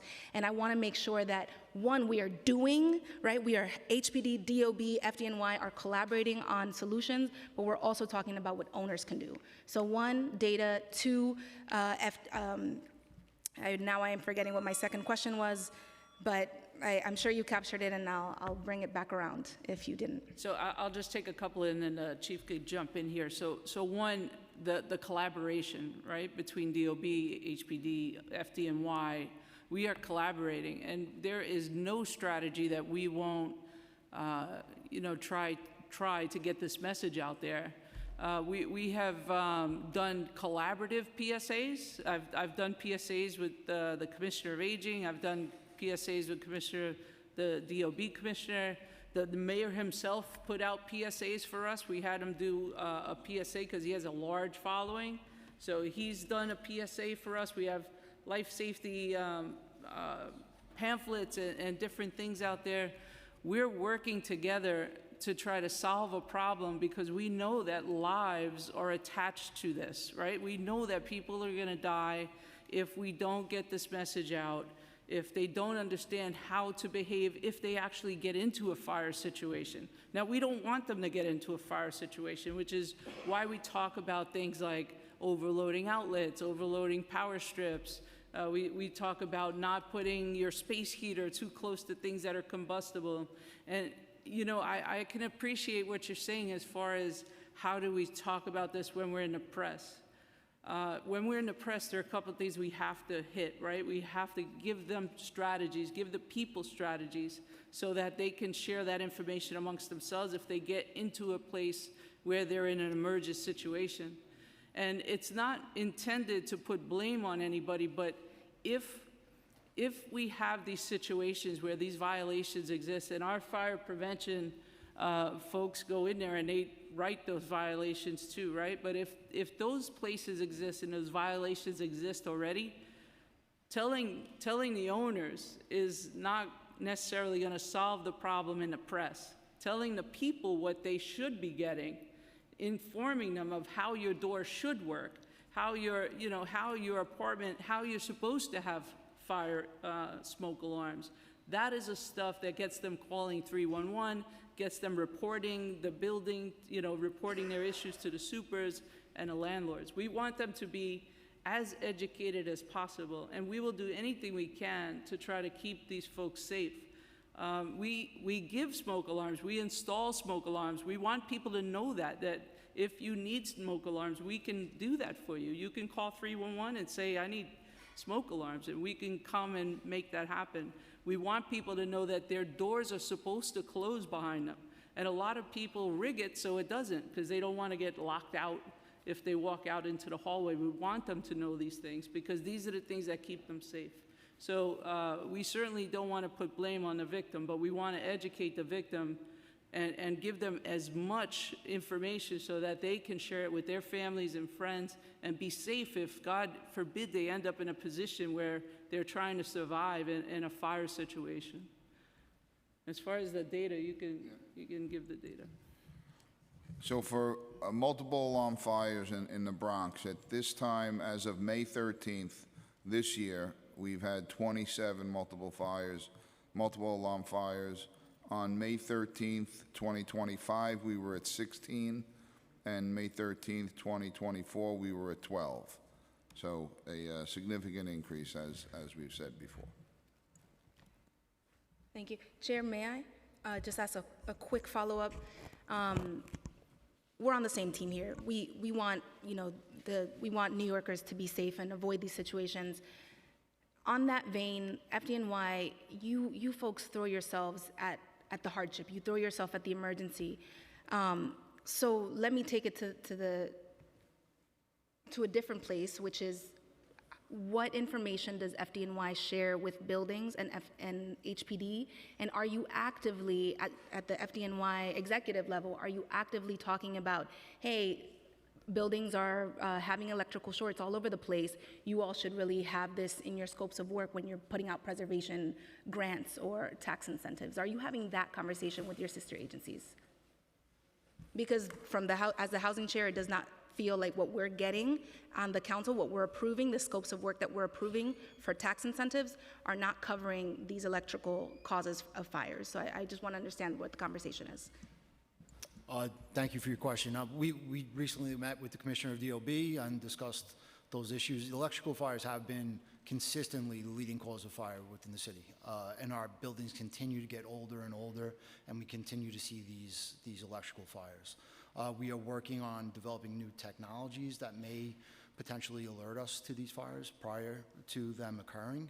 There are some hopeful items out there that we're going to work on and work with some national laboratories. We've already consulted with Underwriters Laboratory to try to develop some of these products for use within the city. Obviously, where we are a huge city with a complicated set of buildings here. We're one of the oldest cities in the nation. So we do work with other agencies as well and make sure that we address these problems prior to them starting. And as to the Commissioner's point, we never want to blame anybody for any actions that cause these fires, but we do want to make sure we take that risk with the idea that somebody else won't die. And fire prevention does a tremendous job to issue violations prior to the fire as well as after the fire. So we do a post-fire inspection, and all of those violations do go to the owner of the building. And a lot of those issues that we addressed at the press conference, those are directly related to the fire that just occurred right before that press conference occurred. So we want to strike while the iron's hot. And some of those things we don't know at the time of the press conference either. Like we have our marshals go out and they investigate whether the smoke detectors were installed properly. That's not information we may have at the time of those press conferences. So we want to make sure that we get the information out to the building residents immediately so that doesn't occur again. Thank you. Thank you, chairs, for the time. Thank you. Okay, we have Councilmember Maloney, followed by Councilmember Gennaro.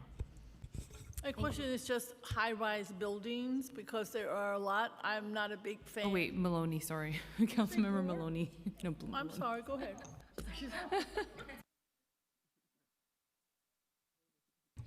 All right. Thank you for being here. I wanted to return to the question about EMS retention and the career pipeline there. One of the challenges you've already alluded to is significant workforce turnover and difficulties with both recruitment and retention for EMS. What % of EMS are leaving each year, and what % of those leaving are heading to the FDN or to fire?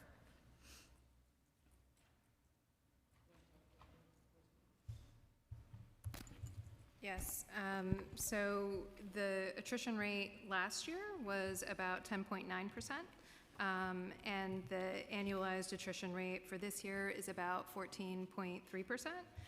That's much higher than it would be in a year in which there weren't firefighter promos.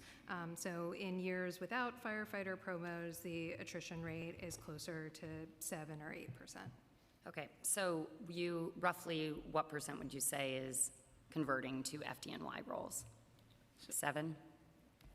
Converting to FDNY to firefighter? During a promotion cycle, which is multiple classes, they're all coming from a promo list, so they go consecutively. We will shift about 25% of the EMS workforce from EMS into fire.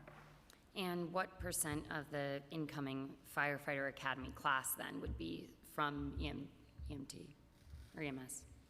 It'll be a promotion class for the most part, so that entire group of people who left EMS will end up being the probationary class in the fire academy. And is the training different or the same for those two roles?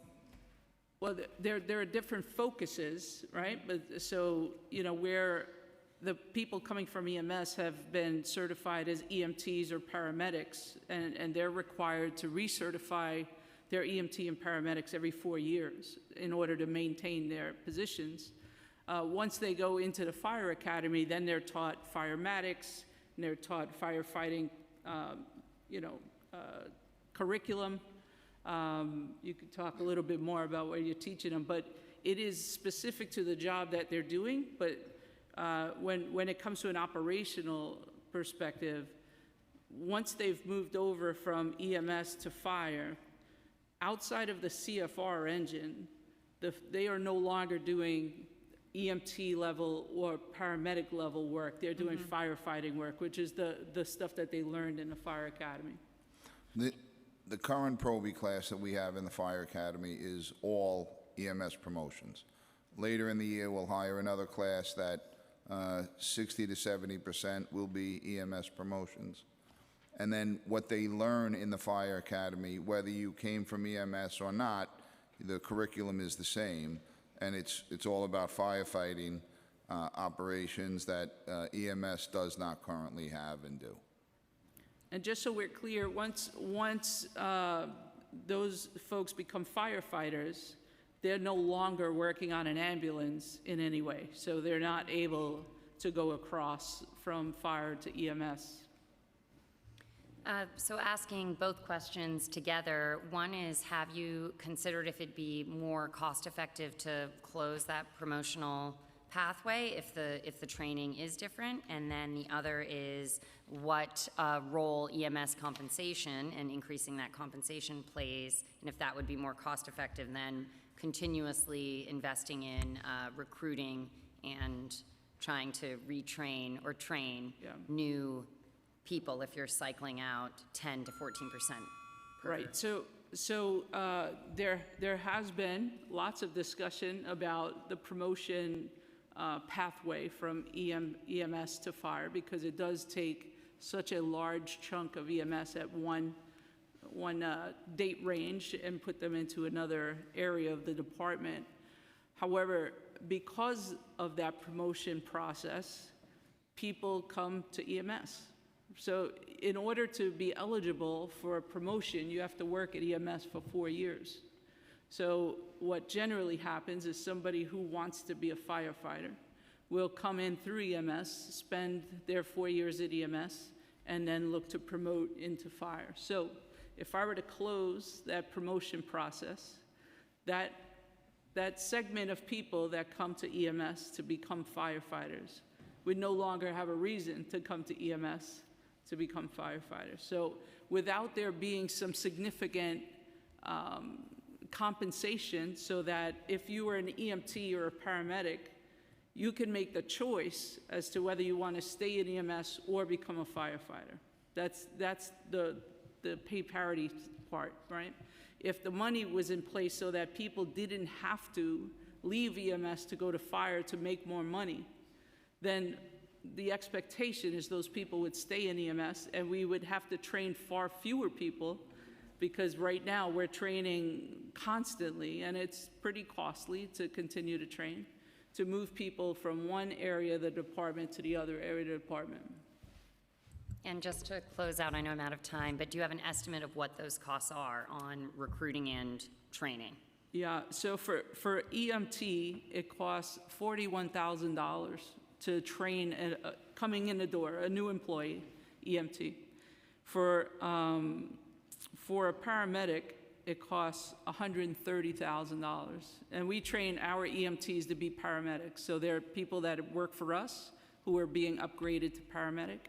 That's $130,000. For refresher training, which is what happens every 4 years, for an EMT, it's $6.3 thousand, and for a medic, it's $9,000. So essentially, we would save money if we were able to keep people longer than having to keep bringing them in at the entry level. Thank you. Thank you. Okay, great. So round two, we have Councilmember Brewer, followed by Councilmember Wong. Sorry for the mistake earlier. My question is just tall buildings. Some of your previous commissioners would bring to my attention, because on the Upper West Side, there are developers who just want to build to the sky. And the comment was, we just don't have enough capacity to deal with these super talls. And obviously, we want development, or some people want a lot of development. I want lower development. And yet, I really have no concept whether or not what was said in the past is true. Is this something you're thinking about? Is there something that you're concerned about with these super talls, which seem to be proliferating? So I'm just wondering about your opinion on that. And then I didn't say earlier, I don't think that in participatory budgeting, we got a new HVAC system on ladder 25 on 77th Street. So West Siders just love your members. Just want to let you know. Well, thank you. But in terms of the super talls. You want to talk about super talls? So since the turn of this century, the building materials and building technology has allowed us to build smaller buildings, but much taller than historically, than we've been able to. And one of the issues that we face with that is it could take us longer to get from the sidewalk upstairs than it does to get from the EMS station or the firehouse to the scene. So we do look at response times, but these are newer built buildings. They have auxiliary fire protection systems.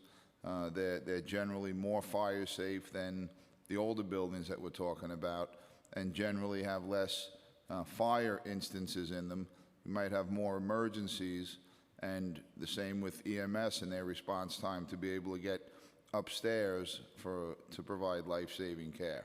So you're saying that in terms of the fire, not the emergency heart attack or whatever, the fire, that you're feeling that they're somewhat safe, is what you're saying? they're more fire safe than some of the older buildings that we Okay. have. All right, well, I appreciate that. I wish you had said the opposite, because I can't stand them, but thank you very much. Councilmember Wong, followed by Wrestler. Thank you, Chairs. Okay, do you have figures on how many EMTs left to become firefighter versus how many EMTs left to become paramedics for the past year? And is pay gap the reason, or what can we do to improve the retention rate? Thank you.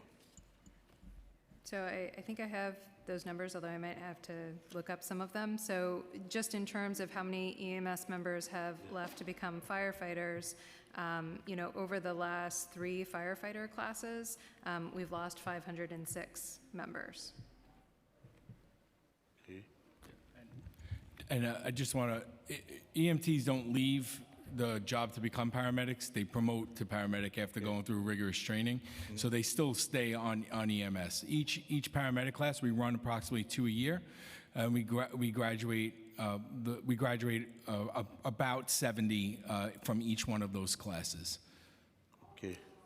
And we've been talking about this since the last hearing. How do we fix this retention rate?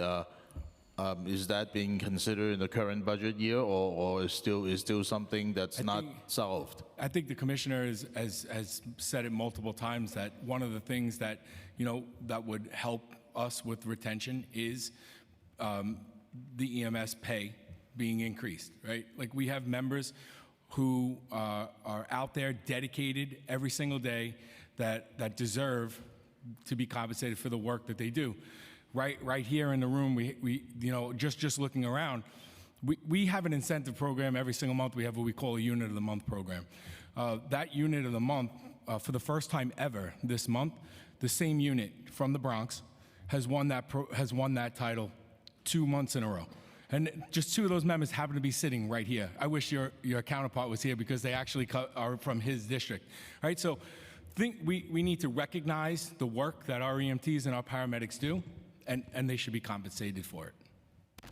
But in the current budget, the EMS pay levels remain the same. Is that right?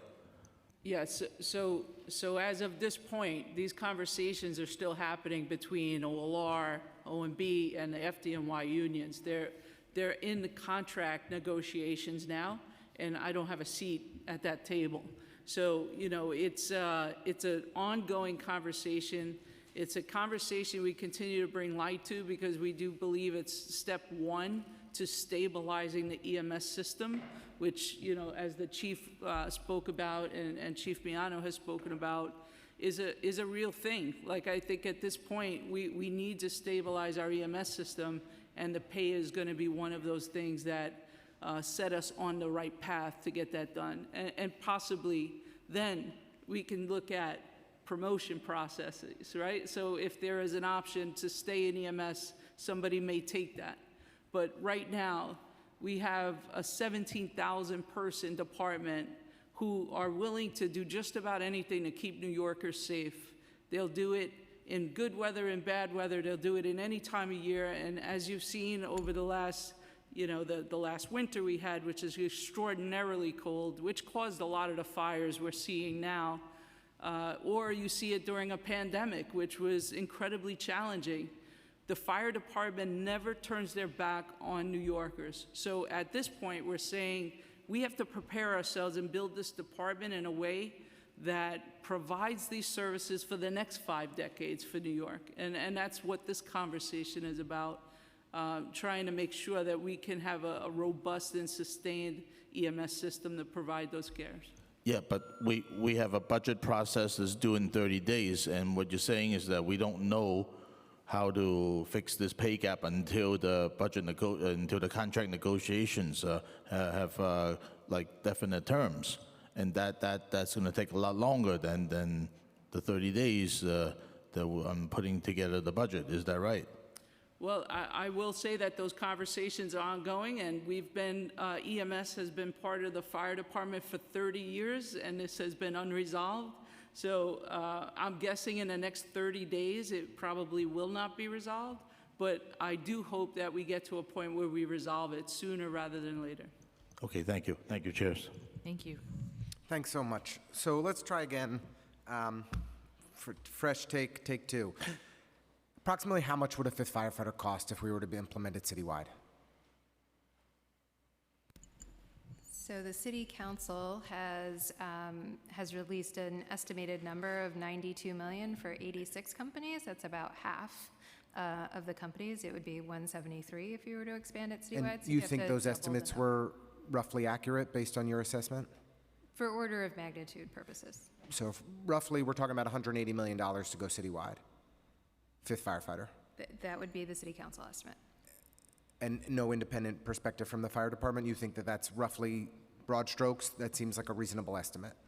I think order of magnitude, that's about right. I mean, we're in conversation with OMB about the estimate. We have some differences that we're working through. You know, I've really appreciated, and I don't mean to cut you off. You're one of the best finance directors at any agency in the city, so I know you know the answers to all these questions, and I will push because there are some folks that could sit up on this panel and wouldn't be able to answer questions. You are not one of them, so I appreciate you coming back to us. And I really appreciate, Commissioner, you coming in with a very forceful position on supporting EMS workers. Any orders of magnitude? There have been a range of approaches on pay equity. I know that it's subject to negotiations, but can you speak to the range of costs that have been discussed to improve compensation for EMS? So this is not speaking to the range, but I know that we have deferred to OLR on what it would cost, maybe just to put some context around what the scale is. The average EMT salary, looking at base salary and additions to gross, but not including overtime, is $57,494. The average firefighter salary, base salary, additions to gross, no overtime, is $109,930. So it's almost double. It's 91% higher. And so if we were to double the salary of every EMS worker, which is, if I don't think is the likely outcome, but something along those, how much would that cost us? Do you have a broad sense of? I mean, I've seen estimates that have ranged that EMTs is advocating for increases in wages from $80 million up to $200 million or even more, potentially over a multi-year period. Comparable numbers that are in a similar ballpark to what we could be talking about for a fifth firefighter. Considering how dire the situation is with EMT worker retention, in a world of limited resources, I really do hope that we focus on fixing this crisis that we have at EMT. The fact that after 5 years, an EMT can't make more than $59,000 is disgraceful. And the starting salary in my office is north of that. And frankly, these are kids coming out of college who are great and bright and amazing, and I'm lucky to have them. But a person who's spent 5 years saving lives across the city of New York deserves more and deserves better. And then coming back, if we were to add a fifth firefighter at a cost of approximately $180 million citywide, I'll ask Commissioner or Chief, if you were handed a bucket of $180 million in cash and were told that you could do anything in your power to reduce fire fatalities in the city of New York, is hiring a fifth firefighter at the top of your list? Do you think that would have the greatest impact? And that's what we're looking at. We're trying to figure out what would have the greatest impact. It would have an impact. I don't know if that would be the greatest impact in every company around the city. I'd imagine that we could look at a lot. If I had that bucket of money, yeah, right, certainly EMS pay would be the top of the list. I certainly appreciate that too. I share that priority. We're on the same page.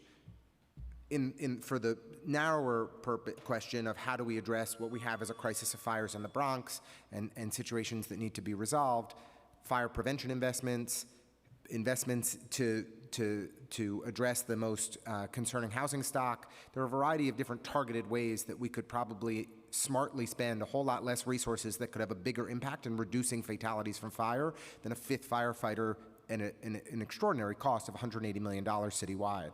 Is that that fair? I think that's fair. So recognizing that, and also recognizing that you said that the 5th firefighter, the thing where they have the greatest impact is getting the hose out and getting water out. Fire stock in the Bronx, 6, 7-story buildings. Is that the height of buildings that we need to get that 5th firefighter in place? Are those the areas that you would prioritize it having the greatest impact? As a general statement, yes, right? It's a longer hose line stretch, 75 feet, 75 feet tall is the height of a building. Above that, you need a standpipe in it, which is different from stretching off the apparatus. And then, just to make sure I got this right on the record, you said that the response times in Queens and Staten Island are slower than in the Bronx? You had 5 minutes and 10 seconds in Queens and 5 minutes and 2 seconds, 5 minutes and 10 seconds in Queens, 5 minutes and 5 seconds in Queens, 5 minutes and 2 seconds in Staten Island. Did I have those right? That the Bronx was ranked 3rd in terms of response time citywide? So Bronx was 4 minutes, 58 seconds. Queens was 5 minutes, 2 seconds. Staten Island, 5 minutes, 5 seconds. Okay, so all about the that's same? Year-to-date, average response time to structural fires. Okay. I really appreciate the responses. I'm sorry to get frustrated earlier. I just think in a world where we have limited resources, we want to invest them in the places that are going to make the greatest difference in saving lives. And we do have a crisis in the Bronx that I'm very committed to advocating for with my colleagues. I've seen Councilmember Purina Sanchez in particular out on site with the men and women of the FDNY just in dire situations. We do need to do more up there. I just want to make sure we're spending our money smartly, and that's an extraordinary expense that we don't have data to back up the difference that it would make. And so I hope we can be smart about how we prioritize things from here. Thank you. Chair Ariola? Thank you. So I know that you said that you don't have any real data about the 5th firefighter and whether or not the 5th firefighter helps. We have opinions that we've been sharing back and forth.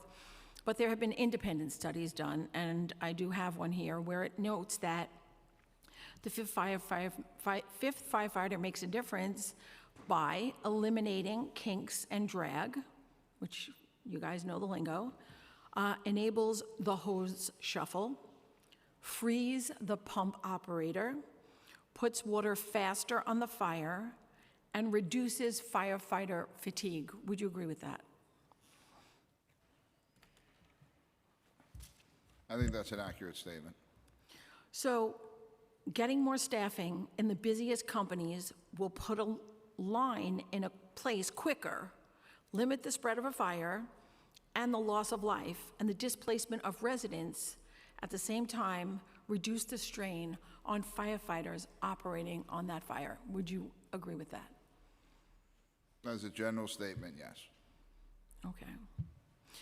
We're going to move on to, well, does the fire department have a platform that tracks and prioritizes work order requests, assessments, and resolution? Yes, we do. We have an asset management I'm sorry, program. I didn't hear you, I'm sorry. Yes, we do. We have an EAM. It's an asset management program. Okay, and you use the Niederman systems as well, or? Yes, we have Niederman system. Niederman system, and how many systems are inoperable right now? 0. 0, they're all operable? Yes. Oh, okay, all right. Okay. Let's see, the FDNY has publicly cited a substantial backlog of capital projects. Yet the financial plan pushes the vast majority of the facilities funding to the out years. Meanwhile, we have identified a list of firehouses with severely deteriorating roofs, of which only 6 projects have been funded to date. We have serious concerns about deferred maintenance, the adequacy of near-term capital funding, and the administration's reliance on council member allocations to fund what could be core infrastructure. Do you have an amount needed to repair all capital projects, and have you requested that from the administration?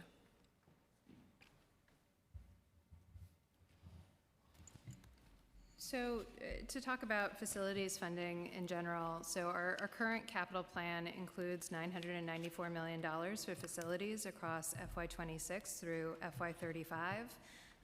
The funding is split pretty evenly between the first 5 years and the last 5 years. It's actually slightly front-loaded. So FY26 through FY30 is $553 million, whereas FY31 through FY35 is $441 million.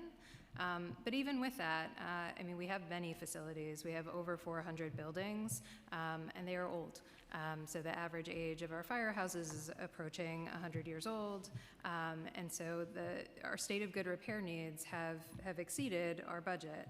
I think we are seeing the budget move in the right direction. So this plan includes an additional $24 million for roofs. And, you know, we have also seen that our capital funding for facilities over the last 5 years has nearly doubled. We've seen significant adds to our budget over the last 5 years. Yet many firehouses remain in disrepair, a few of which, and a number of you, our commissioner, our chief, and certainly Paul, we were out there looking at them. So how can you take this pool of funding that is pushed into the out years and encourage the administration to bring that funding forward? So we do have conversations with OMB about project accelerations, and the executive budget did include some funding accelerations. On the facilities side, it included accelerating $11.7 million into next year for renovations at one of our fleet maintenance buildings, which will expand capacity. It included accelerations of $1.7 million into 27 and $10.1 million into 28 for multi-component renovations at EMS Station 4. It included $10.5 million into FY27 to replace the apparatus floor at Engine Company 163, and $6.8 million into FY27 to replace air compressors at our mask services unit.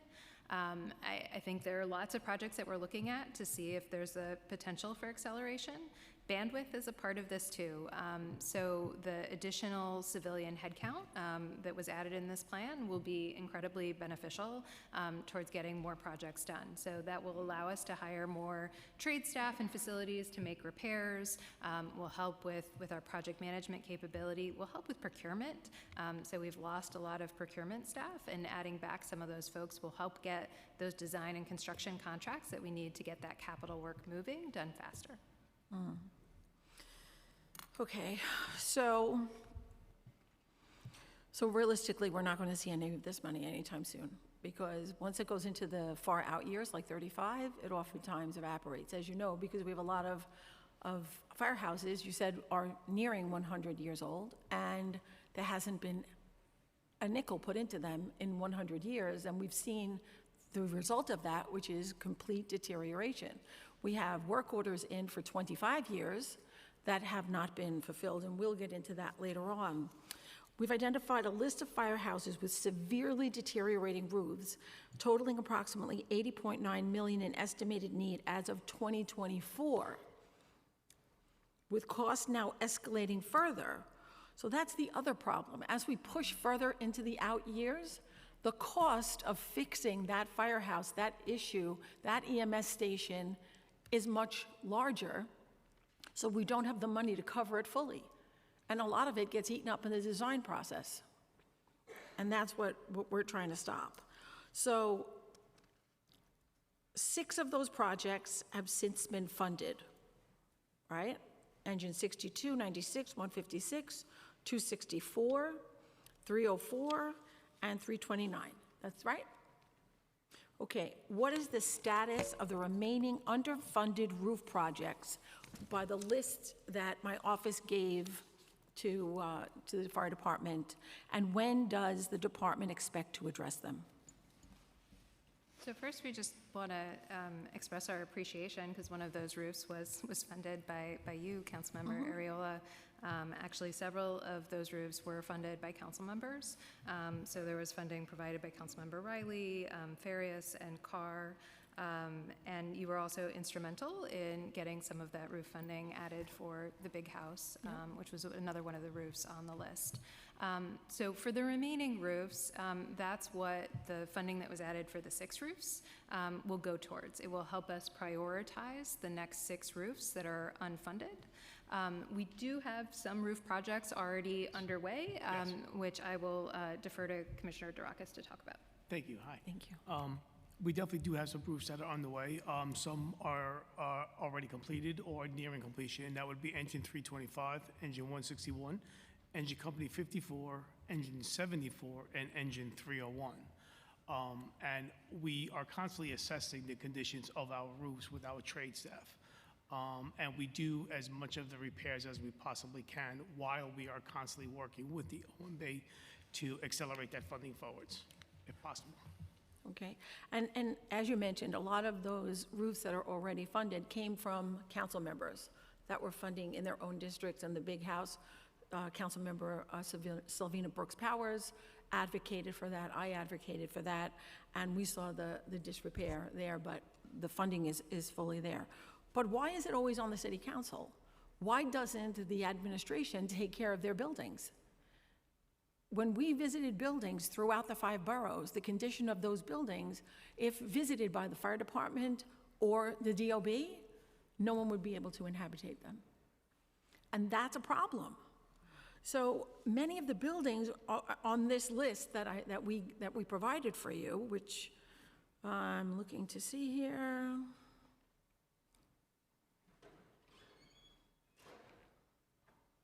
Okay, none of which made your list, but okay. Were constructed between 1895 and 1929. That, the fire department has to advocate for these projects, not just rely on the city council. So how many of these projects were sent by the fire department to the admin asking for funding to complete them? Was it just the 6? So we have had conversations with OMB and City Hall on all of our capital needs. And so they are certainly aware of the condition of our facilities and the broad needs that we've identified for them. But we do operate under funding constraints. And so the 6 are sort of the priority ones that have been identified and funded. Right, but they won't be even addressed until 2035, is that correct? The funding is currently in fiscal 31, Okay. and we're currently assessing to see if it's possible to accelerate. All right, and of the list that the office provided you, how many of those projects did you send to council members when you were asking for budget priority requests? We can double check, but probably quite a few of them. Anybody here get a request? Okay, none of us. Okay. I see that Councilmember Hudson has come back into the room, and I'm going to defer to her right now for her to ask her questions. Thank you so much, Chairs, and I appreciate it. I had to run to another meeting, so apologies. And please do tell me if these questions have been asked. But I do want to just jump in on the capital piece. I don't know all of the questions that Chair Ariola has already asked, but just want to say that in your testimony you referenced some capital dollars in this fiscal year as well as the out years.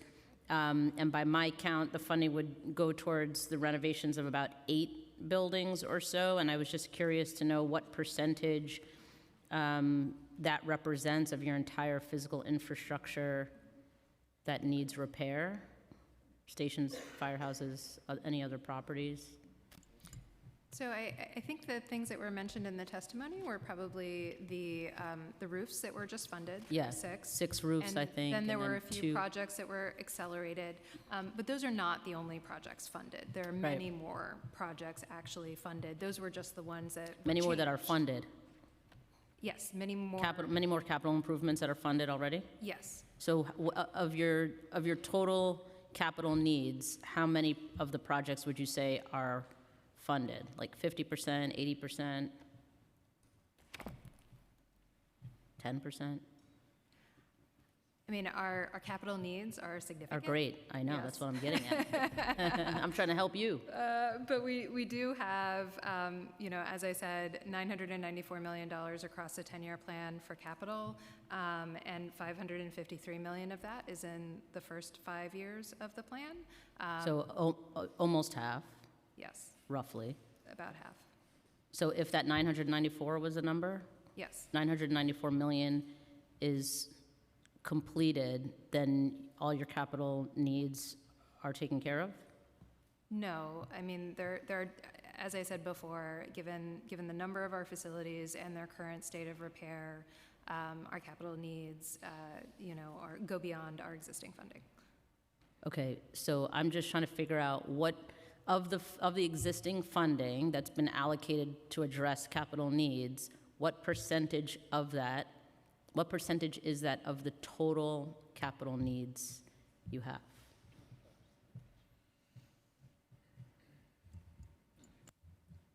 I would have to say it's about 25 to 30%. 25 to 30%, okay. So, I'm not gonna attempt to do quick math in my head, but $100 million, roughly speaking, or 994 million, you said, is about 25 to 30% of your total needs? Or is it the 500 million? I believe it's the 500 million. The 500 million is 25 to 30% of your total capital needs? Okay. I don't think we have it quantified that way. I think, we have 400 or so buildings. Many of these buildings are a century-year-old. Yep. Those capital projects will continue to pop up as we go forward. I don't think there's any place where we could say all our capital needs will be secured and done if you give us this amount of money, because it's a rotating thing. It's, as the buildings age, Yeah. more and more things pop up. So I think that's why you see and why we're struggling to try to give you an actual percentage. The money that we have is the money that's going to go towards the capital, the most needed capital projects. Good. Okay. Yeah, I was just going to add for context, I mentioned this earlier, but I don't know if it was when you were out. So we have seen our capital funding for facilities increase pretty substantially in the last 5 years. If you looked 5 years ago, so in 2021, our facilities funding was only about 37% of our capital budget, and now it's more than half. It's 52% of our capital budget. It's grown by nearly $500 million. Okay, so that's great. there's still a lot of state of good repair needs Yeah. that we have to address, but we are seeing the budget move in the right direction towards funding those state of good repair needs.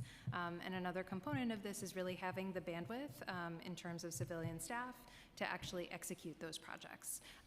And so the 84 civilian positions that we got in this budget are instrumental towards doing that, both staff for facilities and for procurement to execute on those design and construction contracts that we Okay. made. Thank you. I appreciate it, and I'm, not trying to be difficult, just I'm trying to get down to the fact that I would argue you could use far more capital dollars to address the needs at all of your buildings. And so I think you could probably agree with that sentiment, perhaps. More money would solve more problems. There you go. Okay, great. And then I just did anyone ask about cold weather events yet? No. Okay, if I can just ask a couple questions. What percentage increase in EMS calls occurs during extreme cold weather events compared to normal conditions? I don't know if we have the exact number. Do you have the exact number? I don't think we have the exact number of what percentage, but certainly this last winter, that was Yeah. way colder than any other winter we remember, and for a longer period of time, we saw a significant number increase in call volume. And as part of the city's engagement with the folks that were out in the field, we were right front center stage on that. So anytime that we see stretches of bad weather, whether it be cold or hot, the call volume goes up for us. And it goes up both on fire and EMS. Right. Maybe you can follow up with this, with the specifics. Yeah, we can get back to you with that. Okay, thank you. And then, what additional budget allocations have been designated for extreme cold weather operations? You get like reimbursement? We haven't had any specific budget adjustments tied to extreme cold weather. I mean, Okay. to the extent that, you know, we've incurred additional overtime costs, that's been part of the adjustments that were made in the last budget for our PS budget. I mean, I would suggest that just given where we're going globally in terms of climate change and all of that, and like you mentioned, Commissioner, the winters are going to get colder and longer, the summers are going to get hotter and longer. You know, I would strongly advocate for more funding or adjusted funding to accommodate, you know, over time and the needs as they grow during those extreme weather conditions. And then just one last question, Chairs. What's the demographic breakdown of applicants versus hires as far as percentages by race and gender? We'll let Commissioner Noonan talk to you about that.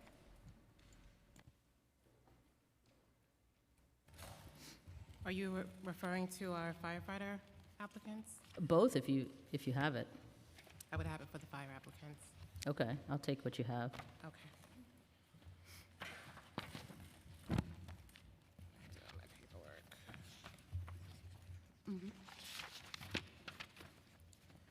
So, our most recent exam, we had about 20,607 passers.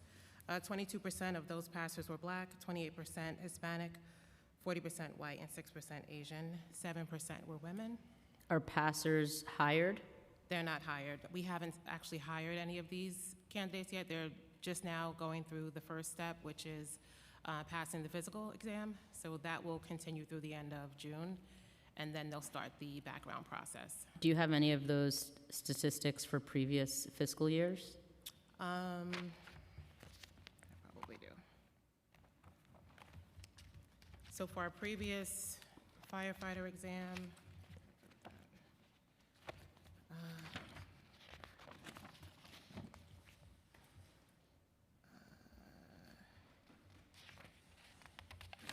give me a moment. Where did I put it? If you give me a second, I'll Sure. identify where I put it.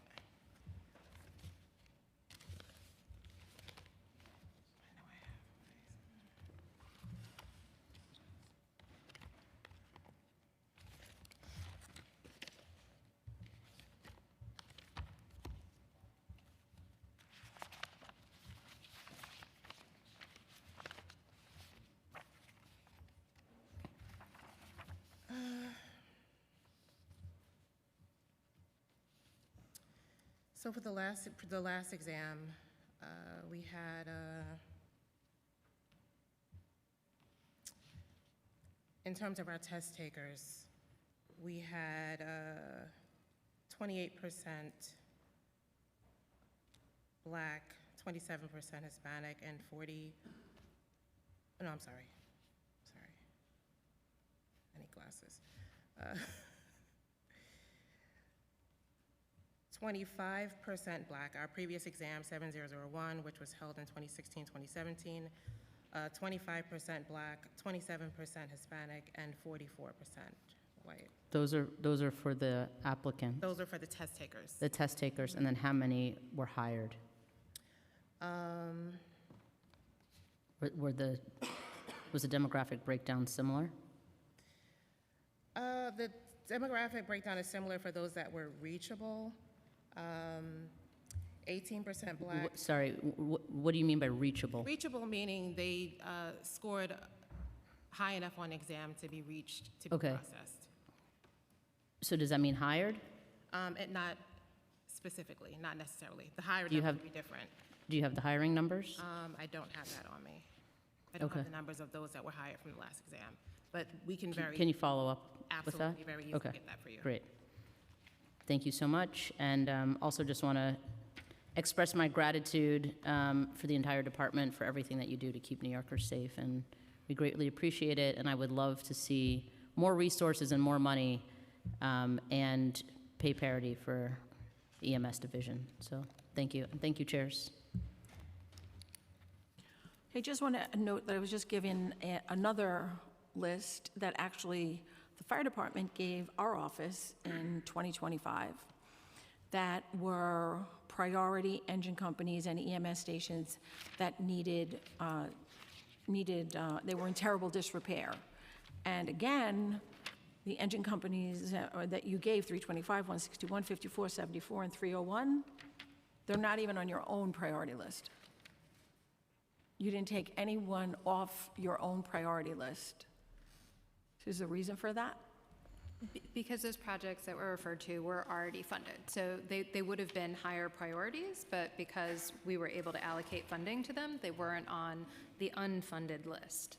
And so as projects get funded, they will move off that unfunded priority list. So the list that I have here, are they in priority?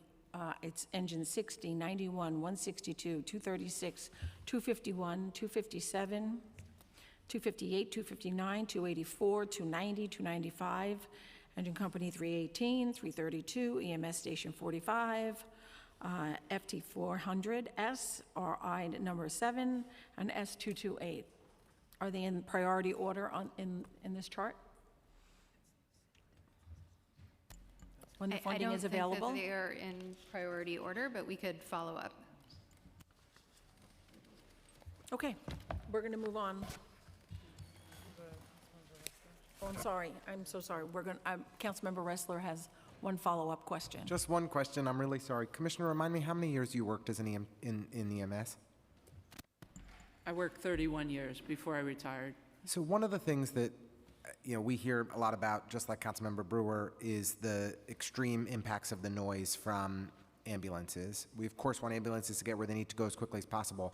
But I have long worried about the impact it has on workers. Have you ever thought about the impact of the sirens has on the hearing of EMS workers? Is this something that you're concerned about at all? Yeah, that's a common concern for all first responders because we spend our lives underneath the sirens. If you ask my family, they will probably tell you that I've suffered from that problem.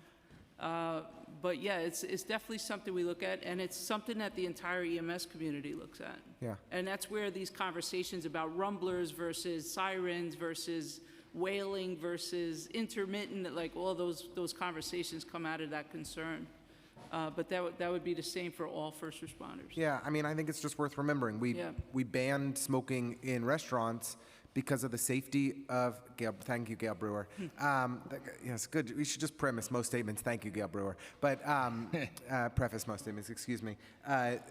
But we banned smoking in restaurants because of the safety of the workers in the restaurants and the health impacts they suffered from secondhand smoke. I think it's worth thinking about. Do we need to devise a safer siren for the workers that are dealing with that noise, throughout all day long, every single day? So I appreciate you bringing that up. I mean, we're happy to continue those conversations. I think, these sirens need to be safer for the people who sit under them all day long. They're exposed to so many things. The siren is one aspect of that.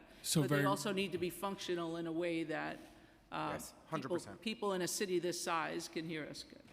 Recently, we've added an EMS division chief to our safety battalion, and just last year during the summer, we actually did do a decibel pilot in which we monitored or we tested the levels of the siren inside the cab, and we expanded that to our Gator and ASAP units, which some of the council members have been so gracious to be able to purchase for us. And these are the units that operate on the beach during the summer because they're in an open compartment rather than a closed compartment. And we had those decibel levels tested, and we tried out different types of hearing protection that also allowed them to be able to hear the radio transmissions and pedestrians, and that it wasn't very conclusive that the hearing protection changed the decibel level wasn't above the OSHA amount inside, and the hearing protection was more of a hindrance to the members than it was through their own. Through what they stated, it was more of a hindrance to them hearing the radio, hearing pedestrians. So we are looking at that. Thank you both for the response. And thank you, chairs, for the latitude. Okay, I'd like to ask you to take a look at the screen. The chart on the screen shows a list of fire apparatus. The ones highlighted in yellow are restricted from relocation under any circumstances until further notice. 2 questions. Are the replacement rigs funded? And what happens when one of those rigs goes out of service for repair? Is the first due area left unprotected? Are you able to make out the screen, or? Maybe make it bigger.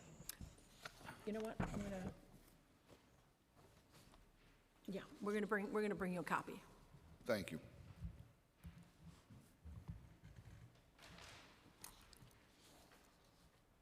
Thank you. So you see the highlighted in yellow shows that these rigs are restricted from relocation under so- any circumstances.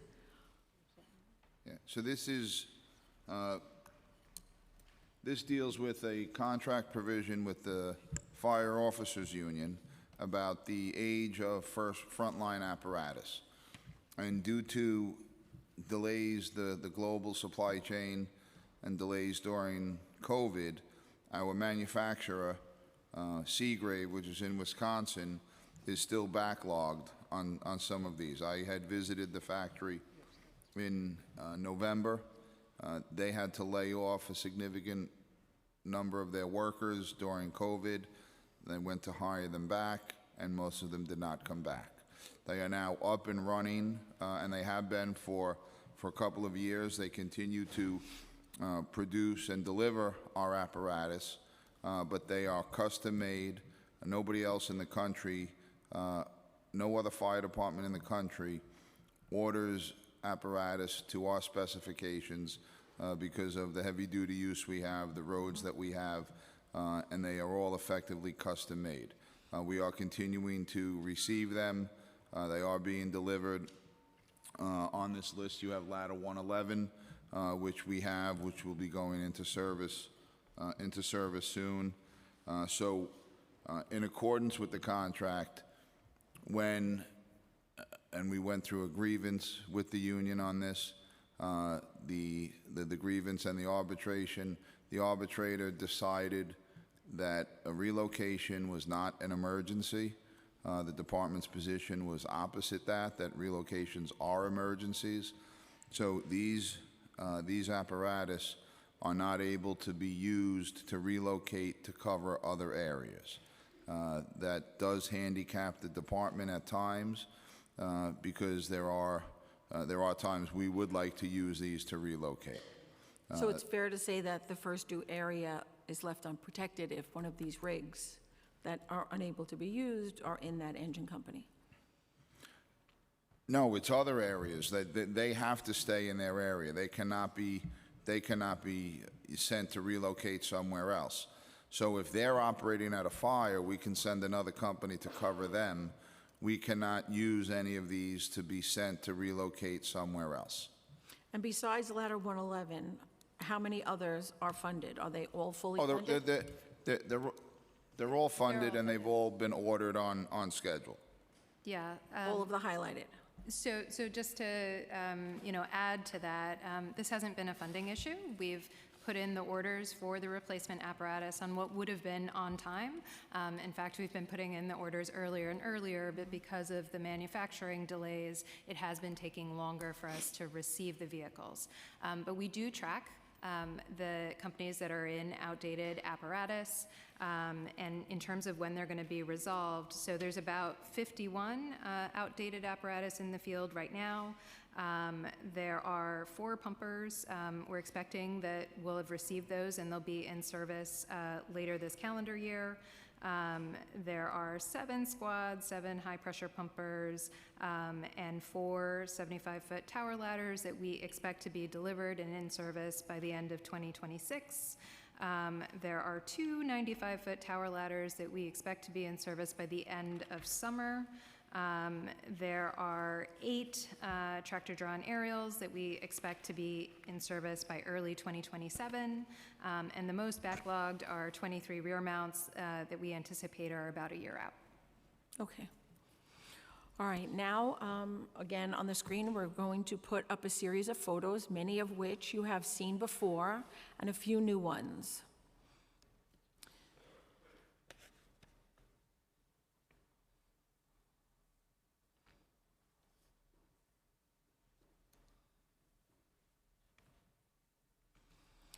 The photos show water damage at engine 59, ladder 30 in Manhattan. The picture shows water damage that has corroded the ceilings and walls of the firehouse. There is a pipe that clearly shows the water has been leaking out of it. The water has damaged the steps inside the firehouse from the constant leak, and we see steps with stains and buildup. Were these conditions remedied?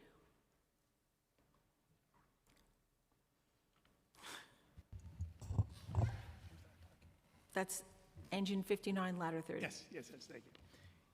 Yeah, so we've been working with our trade staff to address all these issues and to try and work on correcting them until we could get funding later on. So you're working with the firefighters that are in there? Is that what you mean? No, with our trade staff. Oh, the trade, okay. Yes, I'm sorry. Okay.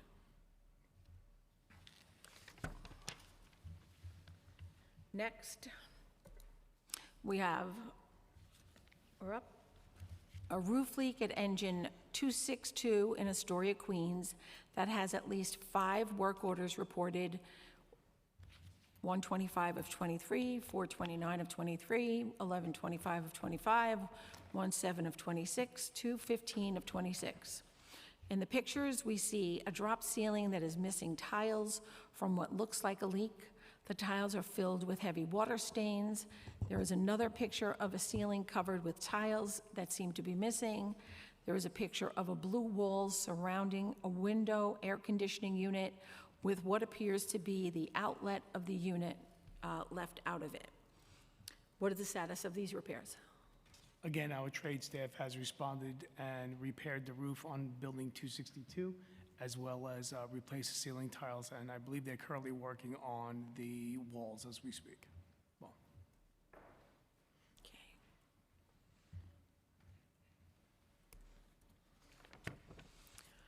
the next photo is of the first floor of engine 4, ladder 15. The first picture shows the crumbled support wall of the firehouse between the 2 apparatus doors. Was that repaired? yes, following the last budget hearing, we quickly went out there to assess it to determine that it's not a structural wall. Our vendor was there, and we completed that wall restoration, I believe, on May 15th. Okay.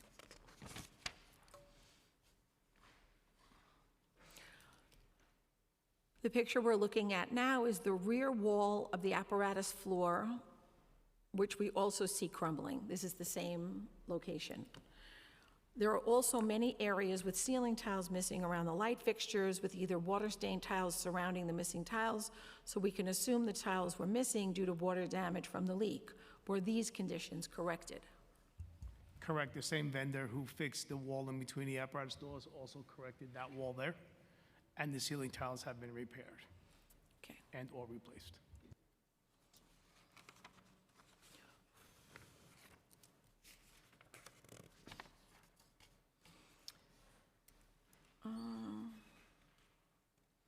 That is not my photo.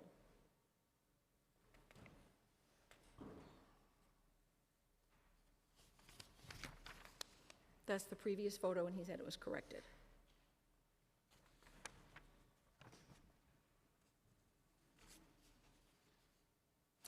Should be engine 229.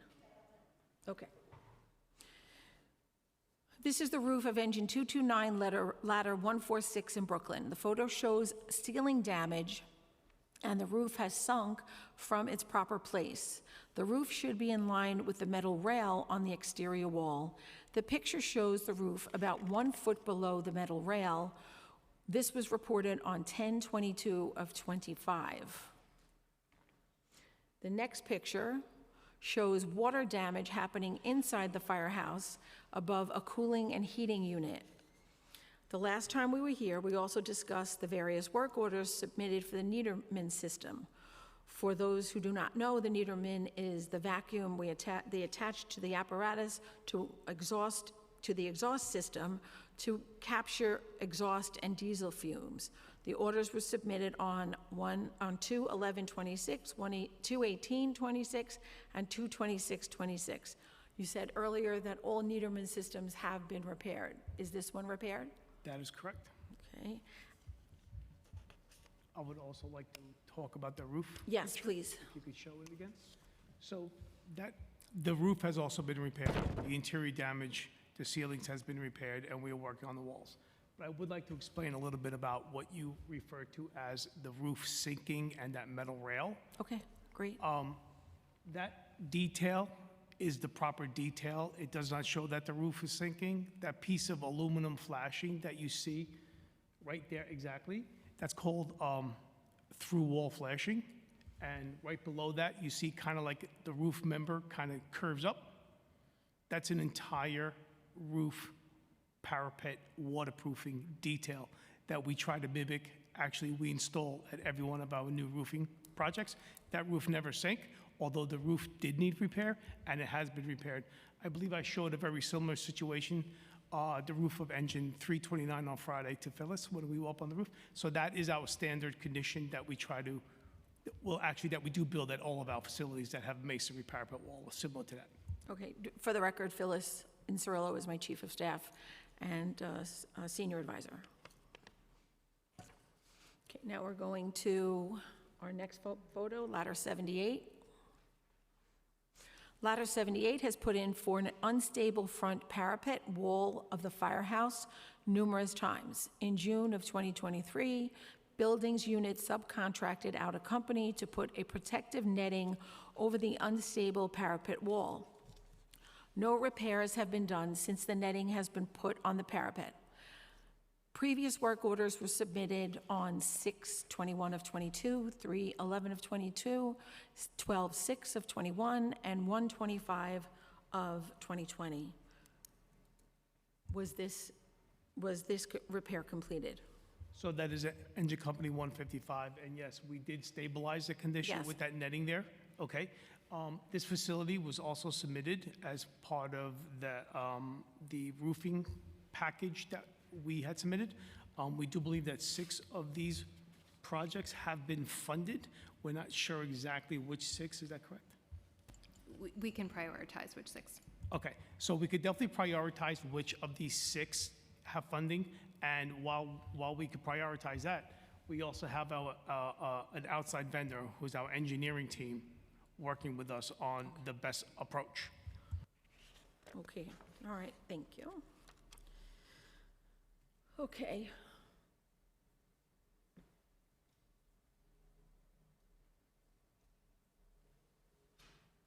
The next picture is from Squad 288 in Maspeth. The apparatus floor is buckling, patched with concrete. The following picture shows how it is being held up by hoists that were installed in 2001, which are now also buckling and unsteady. The apparatus floor holds rigs that weigh several tons. There is sometimes flooding in the basement, which also compromises the hoists. What is the status of the repairs here? So for Squad 288, those are what we refer to as floor jacks. They are supporting the apparatus floor because the apparatus floor is in need of a replacement and an overall multi-component project. Currently, we have funding to do windows at Squad 288, which we are moving forwards with once the funding is registered. And the funding for the multi-component aspect of it, which would be the apparatus floor, that funding is in the outer years, which we are working with OMB while we're doing the windows to try to accelerate that funding forwards so we could get them as close to simultaneous as possible. Good.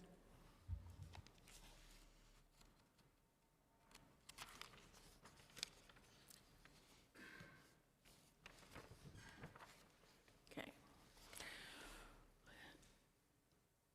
This slide is the rest area for firefighters at Engine 290, Ladder 103 in Brooklyn. We see a red wall with a large gaping hole that exposes the brick of the building structure.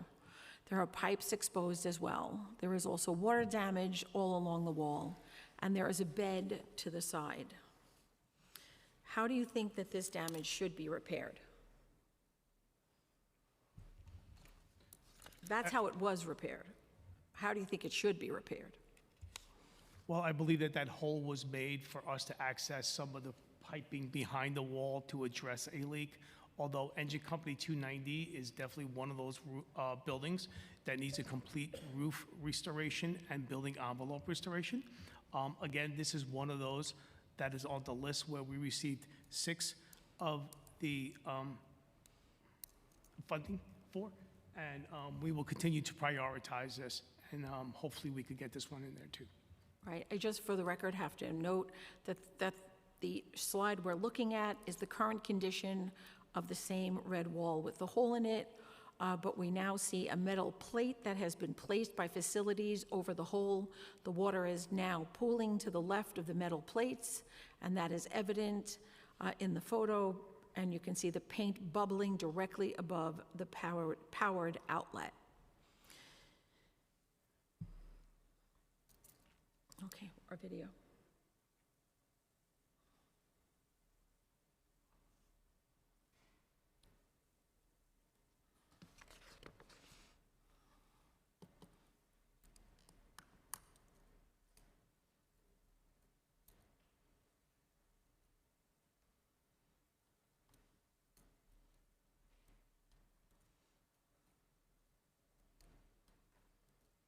We'll get there.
Okay, in this video, we see a pipe along the ceiling of Engine 290, Ladder 103 in Brooklyn. The pipe has water pouring from it, and when the camera pans down, you can see the water is leaking directly onto the oil burner. Why has this gone unrepaired?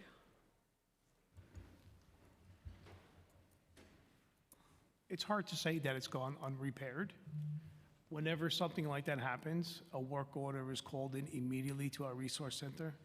And depending on what the issue is, on an order like that, we would have our plumbers respond, as well as maybe our oilers, which would be the HVAC guys, to make sure that that boiler is operational. So I wouldn't say it's going unrepaired if it's an active leak like that. I'm not exactly sure what type of pipe that specifically is, but the water does look pretty clean. So I'm not going to say it's a sewer pipe. I just don't know from that picture. Have you received a work order for that particular engine and ladder company and that particular leak? With 300 work orders a week, it's pretty difficult for me to answer that question specifically. You were asked to bring a computer today so that you could look up. Do not have it. Why would you not have it when a specific request was made for facilities to bring a computer so that you could look up the work orders? I just do not have it with me. I could definitely let you know about this work order. Commissioner, we let Jason know very pointedly that we needed for facilities to have a computer with them so that they could look it up, so that we could know what's been done and if they had received a work order. And the fact that that request from this committee was completely disregarded is unacceptable and disrespectful. Can I just add? The request was not disregarded. I just didn't have the computer readily available to bring today. Come on now. No, No, I'm not going to But I accept do that. have a staffer back at the office who unfortunately is not there at the moment. This might be her texting me right now. No, she unfortunately had to leave the office for a family emergency. So I do not have that specific information for you yet. We're happy to get you the information that you need. We can't change, unfortunately, we can't change the fact we don't have the computer. We did have somebody at the office that could have answered it, but they're gone. Well, that was So- the reason for the computer. That's I why the ask understand. was made in Yeah. advance. I And understand. it was made to Jason Shelley. And Jason, you know, you've been around long enough to understand that when I ask for something for this committee, I expect it to be provided. And if it cannot be provided, I need to know ahead of time. But in situations like this where it's expected, you know, I don't have it because there was not a computer available to me is not an answer. On that note, we'll be checking on each of the slides that we saw to make sure that the work is being done. But I think anybody with eyes can see that the work being done is just a Band-Aid. It's just a Band-Aid, and the facilities are falling apart, and our firefighters and our EMS workers are working in substandard conditions. They are living there. The better part of their days and nights are spent at the EMS stations and at the fire stations, and they are living in worse conditions than we would allow anyone to live in. And as I said earlier, if you, as the fire department, were called to inspect those buildings, or the DOB went down to inspect those buildings, they would be closed. So shame on this administration. Commissioner, I know that you are new and you are doing everything you can to try and remedy this, but shame on anyone who's been here for a long time and has let this go by year after year after year without fixing the locations where your firefighters, you as firefighters, have let it go this far. That 100-year-old buildings have not had a nickel put into it unless a council member provided it. And then even then, money is held up with OMB. It's totally unacceptable, and we will bring that up at the OMB hearing. If no one, if you have anything to add, Chair Lee? No, I just wanted to thank you all for extending your time, because I know that we are past the time, and thank you for sticking around and answering all of our questions. And I admire Chair Ariola's passion, and I hope you understand that it's, as someone who's been through the capital process before with the city on the nonprofit side, I understand it's a horrible process that's very slow. There's a lot of regulations, tons of regulations, but you know, Chair Ariola, myself, and I think all the other council members, we do want to make sure that we understand your priorities, that we're able to support it where we can, and that we are partners with you, because we do care, as you obviously just heard from Chair Ariola, about the firefighters that are serving our city and keeping us safe. And so just wanted to thank you for being here today and for the hearing. And I think if there's nothing else, I think we are done for the day. So thank you so much. Thank you, Chair Lee, for your partnership.